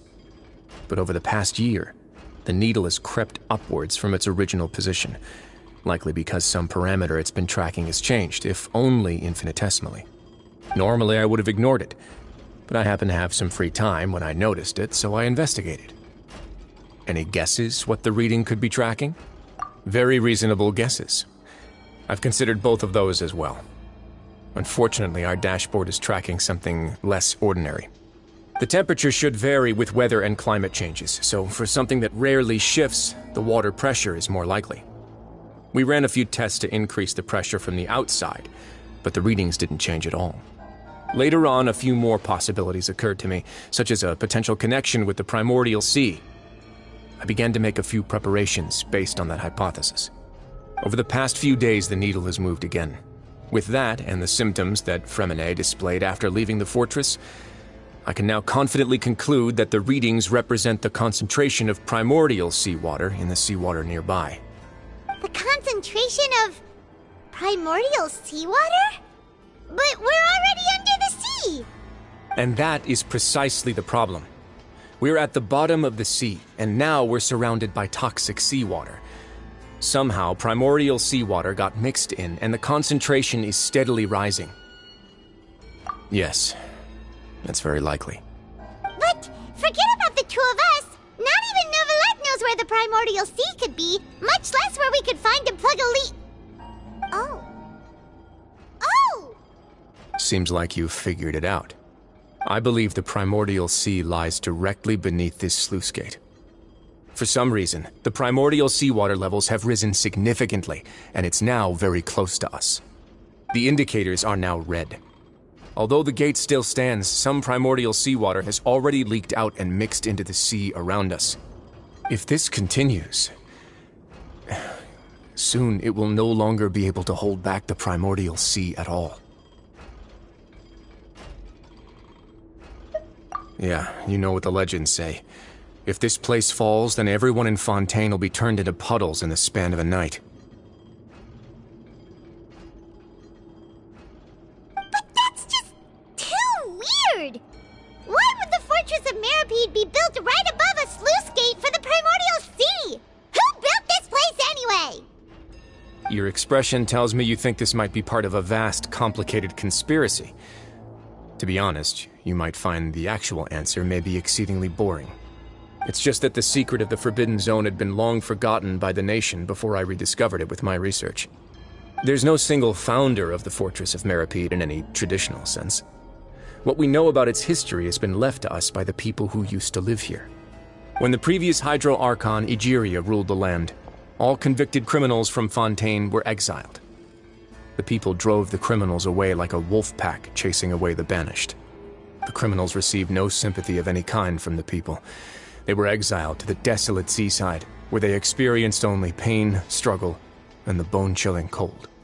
Some of them began to repent, and prayed to the Hydro Archon, asking if there was still anything they could do. The Hydro Archon took pity on them, and said, "You may go guard my secret, deep underneath the waves." And so, leaning on the power of the Hydro Archon, they gathered underneath the sea and began to build a fortress. They became a community down there in the deeps, and over the years helped it to grow. As the number of exiles increased, more and more people joined the community. When the first group of exiles died, they left the yet unfinished fortress to their successors. The Hydro Archon continued to lend her support, allowing the fortress and what it stood for to continue growing ever larger. Before long, this dark underwater fortress became the sinner's only home. And with that, the people here stopped referring to the fortress as a prison. They saw themselves as repenting sinners who would regain their freedom once they had sufficiently redeemed themselves. But as time went on, people also realized that the fortress was a lonely place. Once they had gotten used to life here, they could no longer feel comfortable living in the overworld. Once they had finished serving their sentences, some people left and some others chose to stay. They'd find some idle position and let their withered souls fade away with the ancient secrets of the past. After many, many centuries, few people still remember the reason for the fortress's founding. Now they just see it as an integral pillar of Fontainian society, as the place where criminals deserve to be sent. Now and again, researchers manage to break one law or another and live out their days in the fortress. I learned all this from an elderly historian. Everyone else just thought he'd made it all up. But now you know every part of that history is true. Indeed. It's just as the prophecy says. If this gate fails, then everyone will be dissolved into the sea. To be frank, not really. But sadly, that hasn't stopped this prophecy from proving all too accurate. Prophecies are troublesome things. Just hearing one will create the first wave of panic. Seeing signs of it will bring about the second, and actually witnessing it in real time, the third. Let's go somewhere else. I want to show you something.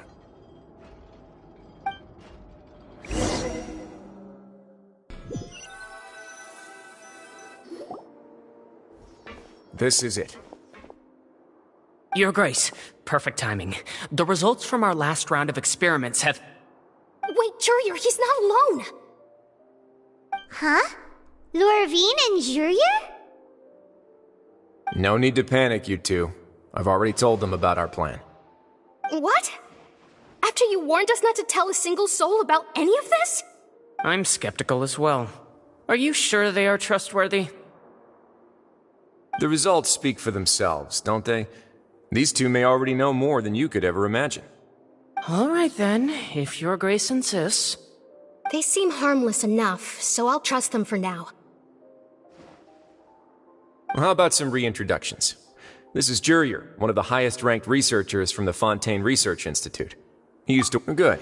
Saves me a bit of time explaining. Edwin's main areas of research were archium and gravimeters. As his assistant, Jurier is quite familiar with them as well. I hired him to be my technical consultant. You want to blow up the Fortress of Meripede? what a lovely idea. I'm already imagining it in my head.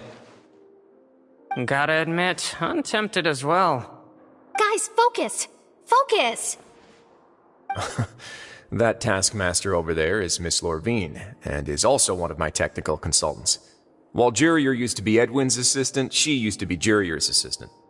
Ooh, are they together? See, everyone keeps asking this question. Are you too sure you're not a couple and just using your work as a convenient cover? Your Grace, I am not in a relationship with this man. If I dated her, I'd officially be madder than Edwin. Jeez, forget I said anything then. Follow me. Whoa, there's another door that goes right up. Your constant amazement makes it seem like the fortress can do anything. But Paimon really thinks everything's super cool.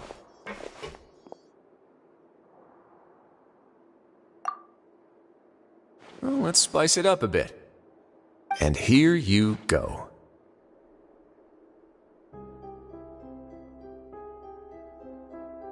What a huge ship? This is also a production zone that Paimon's never seen before. What's going on? How much do you know about Fontanian history? Not much at all.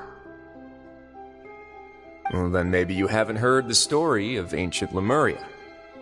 To give you a quick rundown, Fontaine used to be ruled by the Lemurian dynasty. According to legend, the Lemurian king Remus came to this land after being inspired by divine revelation and found the seer Sibila, who had taken on the form of a golden bee. Taking the golden bee with him and riding on a huge ship, the Fortuna, he created his nation above the surging waves. He called his nation Lemuria and used the Fortuna to incessantly search for new tribes and islands, calling on them to join his empire. There's a ship in this story too? Where there's water, there'll be ships. People believe that hope can always be found at the end of a voyage. Do you believe that too? To a point, I think. As you've already seen, I have a whole factory's worth of labor, materials, and technology at my disposal. Certainly can't hurt to give it a try. So the moment I began to speculate that the primordial sea might lie underneath the gate, I also began this project. Were you inspired by the legendary Fortuna? Maybe. Fontanians need something to hold on to cope with the impending disaster.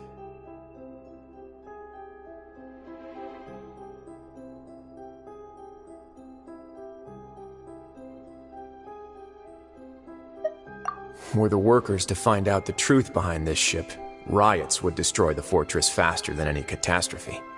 As the fortress's administrator, I'd never make such a reckless call. Alright, that's enough talking for now. I'll need another 3 cups of tea to soothe my throat. Do you have any other questions? Seems like you're good. Come on, I'll take you back.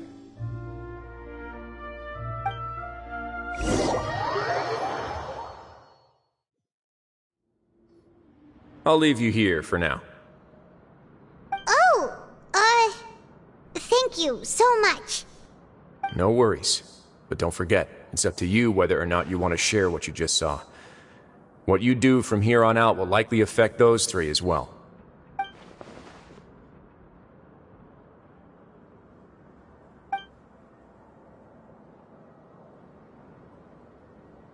Yeah, we'll put a lot of thought into it for sure. Great. I look forward to what happens next.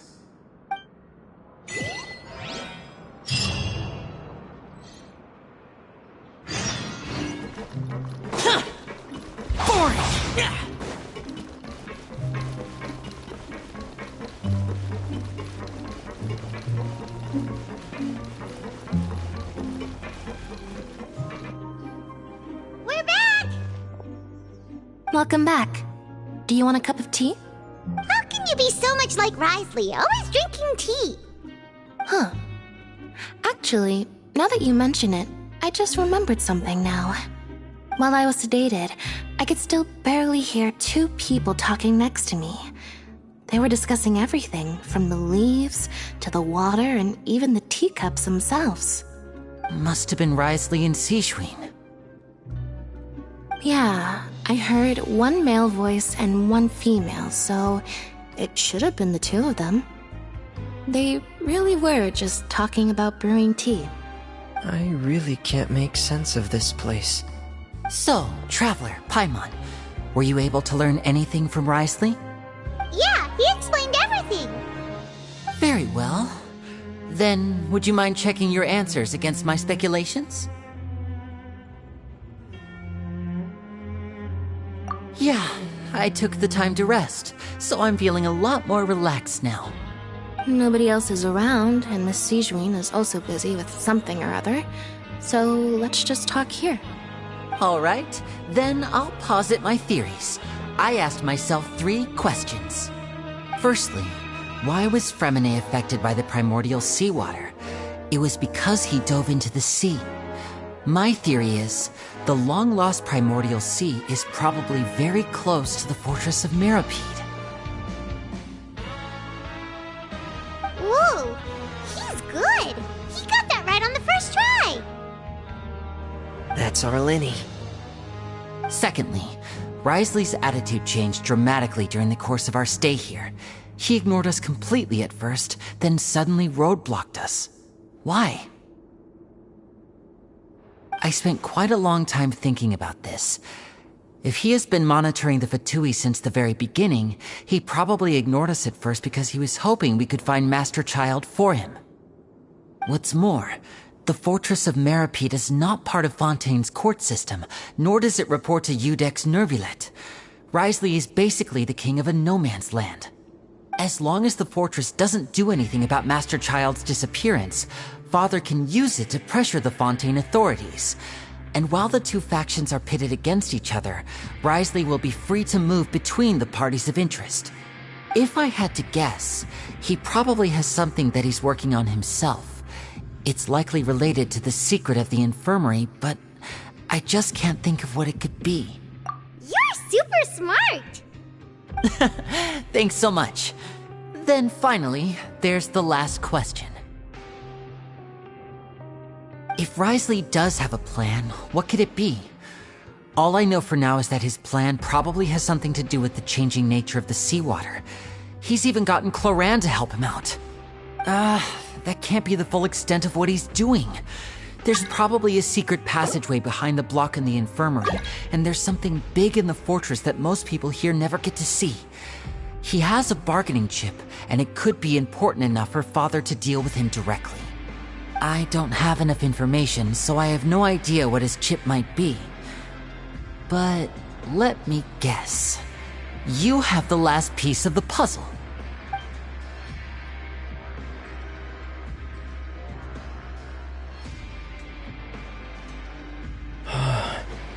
I can't believe it. The sea will engulf everyone. Just like the prophecy said. Could Risley have wanted to meet Father to figure out a way to deal with this crisis? If you remember, I once mentioned that Father sees the House of the Hearth as her base of operations, and she truly wants to resolve the crisis. But how could Risley have known that? Or perhaps he didn't know, and just wanted to bring Father over to his side? Which could be why he said he just wanted to negotiate.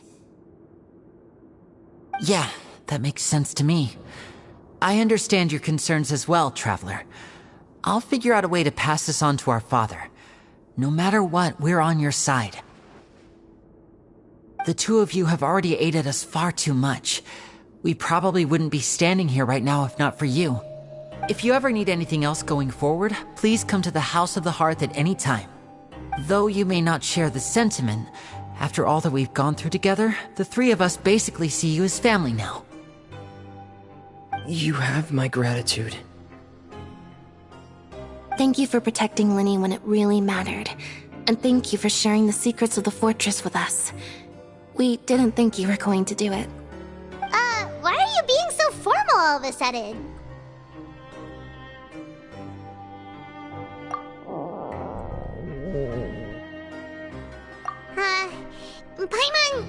Paimon's hungry. Oh, you've done so much already. Go get some food. Alright, then we'll catch you guys another time.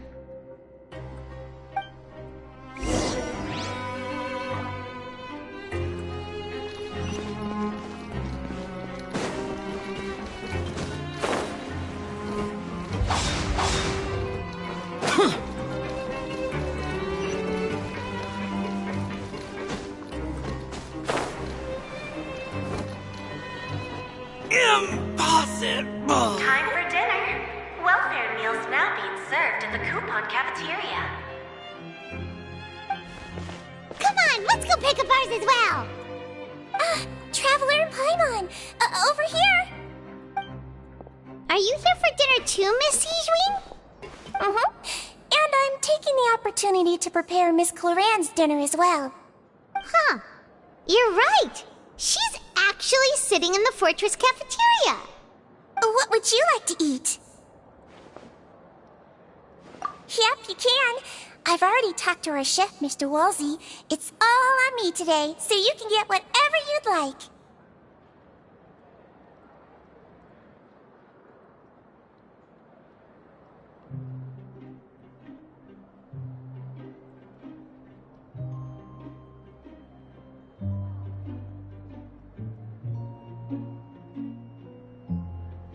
Me too! Don't forget Paimon! No problem.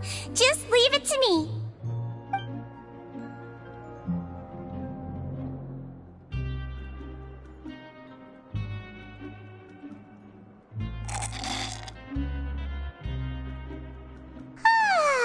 So delicious.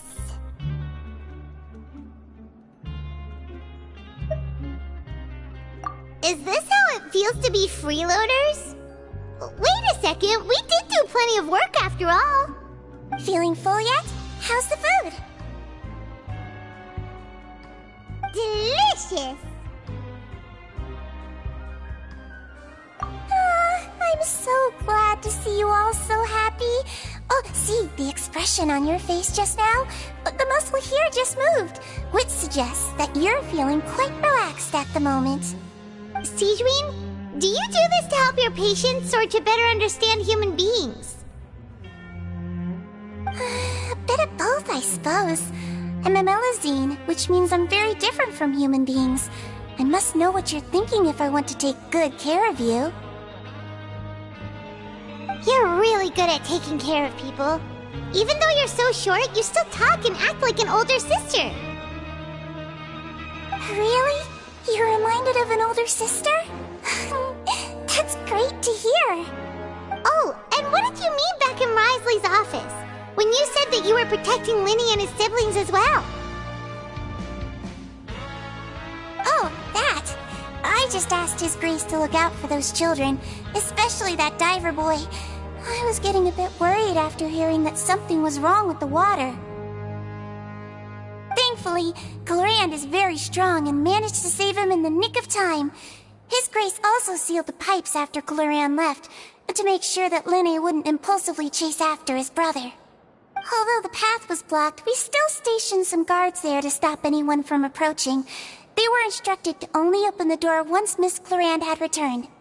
Oh, and I was keeping an eye on Mr. Linny as well. We had to press him, but we couldn't allow him to be in any real danger. You were all super considerate and really thought everything through. It's just what we do down here at the fortress. At least this has been His Grace's style for as long as he's been the leader. Oh, I really wish Monsieur Nervuli would come down here more often too. I feel like he'd like it here, with all the darkness and chaos.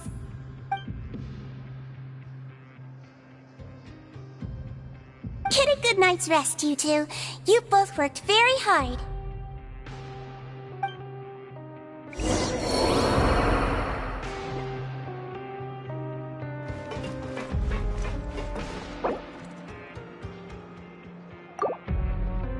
Thrust and reboot!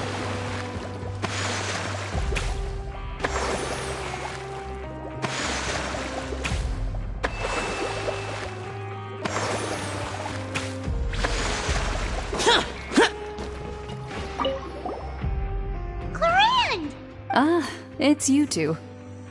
dinner? It's all right. Miss Sijwin really put in a lot of effort. So we heard that Risley invited you to come down to help, and you saved Fremonade too! You sure work super fast! Oh, it was child's play. Still, Paimon didn't know even champion duelists could take on side jobs. Oh, and why aren't you eating with Sijwin and the Duke? Won't you get bored eating by yourself? Miss Sijwin was with you, and the Duke has business of his own. Actually, didn't Navia say that you went out for dinner with her as well? Yeah. First time in a long time. First time in a long time? So you mean you've gone out to dinner with her in the past? In the past, yes. You seem to be enjoying yourselves here.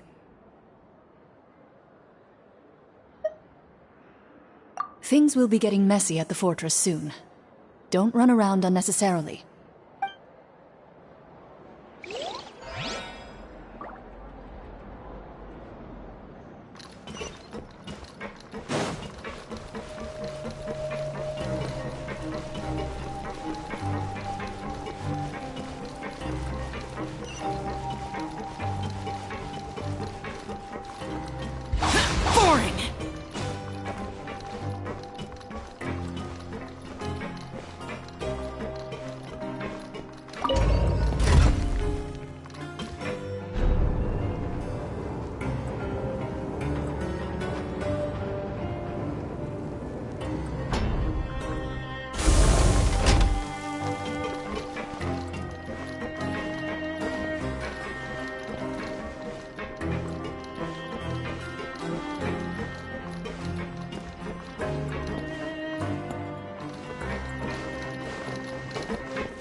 Much has happened. Paimon just feels absolutely exhausted now that she's finally relaxed. Paimon's super sleepy. Are you sleepy too?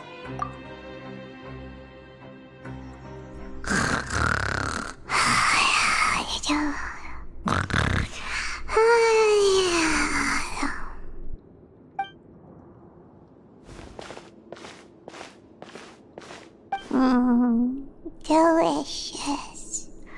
Paimon wants seconds for free.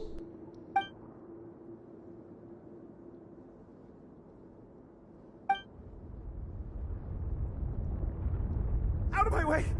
Get out of my way! What happened? Why is everyone running? No idea, but something must have happened. Stop asking! Who's yelling? Paimon still wants to sleep.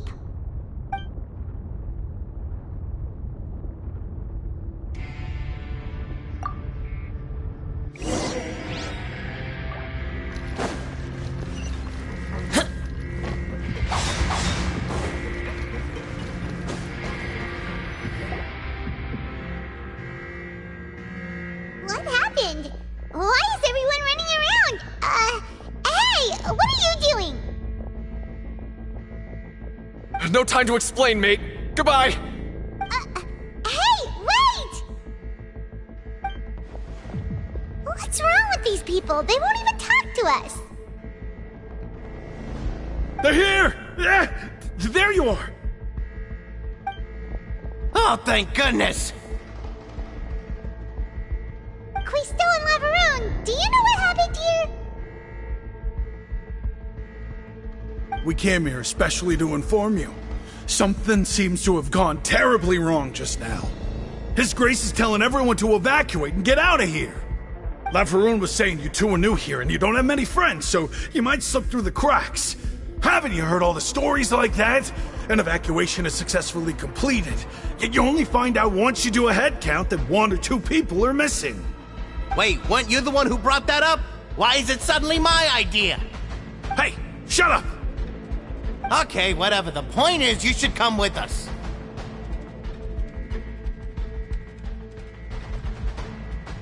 Yeah, he said to get as far away as possible, upwards and outwards.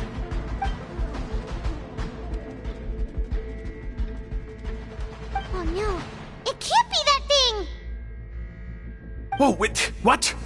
What? Hey, where are you going? We have to go find the Duke! You two just go and get out! Go on without us! Hey! Be careful! Attention! Please evacuate upwards and outwards, upwards and outwards. If you're already at the topmost layer, then try to move as far outwards as possible.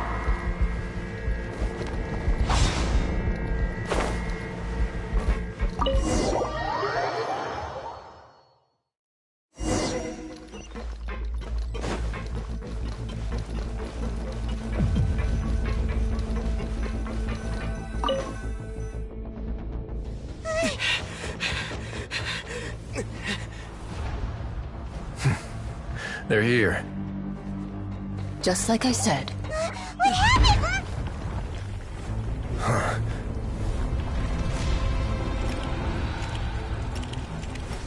You're just in time. But be ready to run.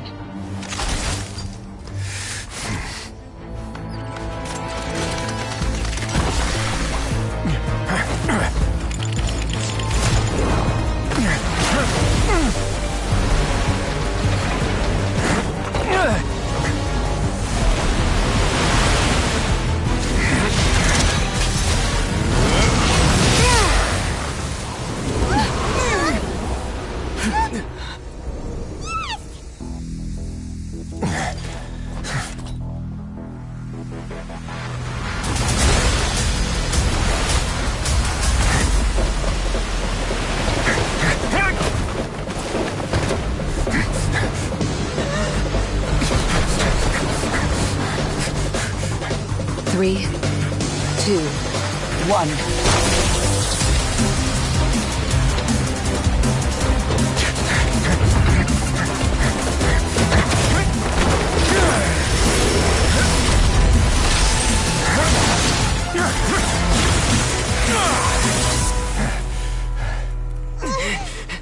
This won't hold it for long. Find Neuvillette. Tell him the defenses are about to collapse. Then what will happen to you? Until he arrives, we're the last line of defense.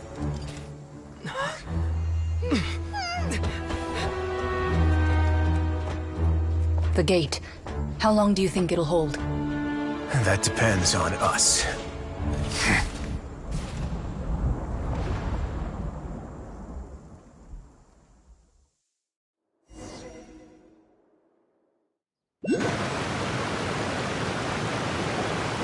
Neuvillette? Why are you here? Traveler, I need you to head to the Opera House immediately. Farina will soon be meeting with the knave there. You must protect Farina, and make sure she doesn't spend too much time alone with her. Will do. You have my sincerest gratitude.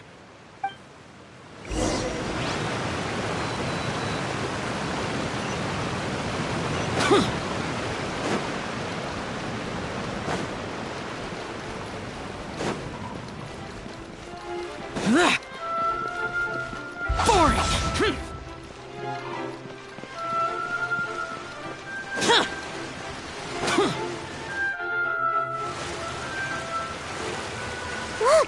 There are a ton of Fatilian Palais Mermonia people over there! The knave is probably here already. We need to hurry! Are you two the Traveler and Paimon? Monsieur Neuvillette has left instructions. Please follow me. Though I'm sure he's already explained, this should be a mostly cordial conversation, unlikely to give rise to violence. But it would be most appreciated if you could protect Lady Farina to the best of your abilities.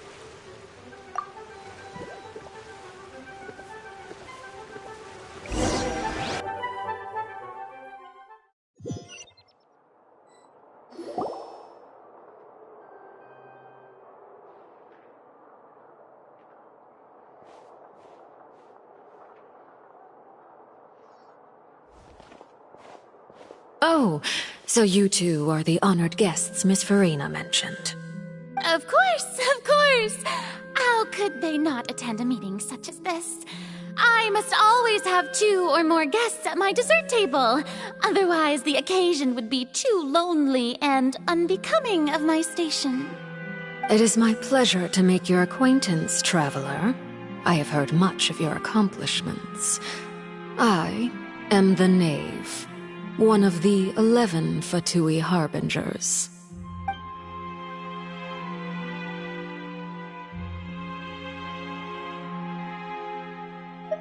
I've already prepared seats for you. Come, sit beside me. Perhaps you two are unaware of how Miss Farina and I do things. You see, we actually recently agreed to get together for tea when we had the time. See this? This is a limited type of confectionery that Miss Farina simply adores. There are only 16 slices sold every day. Here, why don't you and Paimon have a taste?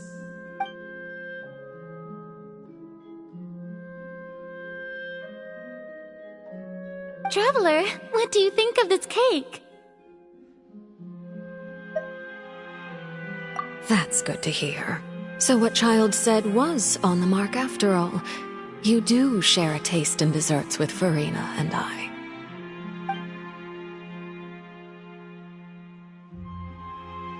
I wonder how he's doing nowadays. You must have heard, right? He's suddenly gone missing. I'm really worried about his safety, you know. Here's to hoping that he's an excellent swimmer. Since we're talking about him, I feel like I should add something. His martial prowess really looked certainly pretty impressive, yeah.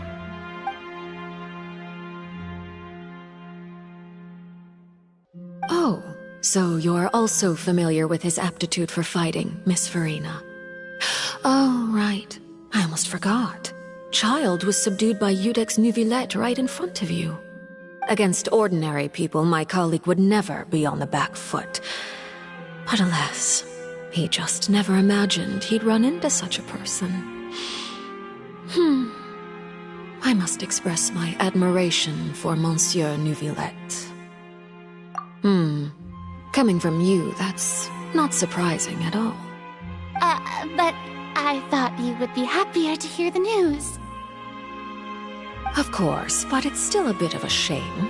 You see, I would have been far happier had I received this news somewhat earlier.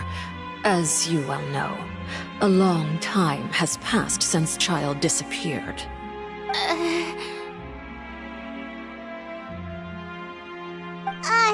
Well, in any case, there's no need to worry. We know for sure that Child is still alive. Oh, and just how do you know that? Because we found evidence that proved he left the Fortress of Mirapede. And where did he go after leaving the fortress? Well...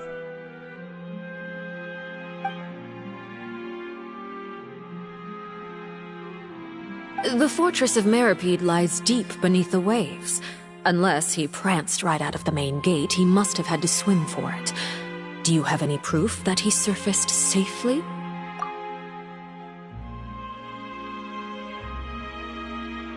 Ah, that is good news at least. His sister Tonya sent a letter to Fontaine not too long ago. Since he was unfortunately unavailable, I picked it up on his behalf. Do you have any idea how he usually writes back to his family? Dear Tonya, your letter made me feel like we were still enjoying our time in Snezhnaya together. I'm currently admiring the scenery on the streets in front of the opera house. Is it something like that?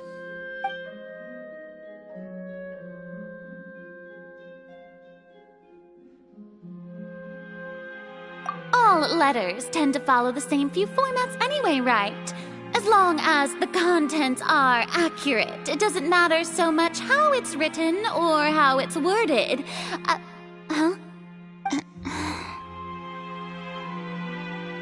Hold on. The water in the teacup is shaking. I suppose this is also a sign of things to come. Miss Farina. Huh? I don't quite understand what you're trying to say. Have we entered into the next stage of the prophecy?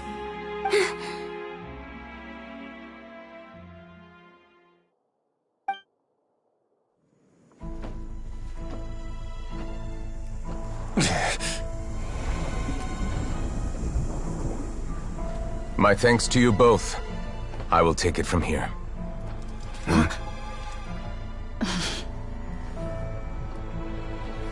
Sure you don't need a hand?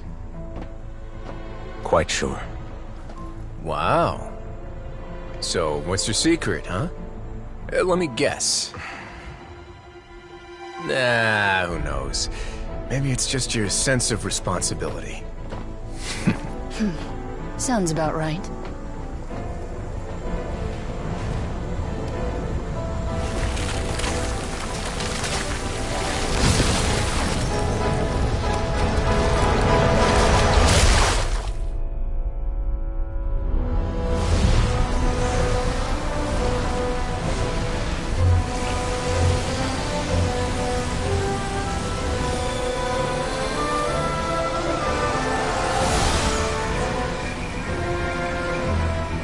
Day may come when the prophecy is fulfilled, and the waters burst forth.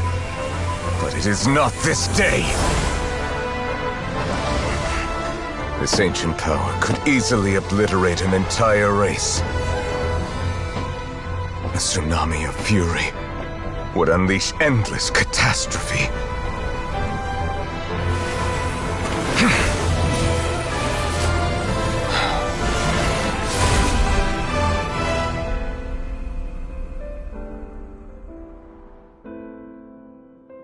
This sentence is too severe. Forgive me for overruling it.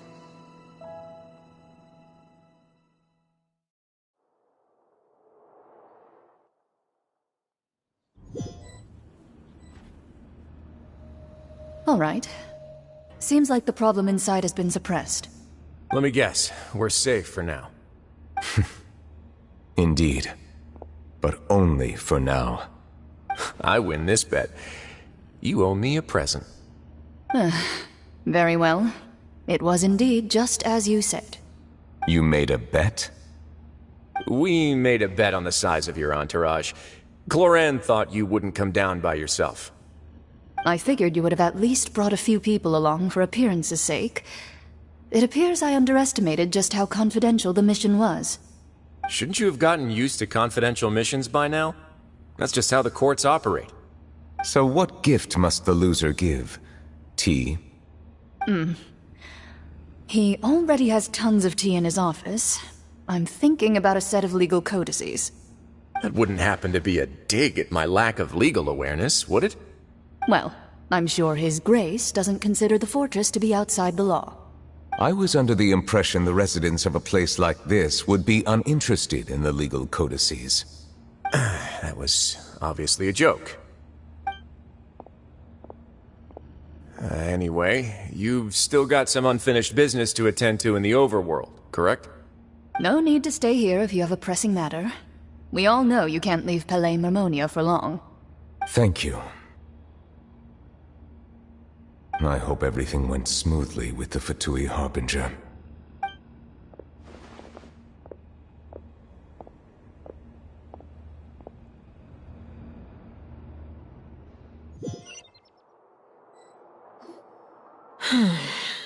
I must say, we've spent long enough playing house. Miss Farina, as the Hydro Archon, I am sure you understand the exact meaning of the phenomenon we just witnessed. Or should I say, that's what I originally thought. But looking at your expression, was I wrong? And you haven't a clue? What are you trying to say? At this point, I don't think there's any more need to speak as diplomatic representatives. Allow me to speak to you now as just a Fontainian. You know the prophecy by heart, and also that every part of it is being proven true. Yet, here you are relaxing, drinking tea, and eating desserts as if it's all nothing more than a few stray bugs in your garden. Do you really think that's acceptable? The prophecy's hanging above our necks like a guillotine. Every faction is looking for a way to either avert the disaster or save their own.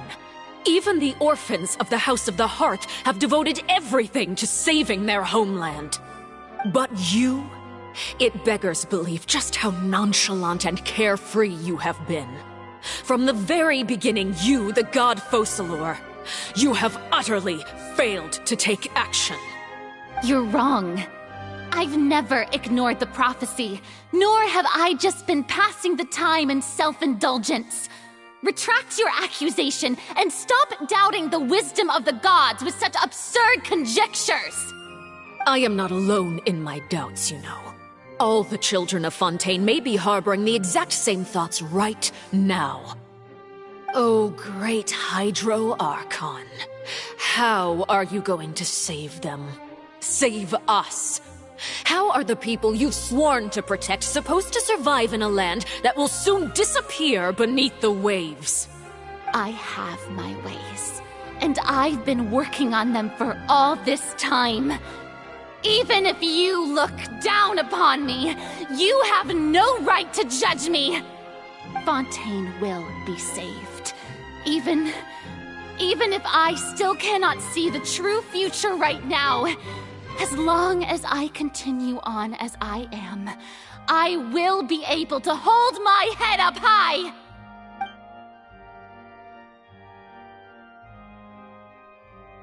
Then I ask you, Miss Farina, just what have you been working on? Where can we see it, and what is it doing to help?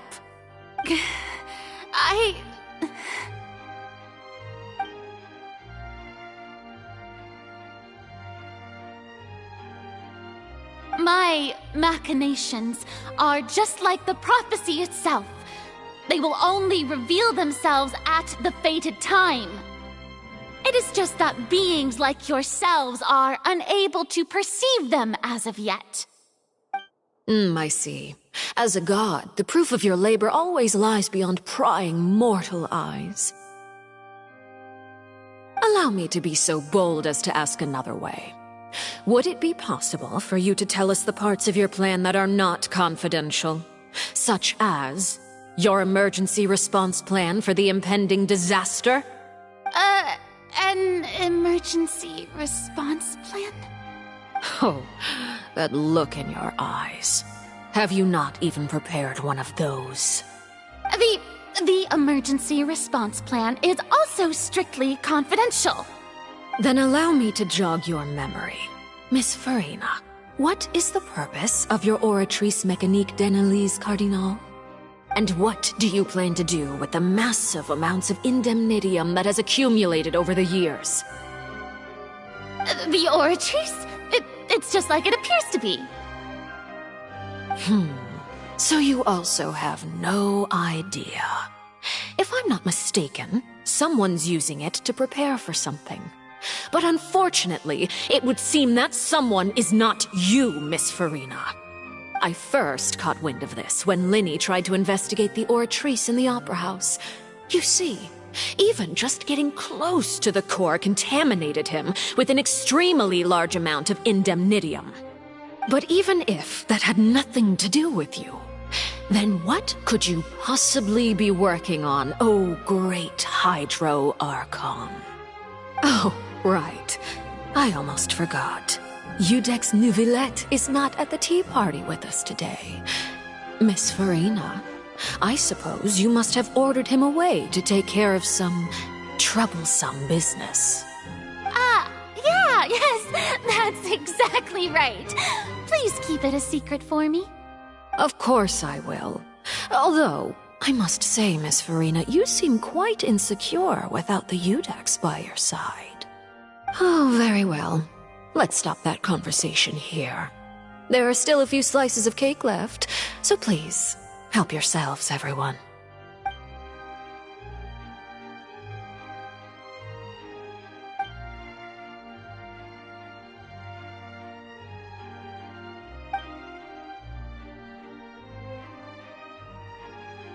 Traveler, I heard that you were recently commissioned to handle a few matters on behalf of the Udex. why don't you take an extra slice of cake? Those who work hard deserve gratitude and praise. You too, Paimon. Thank you. Paimon will take you up on that offer.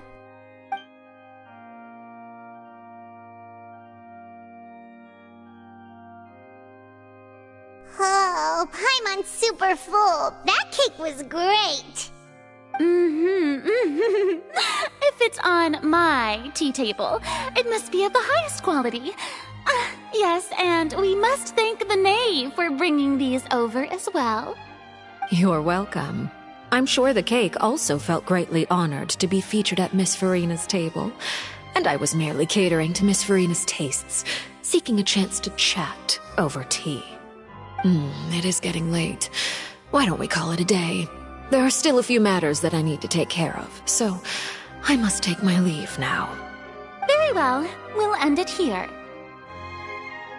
Mind seeing me off, traveler? We could use the opportunity to discuss Child before I must be on my way. Paimon's coming too!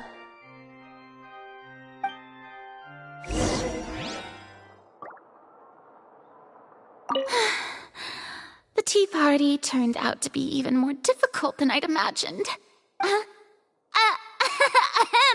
Why are you looking at me like that? Is something the matter? If there's nothing urgent, then I shall be retiring for now.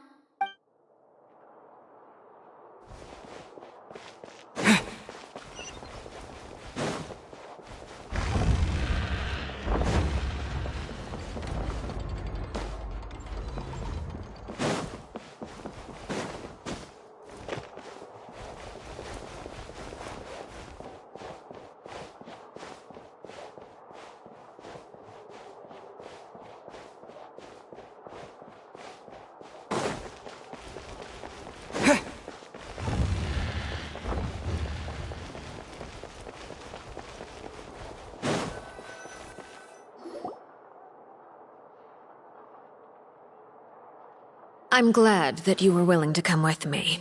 Of course, Child was just an excuse. I have no interest in your dealings with him. That's what Paimon thought. You lent your aid to the children of the House of the Hearth. As their father, I would like to express my gratitude. Do I look like an irresponsible father to you? The House of the Hearth is very important to me. You should know that I care deeply about my children. That was all. Formal topics should be discussed in formal settings, and informal topics in informal settings. I know you just returned from the fortress of Meripede. Relax. I have no intention of trying to get anything out of you. Linny, Lynette, and Fremine are still there, and I trust their judgment and abilities. They've all been working very hard and have always done all they can to fight back against anyone who tried to stop them, especially Linny. You mean Wriothesley. He's a tricky one to deal with. It's unfortunate that Linny's so eager to prove himself that he can't learn to rely on others, including me. By the way, and you can just consider this a bit of idle gossip, but what's your impression of Farina?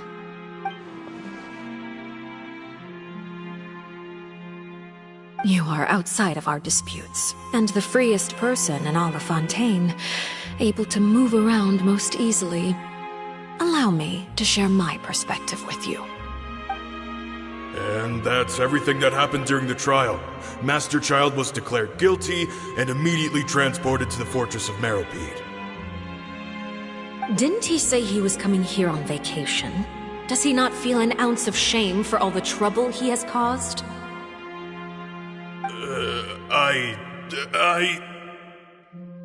Forget it. He did give us an opportunity. I will be meeting someone shortly. Do you require help with any preparations? No need. I will take care of it myself. I need to meet with Farina, the Hydro Archon. She is at the heart of Fontaine. But what's fascinating about her is that She often seems more like a celebrity than a working archon. Oh? Come over here, you little critter, you!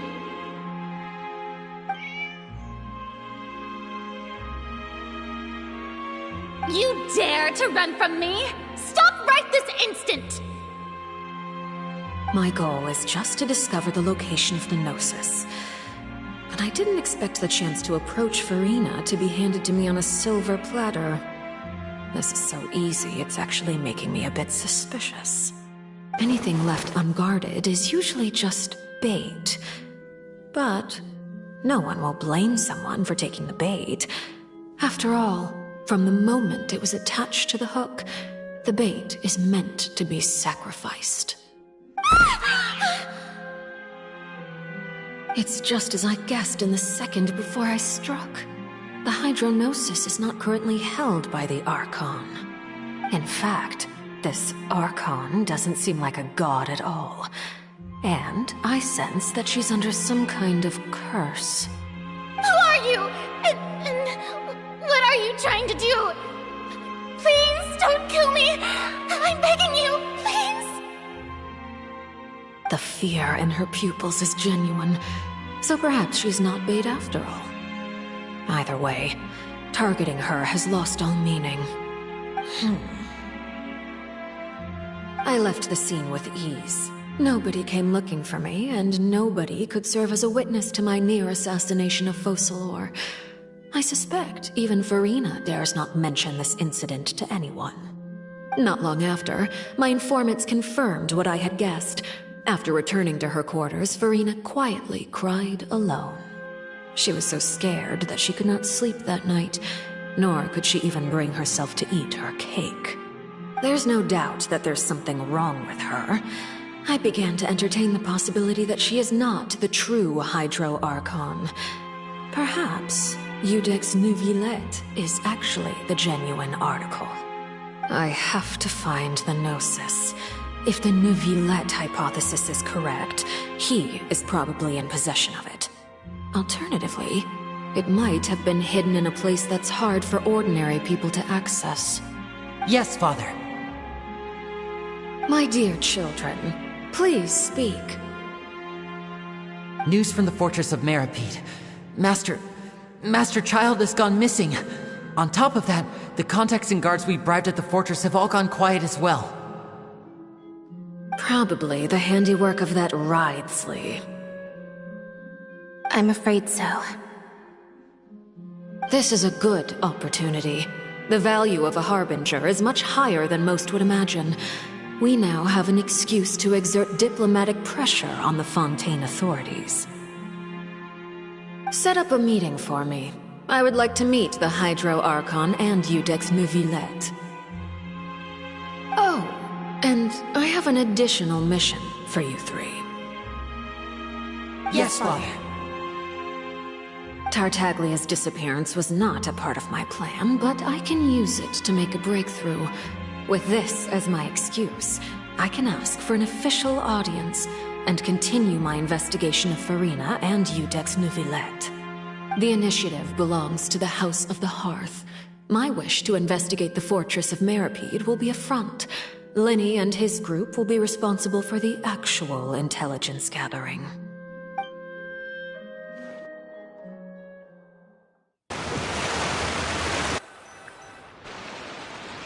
You should know the rest. Linny's group is quite close to you, so they wouldn't have hidden anything from you.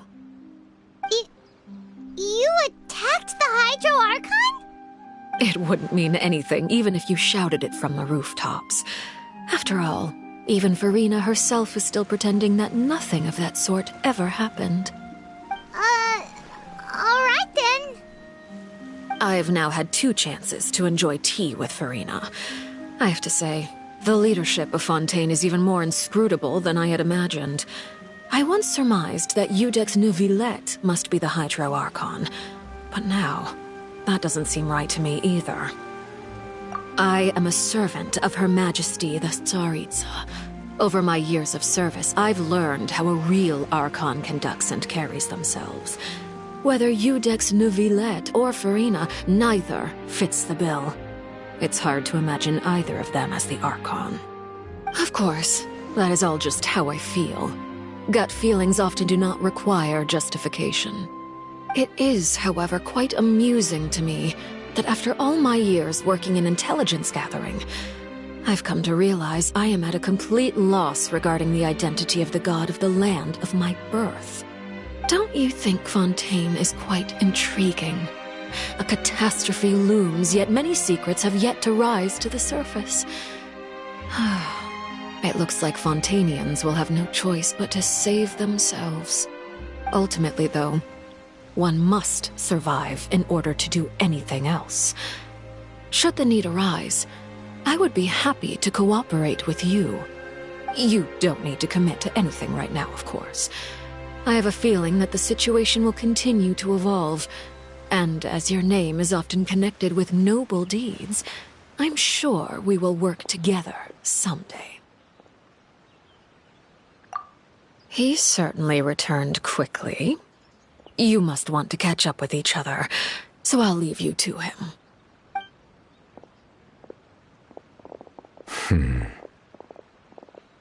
Neuvillette, is it over? For now, yes. But this issue will prove quite thorny in the long term. I'm concerned that sooner or later the prophesized events will occur. Thank you for protecting Farina. To put it simply, I used my power to force back the primordial sea and reseal the sluice gate.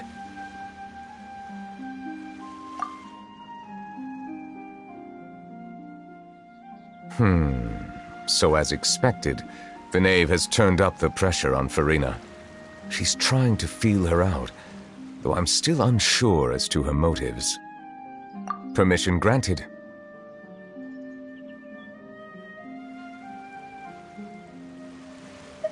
Whoa. It can't be that you're the real Hydro Archon, right? But that's just a speculation on our part, though. You can't tell us? Then that's okay. We can talk about something else. We won't try to force you. You guys in Fontaine are super strange.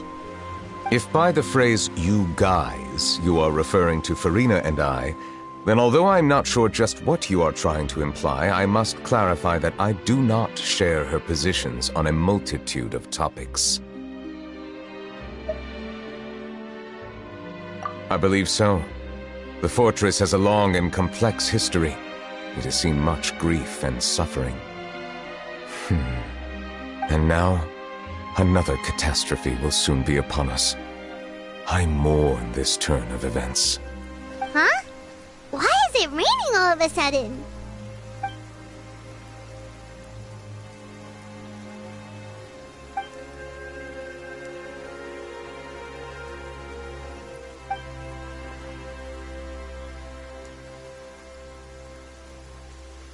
You may be closer to the truth than you think. Oh? And what are you thinking? The dragon of... what? Huh? Please do not be so surprised. Farina?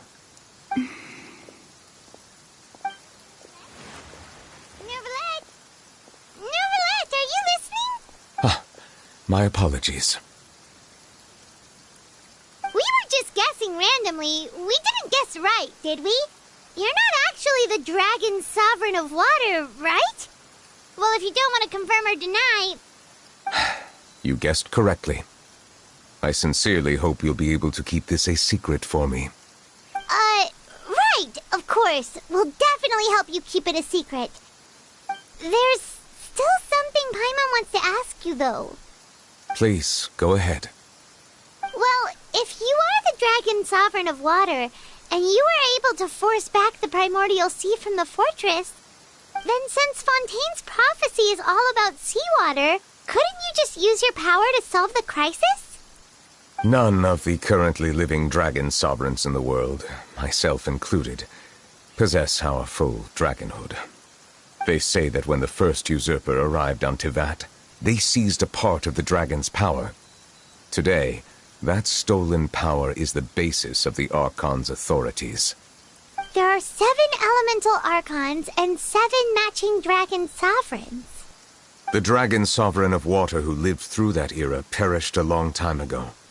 As their successor, I know far less of that part of our ancient history. In any case, I believe I will not be able to do much unless the Archon disappears and returns their elemental authority to me. Given the status quo, however, I would recommend finding another way to deal with the prophecy. Oh, so even you can't solve it. I still have some urgent matters to attend to at my office. If you have any more questions regarding ancient history, you are welcome to discuss them with me at a later time. Please go right ahead. There's a place that Paimon wants to go too. Traveler, why don't we pay another visit to the Fortress of Meropide? Paimon is a little worried. We'll see you another time. Take care.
Courier?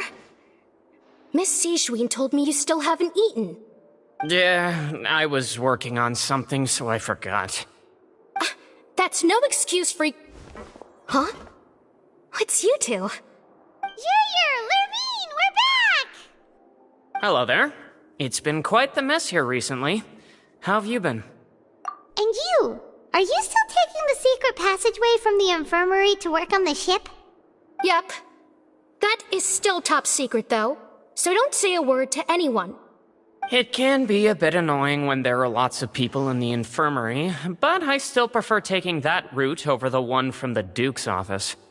I mean, the infirmary does make it easier for you to slack off. Oh yeah? Then why are you also here so much?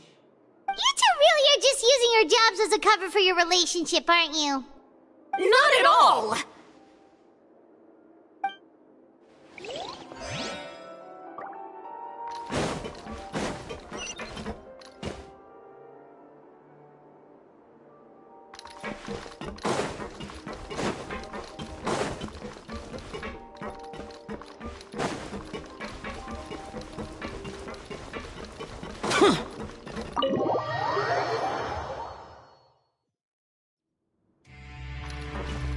Boring! Huh.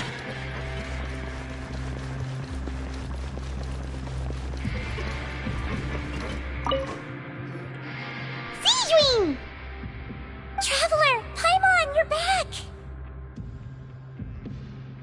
Are you still doing all right? Did either of you get hurt? We're fine, but what about you guys? It was such a huge mess. How bad was it? A few people sustained superficial injuries, but that's about the extent of the damage. Monsieur Nervulet paid us a visit. It was all thanks to him that we managed to suppress the crisis for the time being.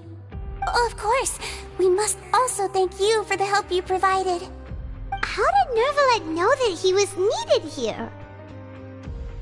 Well, Monsieur Nervulet has strong resonance with the hydro element. When the water level rises, he can feel the waves produced. I ran into the bombshell bros while bandaging the injuries of the wounded. They were mumbling the whole time about how you just ran down without a word. I'm so relieved to see that you're both alright. If you're not too pressed for time, please stay with us a few more days. Just let me know if you get a craving for any particular dish, so I can have Mr. Wolsey get your meals prepared. Oh, and please feel free to visit the infirmary for a break at any time. I'd like to take the opportunity to spend some more time observing your facial muscles as well. Your happy smiles are quite contagious, you know.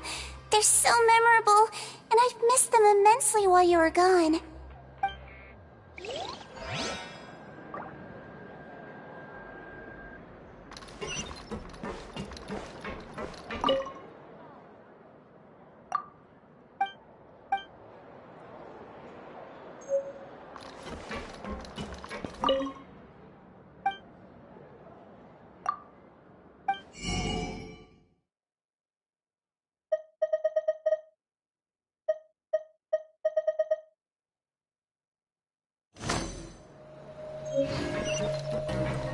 Grab yourself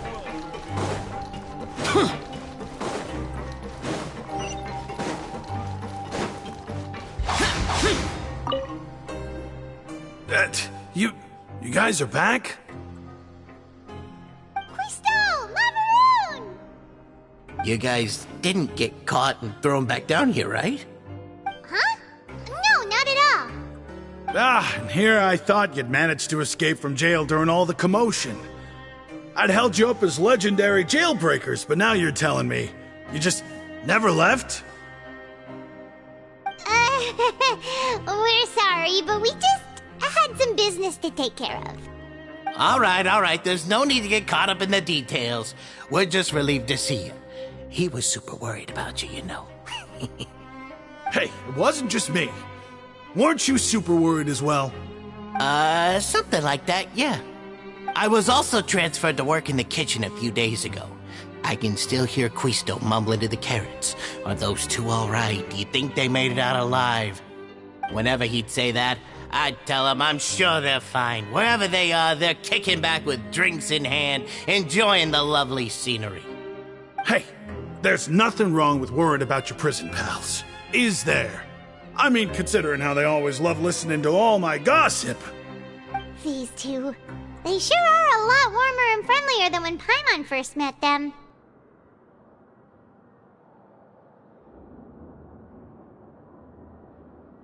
Oh, well, if you say so. I'll be watching you to make sure you finish every last bite.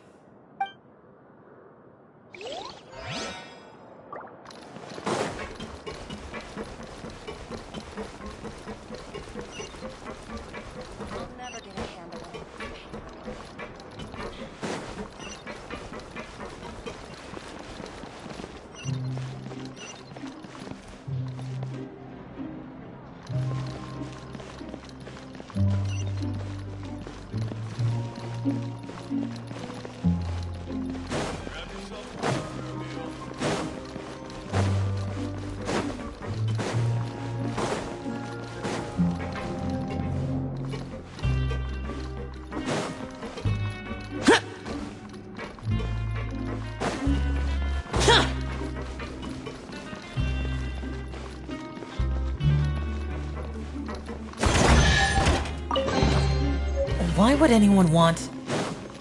Forget it. It's not my concern.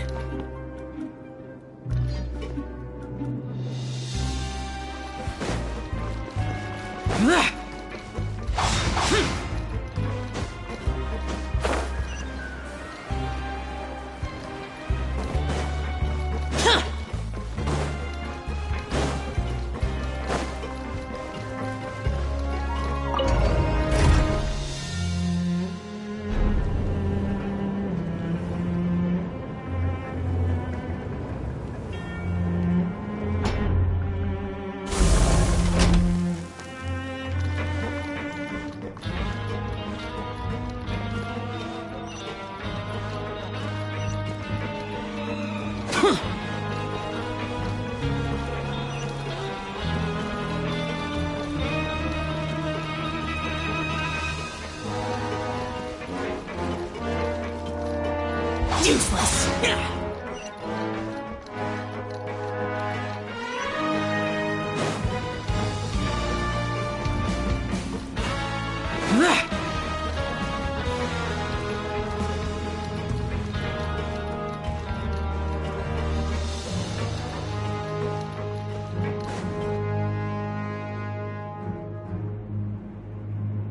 Now guess, what suit will this next card be?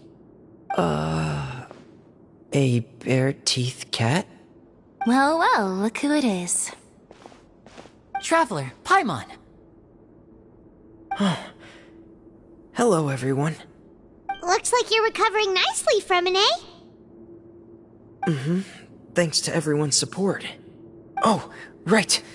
I managed to work up the courage to thank Miss Clorand in person. Whoa, how did she react? She told me that it was nothing. It was as if saving a life wasn't a big deal to her at all. She also told me not to worry about it. She didn't want to stress you out, that's all. She's right, and it's best not to dwell on it. Yeah. Okay, but check this out. We went back to the opera house and we met the knave. You met Father? Did she say anything to you? She said a few things that were, a bit hard to understand. And also that she's looking forward to working with us in the future. Her attitude towards you is even better than what we'd imagined. That's fantastic. You should believe her. She has her own way of doing things, and she'll do everything in her power to help those she considers close, which now might also include you. Mm-hmm. Father is very capable, and also trustworthy. Oh, Paimon just remembered that she thought Lenny was a bit too proud as well. She said that you should learn how to rely on others sometimes. Got it. Huh. That does sound like something that Father would say. Hey! Are you going to stay here for the next few days? Looks like it, yeah. Excellent. I will host a tea party. For real? Then Paimon wants another serving of cake. Another implies that you were already served some delicious cake while you were up there. How lovely. Well, next time, you're going to have tea and snacks with us.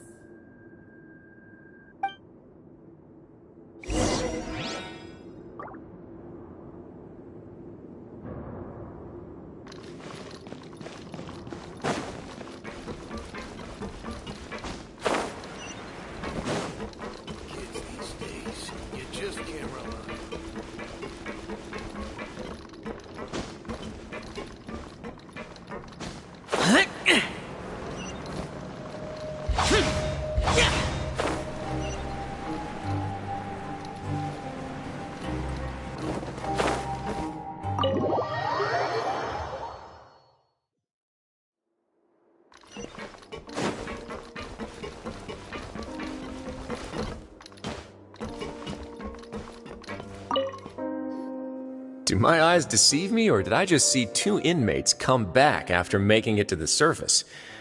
Some strange winds blowing of late. We wanted to see how the fortress is doing. Is everything still alright? We're fine, for the most part. Neuvillette came down and took care of the worst of it. If that's the case, why don't you just ask him to stay here? Oh, yeah, what a brilliant plan. Let's go convince the Eudex himself to exchange the courts of Fontaine for a puddle of water in the middle of nowhere. He came here in a hurry and left without even stopping for a cup of tea. He did remember to take Miss Sigewinne's gift with him, though. He sure sounds super busy. Miss Clorand has left as well. She also took her gift from Miss Sigewinne. Were the gifts milkshakes? Neuvillette got the milkshake. Clorand received lipstick instead. Those aren't even remotely alike. Well, it's Neuvillette's own fault for making Sigewinne worried about his health by working so much. But besides that, our head nurse is still pretty fond of picking out beauty products for the ladies.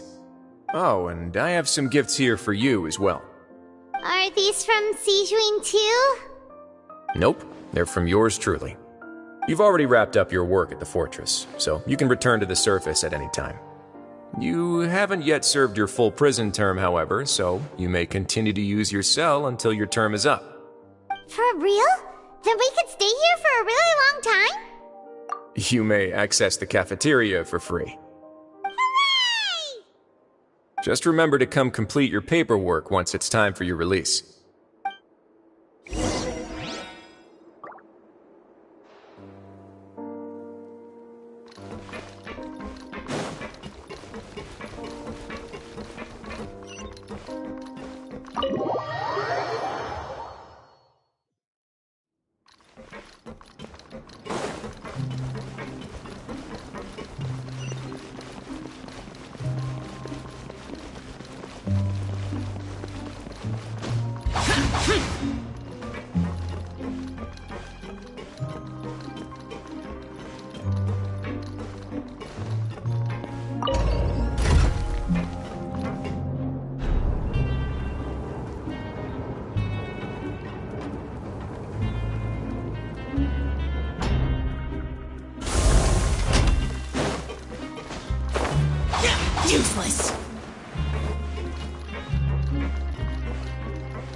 boring!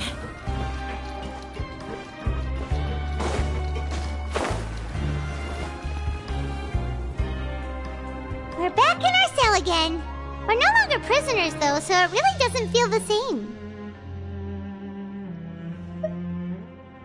Being free sure feels pretty special now. Huh? How did you know? Hey, that's not true! All right. Okay, Paimon just wanted to say that we really are an amazing duo after all. It's like we've now gone to so many places together and become friends with so many people.